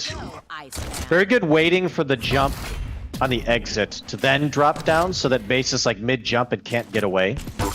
Does a really good job of using the sound cues to like bait the right situation. Alright, the hitboxes have transferred back, as we can see from Kelts' aim This here. is how it should be. Yep. The LG is not how it should have been there, I'm gonna tell you that. That was some overcounting. That was right on the edge, I think. Yeah, but the Kelts shaft is longer than everyone else's. Kelts does have a pretty long shaft, you're right. Yeah, so 1 frag, 2 minutes left. The biggest problem is Kelts, his grapple economy is very low right now. It's looking like another economy we've seen recently. And he needs to wait for the upswing. If you don't mind the pun. Oh, he's dead. Goodbye. There, he just needed to fight it out. Yeah, Like, yes, there's no way it's to get almost away. that he was missing a hook again. Yeah, and it's been a constant issue this entire match. Wow, how did he get the kill there? Unbelievable. So the game should be 8-11, but it's 9-10. We're still in it.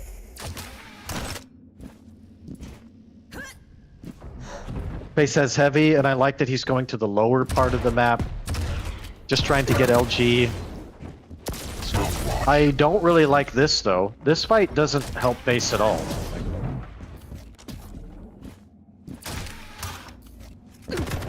Yeah. Kelts out of grapples. I really want Kelts for the rest of this time, like the next 30 seconds, to try to build up enough grapples. Just back out. That is not backing out. You have 66 health, my friend. And he gave up Mega for that. Like, all he had to do is just back out, go get Mega, get grapples, reassess. But now he's only 100 health, 50 armor, with 30 seconds left to go. And base will have the shield again. Not too long from now. Yep, and it doesn't matter if you just hit drive-by rails like this. So base looking like he's going to come away the victor here on map 1, setting him up into a comfortable next 2 maps on the style of map that he succeeded with before in the winner bracket final.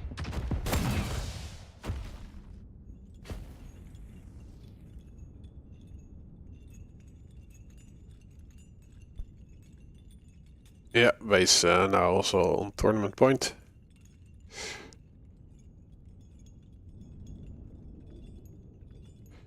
It looked promising at some point for Kelts, but Yeah, his damage output really was carrying him there. Yeah, he started really feeling it, really hitting his shots. Just kind of managing the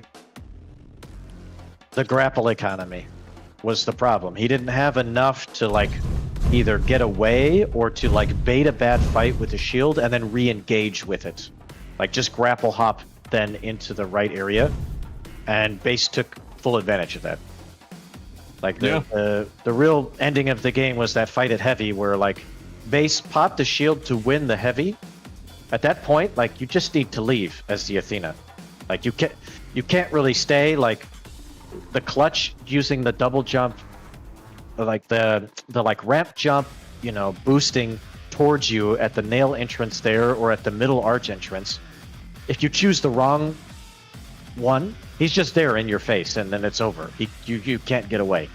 So you just have to just concede it and then just play to try to deny the vials so that for the next minute you absolutely know that, okay, I may have a tough fight against him, but then he won't have the shield. So then it just comes down to, you know, hopefully you play it right and he doesn't hit absolutely everything and that you at least tie the game. Type of deal. Yeah, but as we saw, the hitboxes were swapped, so... Yeah, definitely for a portion of the game. That's for sure.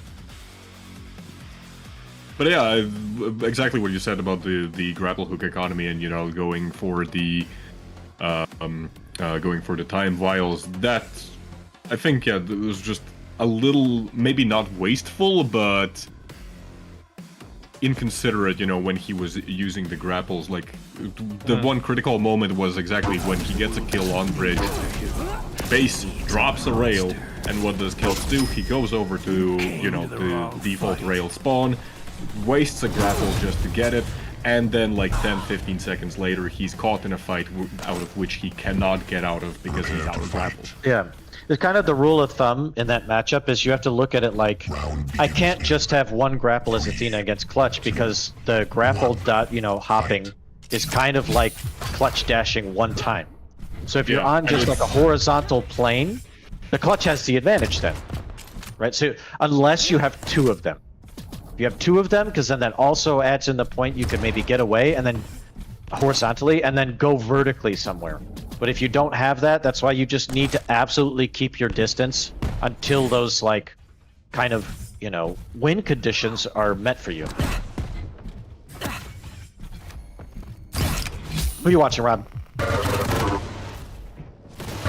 Dream is on Kelts. On Kelts? Okay. Big 50-50 fight here. Nice prediction from Kelts. And actually, this is the dream. There's no orb for base. Kelts could potentially trap him, do some damage here. And what? What? Did he hit the arrow? No, I'm watching on stream. He definitely hit his head. Man, it just happened so fast. Caught in 4K on stream. Ah, that's the problem. I'm only watching in 2.5K on my screen. That's... Juice it up. There, found your issue. Yep. Imagine how many more games you would have won had you been on 4K.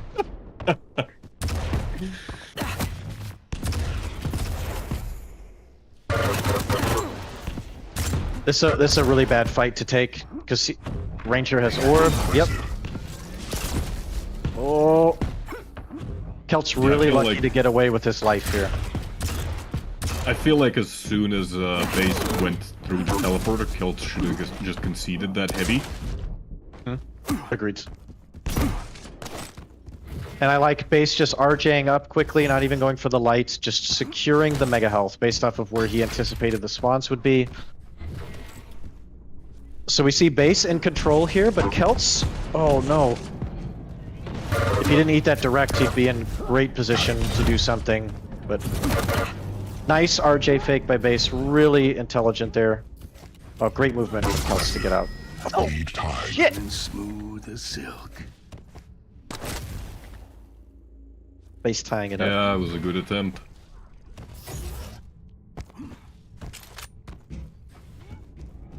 Do you think even going for that outer teleporter was that a good choice, given that base was near Mega anyways? Yeah, I think he was just kind of stuck in a really bad situation, and I think like with the movement that he did, it was incredible he even made it there. So, and the fact that base cut it off quickly enough, where like any other champion would get there just a bit later, and so you'd kind of anticipate them to be there cutting off a bit later, so just props to base for thinking way ahead on the champ that he's playing against. I just want to point out, just like exactly one of the things that you mentioned at Kelts, he was able to steal the Mega. Okay, the play afterwards on heavy, not so great, but he was able to steal away the Mega and just immediately disengage, just because, you know, perfect down to the very last second timing. Base already engaging in some cooler rocket jumps. Actually goes down? What? That was a nice hurty-furty. Yeah. Nice If orb. only Base hadn't spent like 5 minutes trying to make a rocket jump. That's a nice steal. Because if he tried to do anything else, he was going to get hunted down anyway. So I really like him going for the steal there. And it'll set him up to get the Mega. Kelts is probably saying, fuck me, what do I gotta do? Well, I get the kill, I get the heavy stolen from me, and then he spawns at the perfect spot to deal damage. When you're expecting them to spawn a shotgun. He is able to do some drugs. They're apparently legal in Quake Champions, Yeah? as we see Kelts doing okay, but base still has the good position, so as long as base keeps shielding his angles, he should secure another Mega and be just fine. And he's gonna have orb back soon. So I really want to see like shotgun orb shotgun. That's what I'd like to see. Really trying to set some traps for up close and personal combat.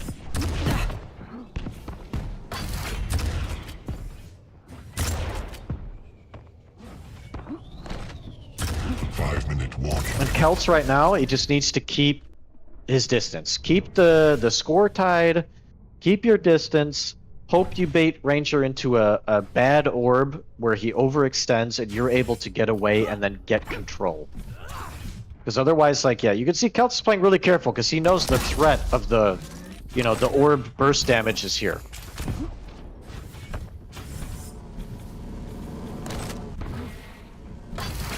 Yeah, he's been managing quite well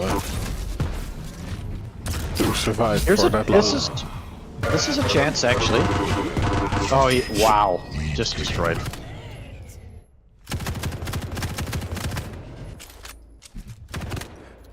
Yeah, like his survivability was basically there at the railgun with the time files and that light that's kept spawning for him. So should base just have orbed in? I think just base didn't need to over chase. That's why I said the win condition was for Kelts. Yeah, for that last engagement, indeed. Yeah. He should get him here, too. Even if base orbed, it wouldn't have mattered. No, no, no, no. Oh!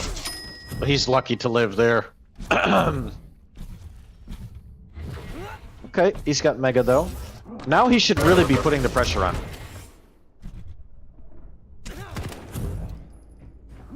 Because he's about to have his kit back, and he could maybe use it in a fight to keep the dodging up. Well, not now. Maybe RJ boost to get the heavy? No? Okay. Well, I'm base. Must have heard me. Oh no, this is looking bad. It takes so long for base to get a frac on the board. It's, We should get him here, though. Oh, and that's clean. So that's really bad for Kelts.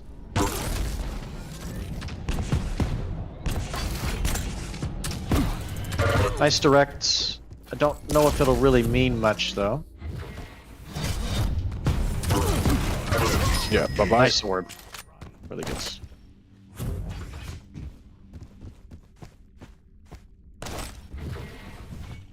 Did base steal the acid armor right there? He might have even taken an extra. No, no, okay, it's still available. Nice rail. I like this push from Kelts because of the dodging advantage there. For like a brief few seconds. Yeah, and the chase. So far, like, Kelts has thrown a few opportunities, but he has found some really good ones to actually utilize the small windows of opportunity that Anarchy has in this matchup here. So if he just keeps that up for another 2 minutes, you know, we could end up seeing Awoken. Yeah. But he just has to be wary of the orb. Yeah, like on paper, this would go to the Ranger, I would say. But Kelts is playing this really well. Impressive. I mean, it helps when you're hitting rails like that. Oh, and that. Can he get 3 for 3? Oh, LG. That's fine. Time to get some air. I like that base didn't use the orb, though, out of desperation, because if he gets a lucky, like, rail orb rail here, he's right back in it with a minute left.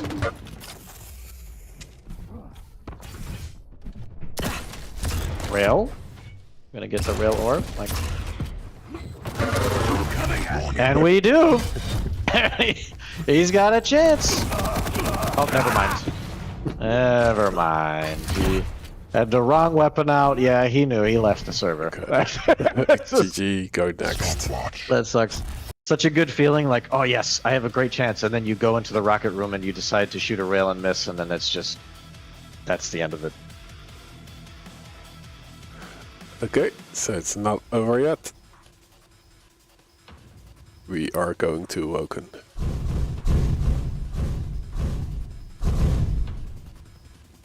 So yeah, this will be interesting to see the role reversal where Kelts will play Visor now, and Base will play Doom. Both guys obviously very viable at both champs. So honestly, I think that Doom has the advantage here. It just really will come down to Kelts if he can find the right opportunities to pop sight so that he gets really good damage leading up to an item. And just catches him at the right time so that he can deal entry damage, and as Base would want to leave, that he can then push confidently with the sight and deal exit damage. If he can't, and it's more so for info, the Doom will actually control the tempo of the game more, just due to the mobility of the double jump alone.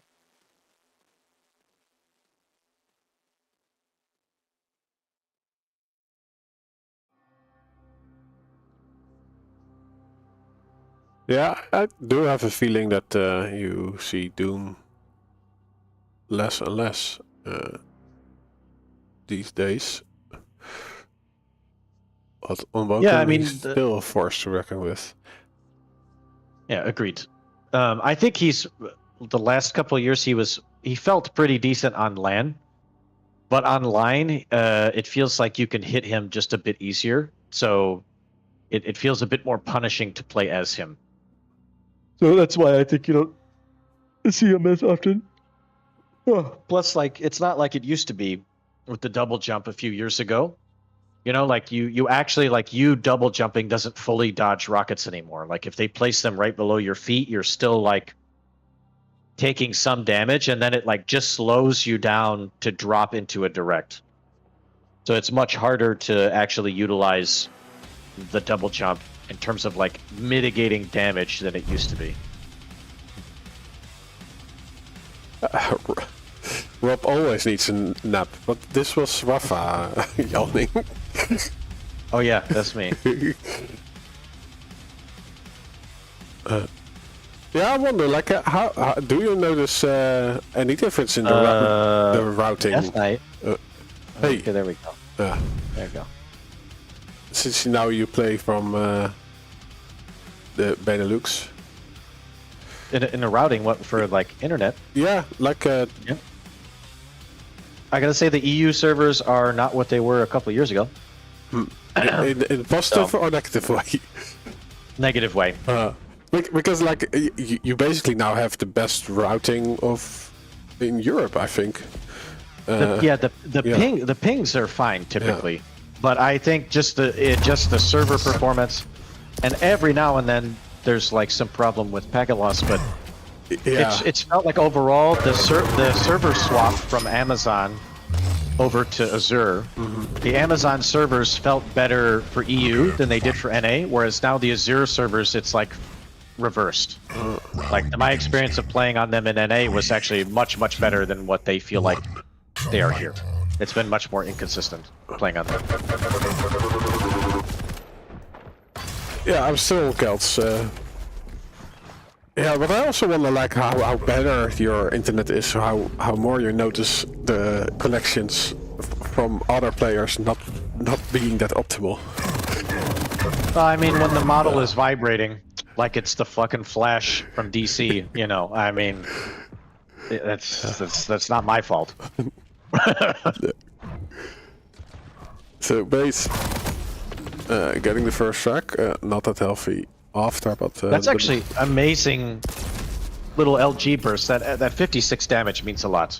Most people there wouldn't have caught him for that much, but it's actually given Kelts like decent control, and now he can get all the weapons that he needs.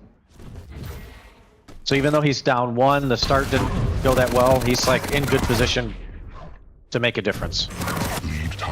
Very good discipline to switch back to the LG there. Stopwatch.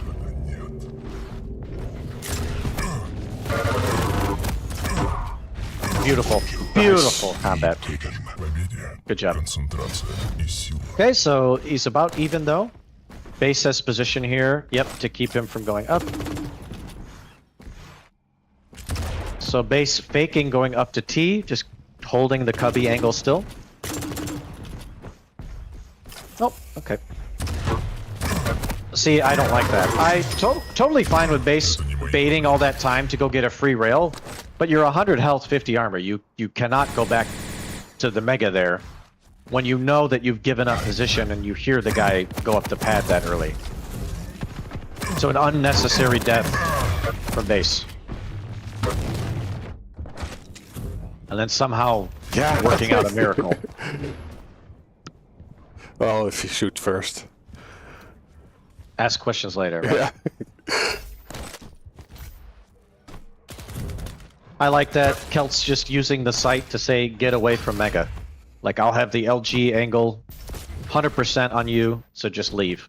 And that just using the sight at the position he did guaranteed him that, and then rotation to get the heavy.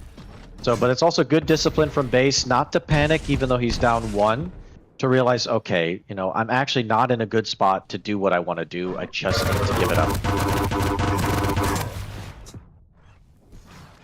And then, not sure why he all-in'd there, because Kelts should still be able to make it towards this heavy, which he does. And now you can't really drop. You can't drop on that LG. Oh, lots of rockets. Oh, okay. Still. Yep. Real hits. I think base ordered fries through the drive-through window. I don't know about getting killed with the rail. With ketchup. Looks like. Yeah. And right now, Kelts is doing what I said needed to happen in this matchup. Is using the site at the right times for engagement and like bullying off to make up for the mobility disadvantage that's led to this lead. Base is definitely not down and out. There's plenty of time with 4 kills left to potentially do this. He just can't give up kills like he did previously when it was like 4-2. Like, you can't just all in at Mega when you know that you're outstacked by 75 to 100 health and just fighting a straight up 50-50 against a Visor who's gonna dodge like a light champion, you know? It just can't happen. You have to play to your strengths as Doom and get like more first rockets, first tri-bolt spam. Once you get a rail, get the first rail angle because you have the high ground over Visor.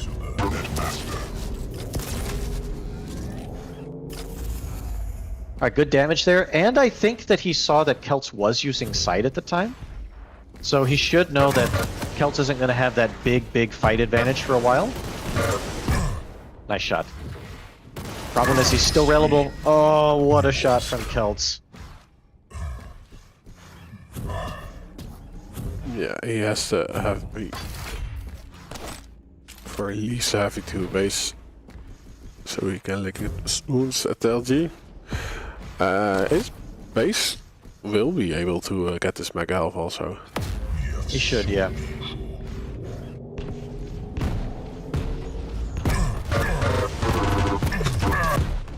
Little unnecessary there from Kelts.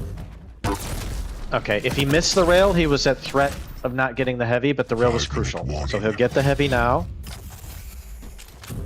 And the biggest problem is he can't really fight from mid-range at the moment. He has to fight close range or long range. As long as he keeps hitting these nice rails, it doesn't matter.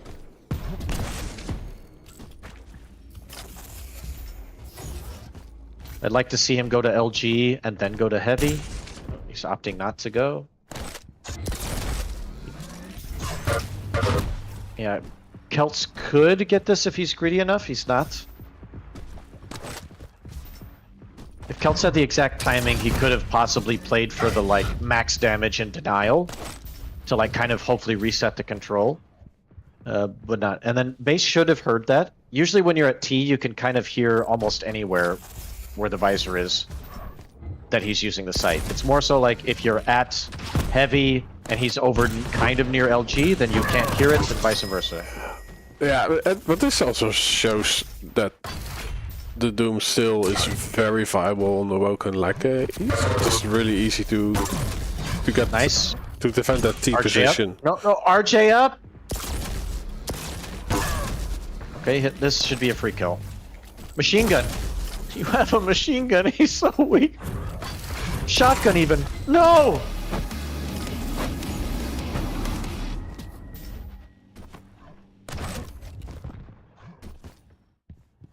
It should be 8-5, but we're still 8-4. Kelts staying alive. Yeah, he's no. Not for long. No, but like he has I just mixed up. I think Kelts flipped the timings in his head because Heavy was up at that exact moment. He's doing great damage on this one though. But he cannot get an angle after he spawns. So base covers with Mega Health, a light, and some time files. Yeah, right now from Kelts, I'd really like to see him, especially now since he snuck himself a rail, just play really safe. Play for Tri-Bolt, LG, and rail fights where you're just kind of keeping the Doom away from you. And just keep trying to stay at like 100-100 and have like a light armor at your back so that you catch the Doom overextending at some point because Doom has to push to make up the frags, and that's your way in. He's kind of done that right now, and it should have won him the Mega. And he's delayed it. Now, base might think that the Mega comes up around like 7 or 8. So we could see at the next Mega that base is waiting there for nothing, and Kelts ends up catching him for the kill. There we go. Oh, should be another... Oh, nice damage from Kelts. I don't know what base's FOV is, but on mine I caught that the light was up at T. Maybe his is too low and he couldn't see it. Okay. He has enough for this one. So we're going to full Monty. So the two maps, the two style of maps that Kelts lost in the last one, he's managed to turn around. And he's managed to win it. And now we go to a nice 50-50 matchup. Got some Slash versus Sorlag on the final map. And some Molten Falls. And I pray that neither opponent falls off the edge of the map for no reason. If they're knocked off, it's whatever. But for no reason. I've been that sacrifice. Nobody else should have to deal with that pain and humiliation. Well, it was tactical, right? Because in the end you won. Yeah, but still.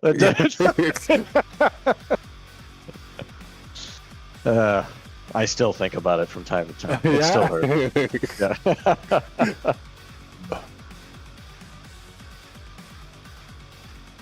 Yeah. I think they made a memorial like in another game, right? I think in the, what is it, the QCDE Yeah. version of it? Yeah.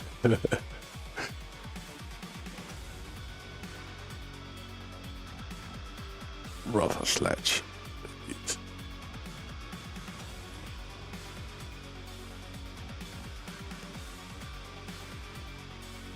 Yeah, Ionth is not allowed to sleep yet.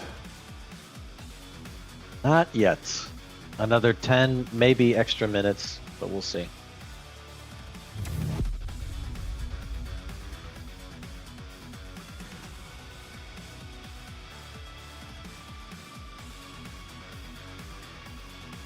Alright, so we got Scary Emo Slash against Mecha Sorlag protecting the last Sorlag egg in existence. Like a lizard Terminator plot. Yeah. Sounds like a Hollywood movie that is now 200% more expensive. No, like the other way around. That is still cheap, but if you produce it in Europe.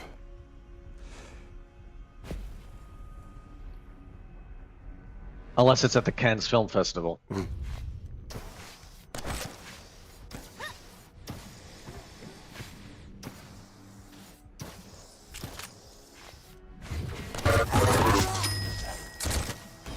Prepare to fight. So the biggest thing about this matchup is Sorlag wants to find an opportunity at some point to die.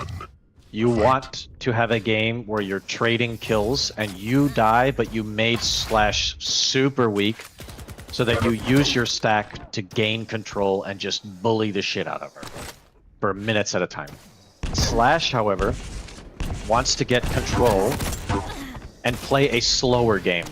And what you want to do is you want to find an opportunity to get a lead and then keep the Sorlag weak at some point. Don't kill her, but keep her weak and just keep cycling the control. Because the threat of Sorlag with a small health pool and a big hitbox isn't what's scary. It's the scenario where, you know, you're weak and the Sorlag comes off the spawn and it doesn't matter what damage you do because then the Sorlag's going to get all the items after him. Impressive. Right now, Base playing the matchup to perfection, gets the first frag, and is really controlling the pace here.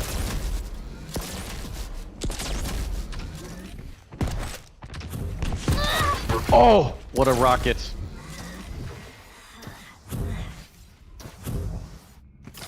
But I think the problem is right now, there's not enough time from Mega to Heavy, yeah, for Kelts to make it. And what were you gonna say? You think what? yeah, like what you were saying, because he could actually already do that on the second rotation, but he went for the kill. Yeah, I think there's enough time right now, like for Kelts to kind of protect the upper Tribolt area from Slash coming through, well, so he could get heavy. Yep, and that's what he's doing. He spits. Might still take some damage, but oh wow. I love the damage, yeah. And he did nothing. No.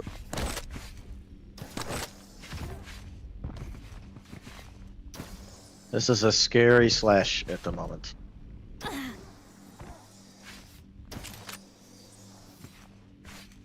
I wonder if Base will just try to run the same route. Because he knows that Sorlag doesn't have spit yet. Yep, does. Has to abandon.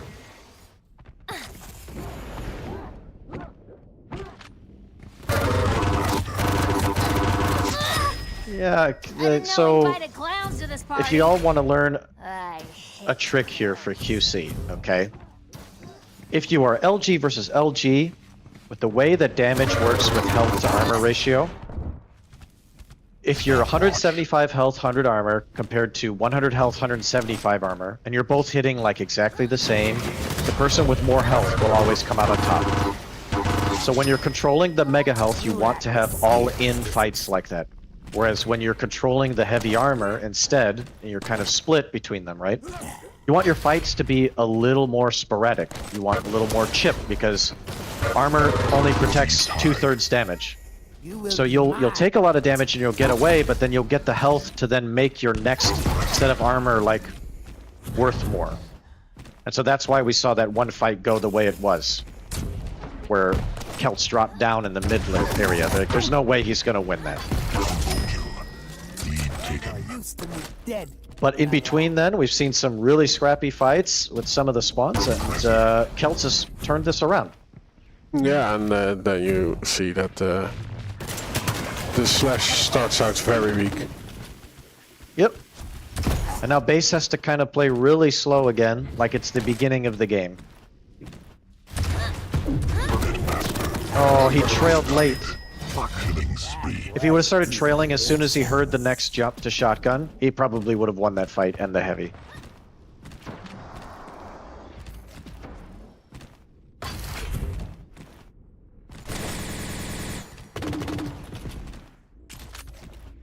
Yeah, Base does find one light, but that's removed. And yeah, Kelts has got the dream scenario right now. He's like healthy, he's got guns, he's like trying to move in. Oh, but Base, 2 rails in a row. And I really like that Base didn't re-peek after becoming unrailable again. He's just playing for the light, trying to suffocate, giving himself a chance for this mega. Yeah, and he does get the room because to do so, because not all lights are covered by Kelts.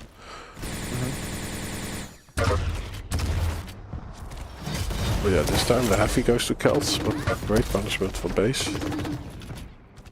5-minute warning. Good patience there. Oof.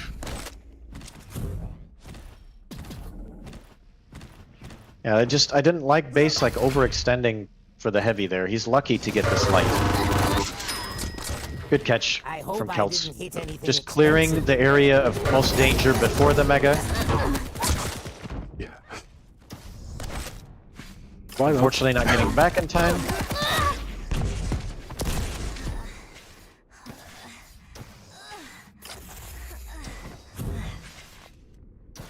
And Base is in big trouble. Yeah, he should have expected that Kelts would come back here. Oh, did he take nothing? And it's all gonna work out. Okay.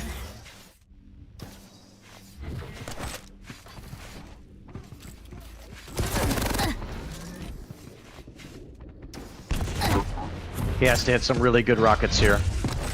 He has the positional. Oh, he's gonna get the follow-up. No, just go for the bubble first! No! Oh, if he just went for the bubble first, he would have guaranteed a tie. Oh, but I do like Base just abusing the speed he can have with the slash. It's just insane. The shock and Kelts awe. is in such deep shit right now.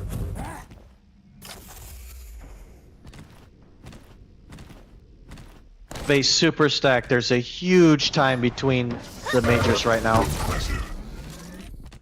Even though he took that damage, it's not really going to matter unless he takes more unreturned damage. He's got the better position right now. He'll secure Mega again. And he likely can clear the rail where he should know that Kelts should be before this heavy comes up. Oh, gets even let Kelts just shows up.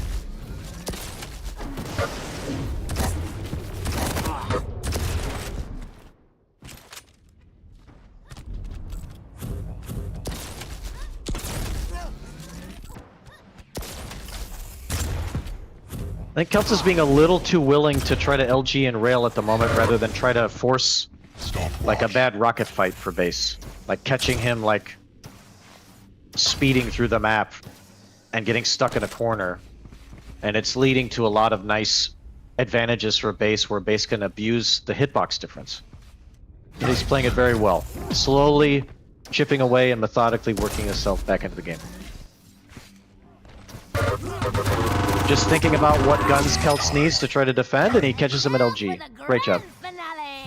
You should know that Kelts is at rail, so yeah, he's, look at this, baited the rail out. LG damage, perfection. Great job. If Kelts goes like 3 for 3 here, that's 1 for 1. Nicely done from Kelts. Like, base should have known that things could go wrong there. If he took that route, he should have just went somewhere else. It didn't have to be this way. I should make a nice profit off. Yeah, important track, but only 90 seconds to go, and this is making it really difficult for base. He's gonna have to work out a miracle at this heavy. Yeah, I switched to him. He probably has the cards to at least fetch it.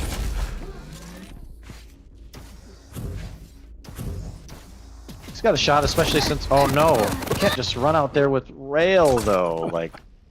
We have seen that before.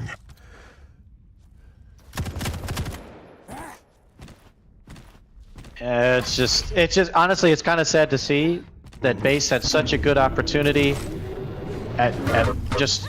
Seriously, getting such a nice kill at the Mega, zoning out before, and then just taking the one route that you know, like, you know that they're gonna have the weapon advantage that they want. They're gonna be at the rail portal with rail, where it's like, if you just take a route to shotgun or you work your way around to rail, you as Slash can possibly work your way into a closer fight where the only gun they've got is rail at the time.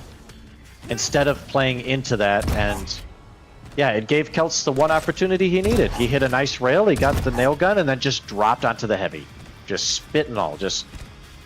You know, he just kind of fed him the best chance to get back into the game when it's not necessary. So, but congrats to Kelts for taking advantage of that. He did what he needed to do there. Yeah. I would say And it a was complete pretty reverse sweep. entertaining. Yeah, and they were also tight on the wins over the whole series. I think both had 24 wins up today. So this one. Yeah, but I don't know, I'm glad it was a really nice finals tonight. It was great to see. Good action sure. for both. For sure. Are you still there, Lethead? I am indeed still here. I from time to time He wanted took a nap. to say something. I know. I from time to time wanted to say something, and then I realized, like, oh, snap! Because of the 5-second delay, like the games are actually moving so much faster that I just cannot Yeah, find the the moment to slash say and anything. like, yeah, it's so fast on that map with their rotations. So what would you like to say now? Now I would like to say, I don't know. It's I was kind of mesmerized, honestly, by the games. They were really, really good. Not every week do we get such close grand finals, and it's been overall very exciting. Great to have you here with us, Rafa, of course. Thanks. It's been a long time coming. The schedule just has not worked out. I've either been playing, or sometimes when Rob has asked, I've like had other plans. So it was just nice to be able to join for once. Yeah. And obviously, you know, we really appreciate all they do to put on the cups every week for people to come by and play if they want. And obviously, you know, to you guys taking the time out of your day, you know, to stream so people get to watch, you know, obviously you're doing it on your own merit. So really appreciate that. Thanks, guys. Yeah, thanks for the kind words, and also great to finally have you on. Yeah, So let's do it has again this sometime. been like a project in the making for like years now? I have at least like a year and a yeah. half, 2 years. It's been a really weird just coincidence of not being able to sync up on the schedule. Yeah. Well, glad you finally made I it. think it was even funny. Like we both went to QuakeCon and we did not see each other. I think like Yeah. Pretty much. we messaged each other on Discord after, like, hey, was nice Hey, to did you not have a have fun catched time? you. Yeah. But I saw you on stage. So, but yeah, that's what happens. But it finally happened, and it went well. It was cool. So, thanks. Overall, just a great tournament this week. Yeah, thanks everyone for watching. Thanks, of course, for the players, for the entertainment. Everyone who participated in chat on YouTube.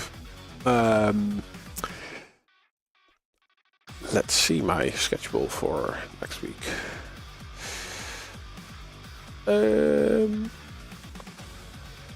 Yeah, I think we will be here next week again. So hope to see them. Are you going to do the NA stuff tomorrow, Ledet? Most likely, yeah. Okay. I don't see a reason why not.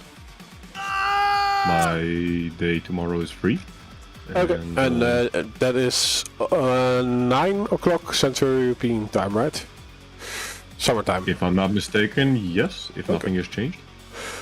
Okay, so please. I do not know how many players we have signed up so far, but yeah, that's also a thing happening tomorrow. Hopefully less ESP drama. saying for sure. Yes. Hopefully no drama.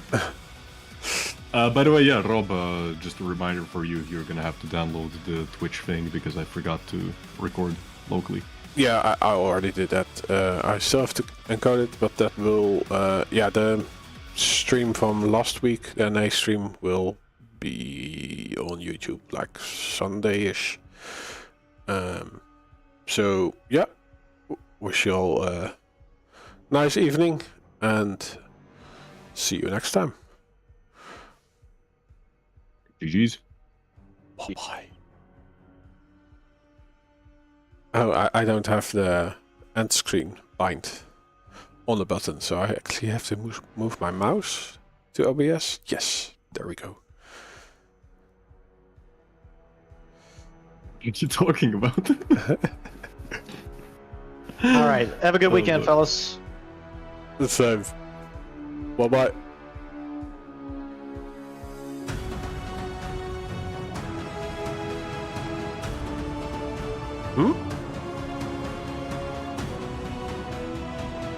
Yeah,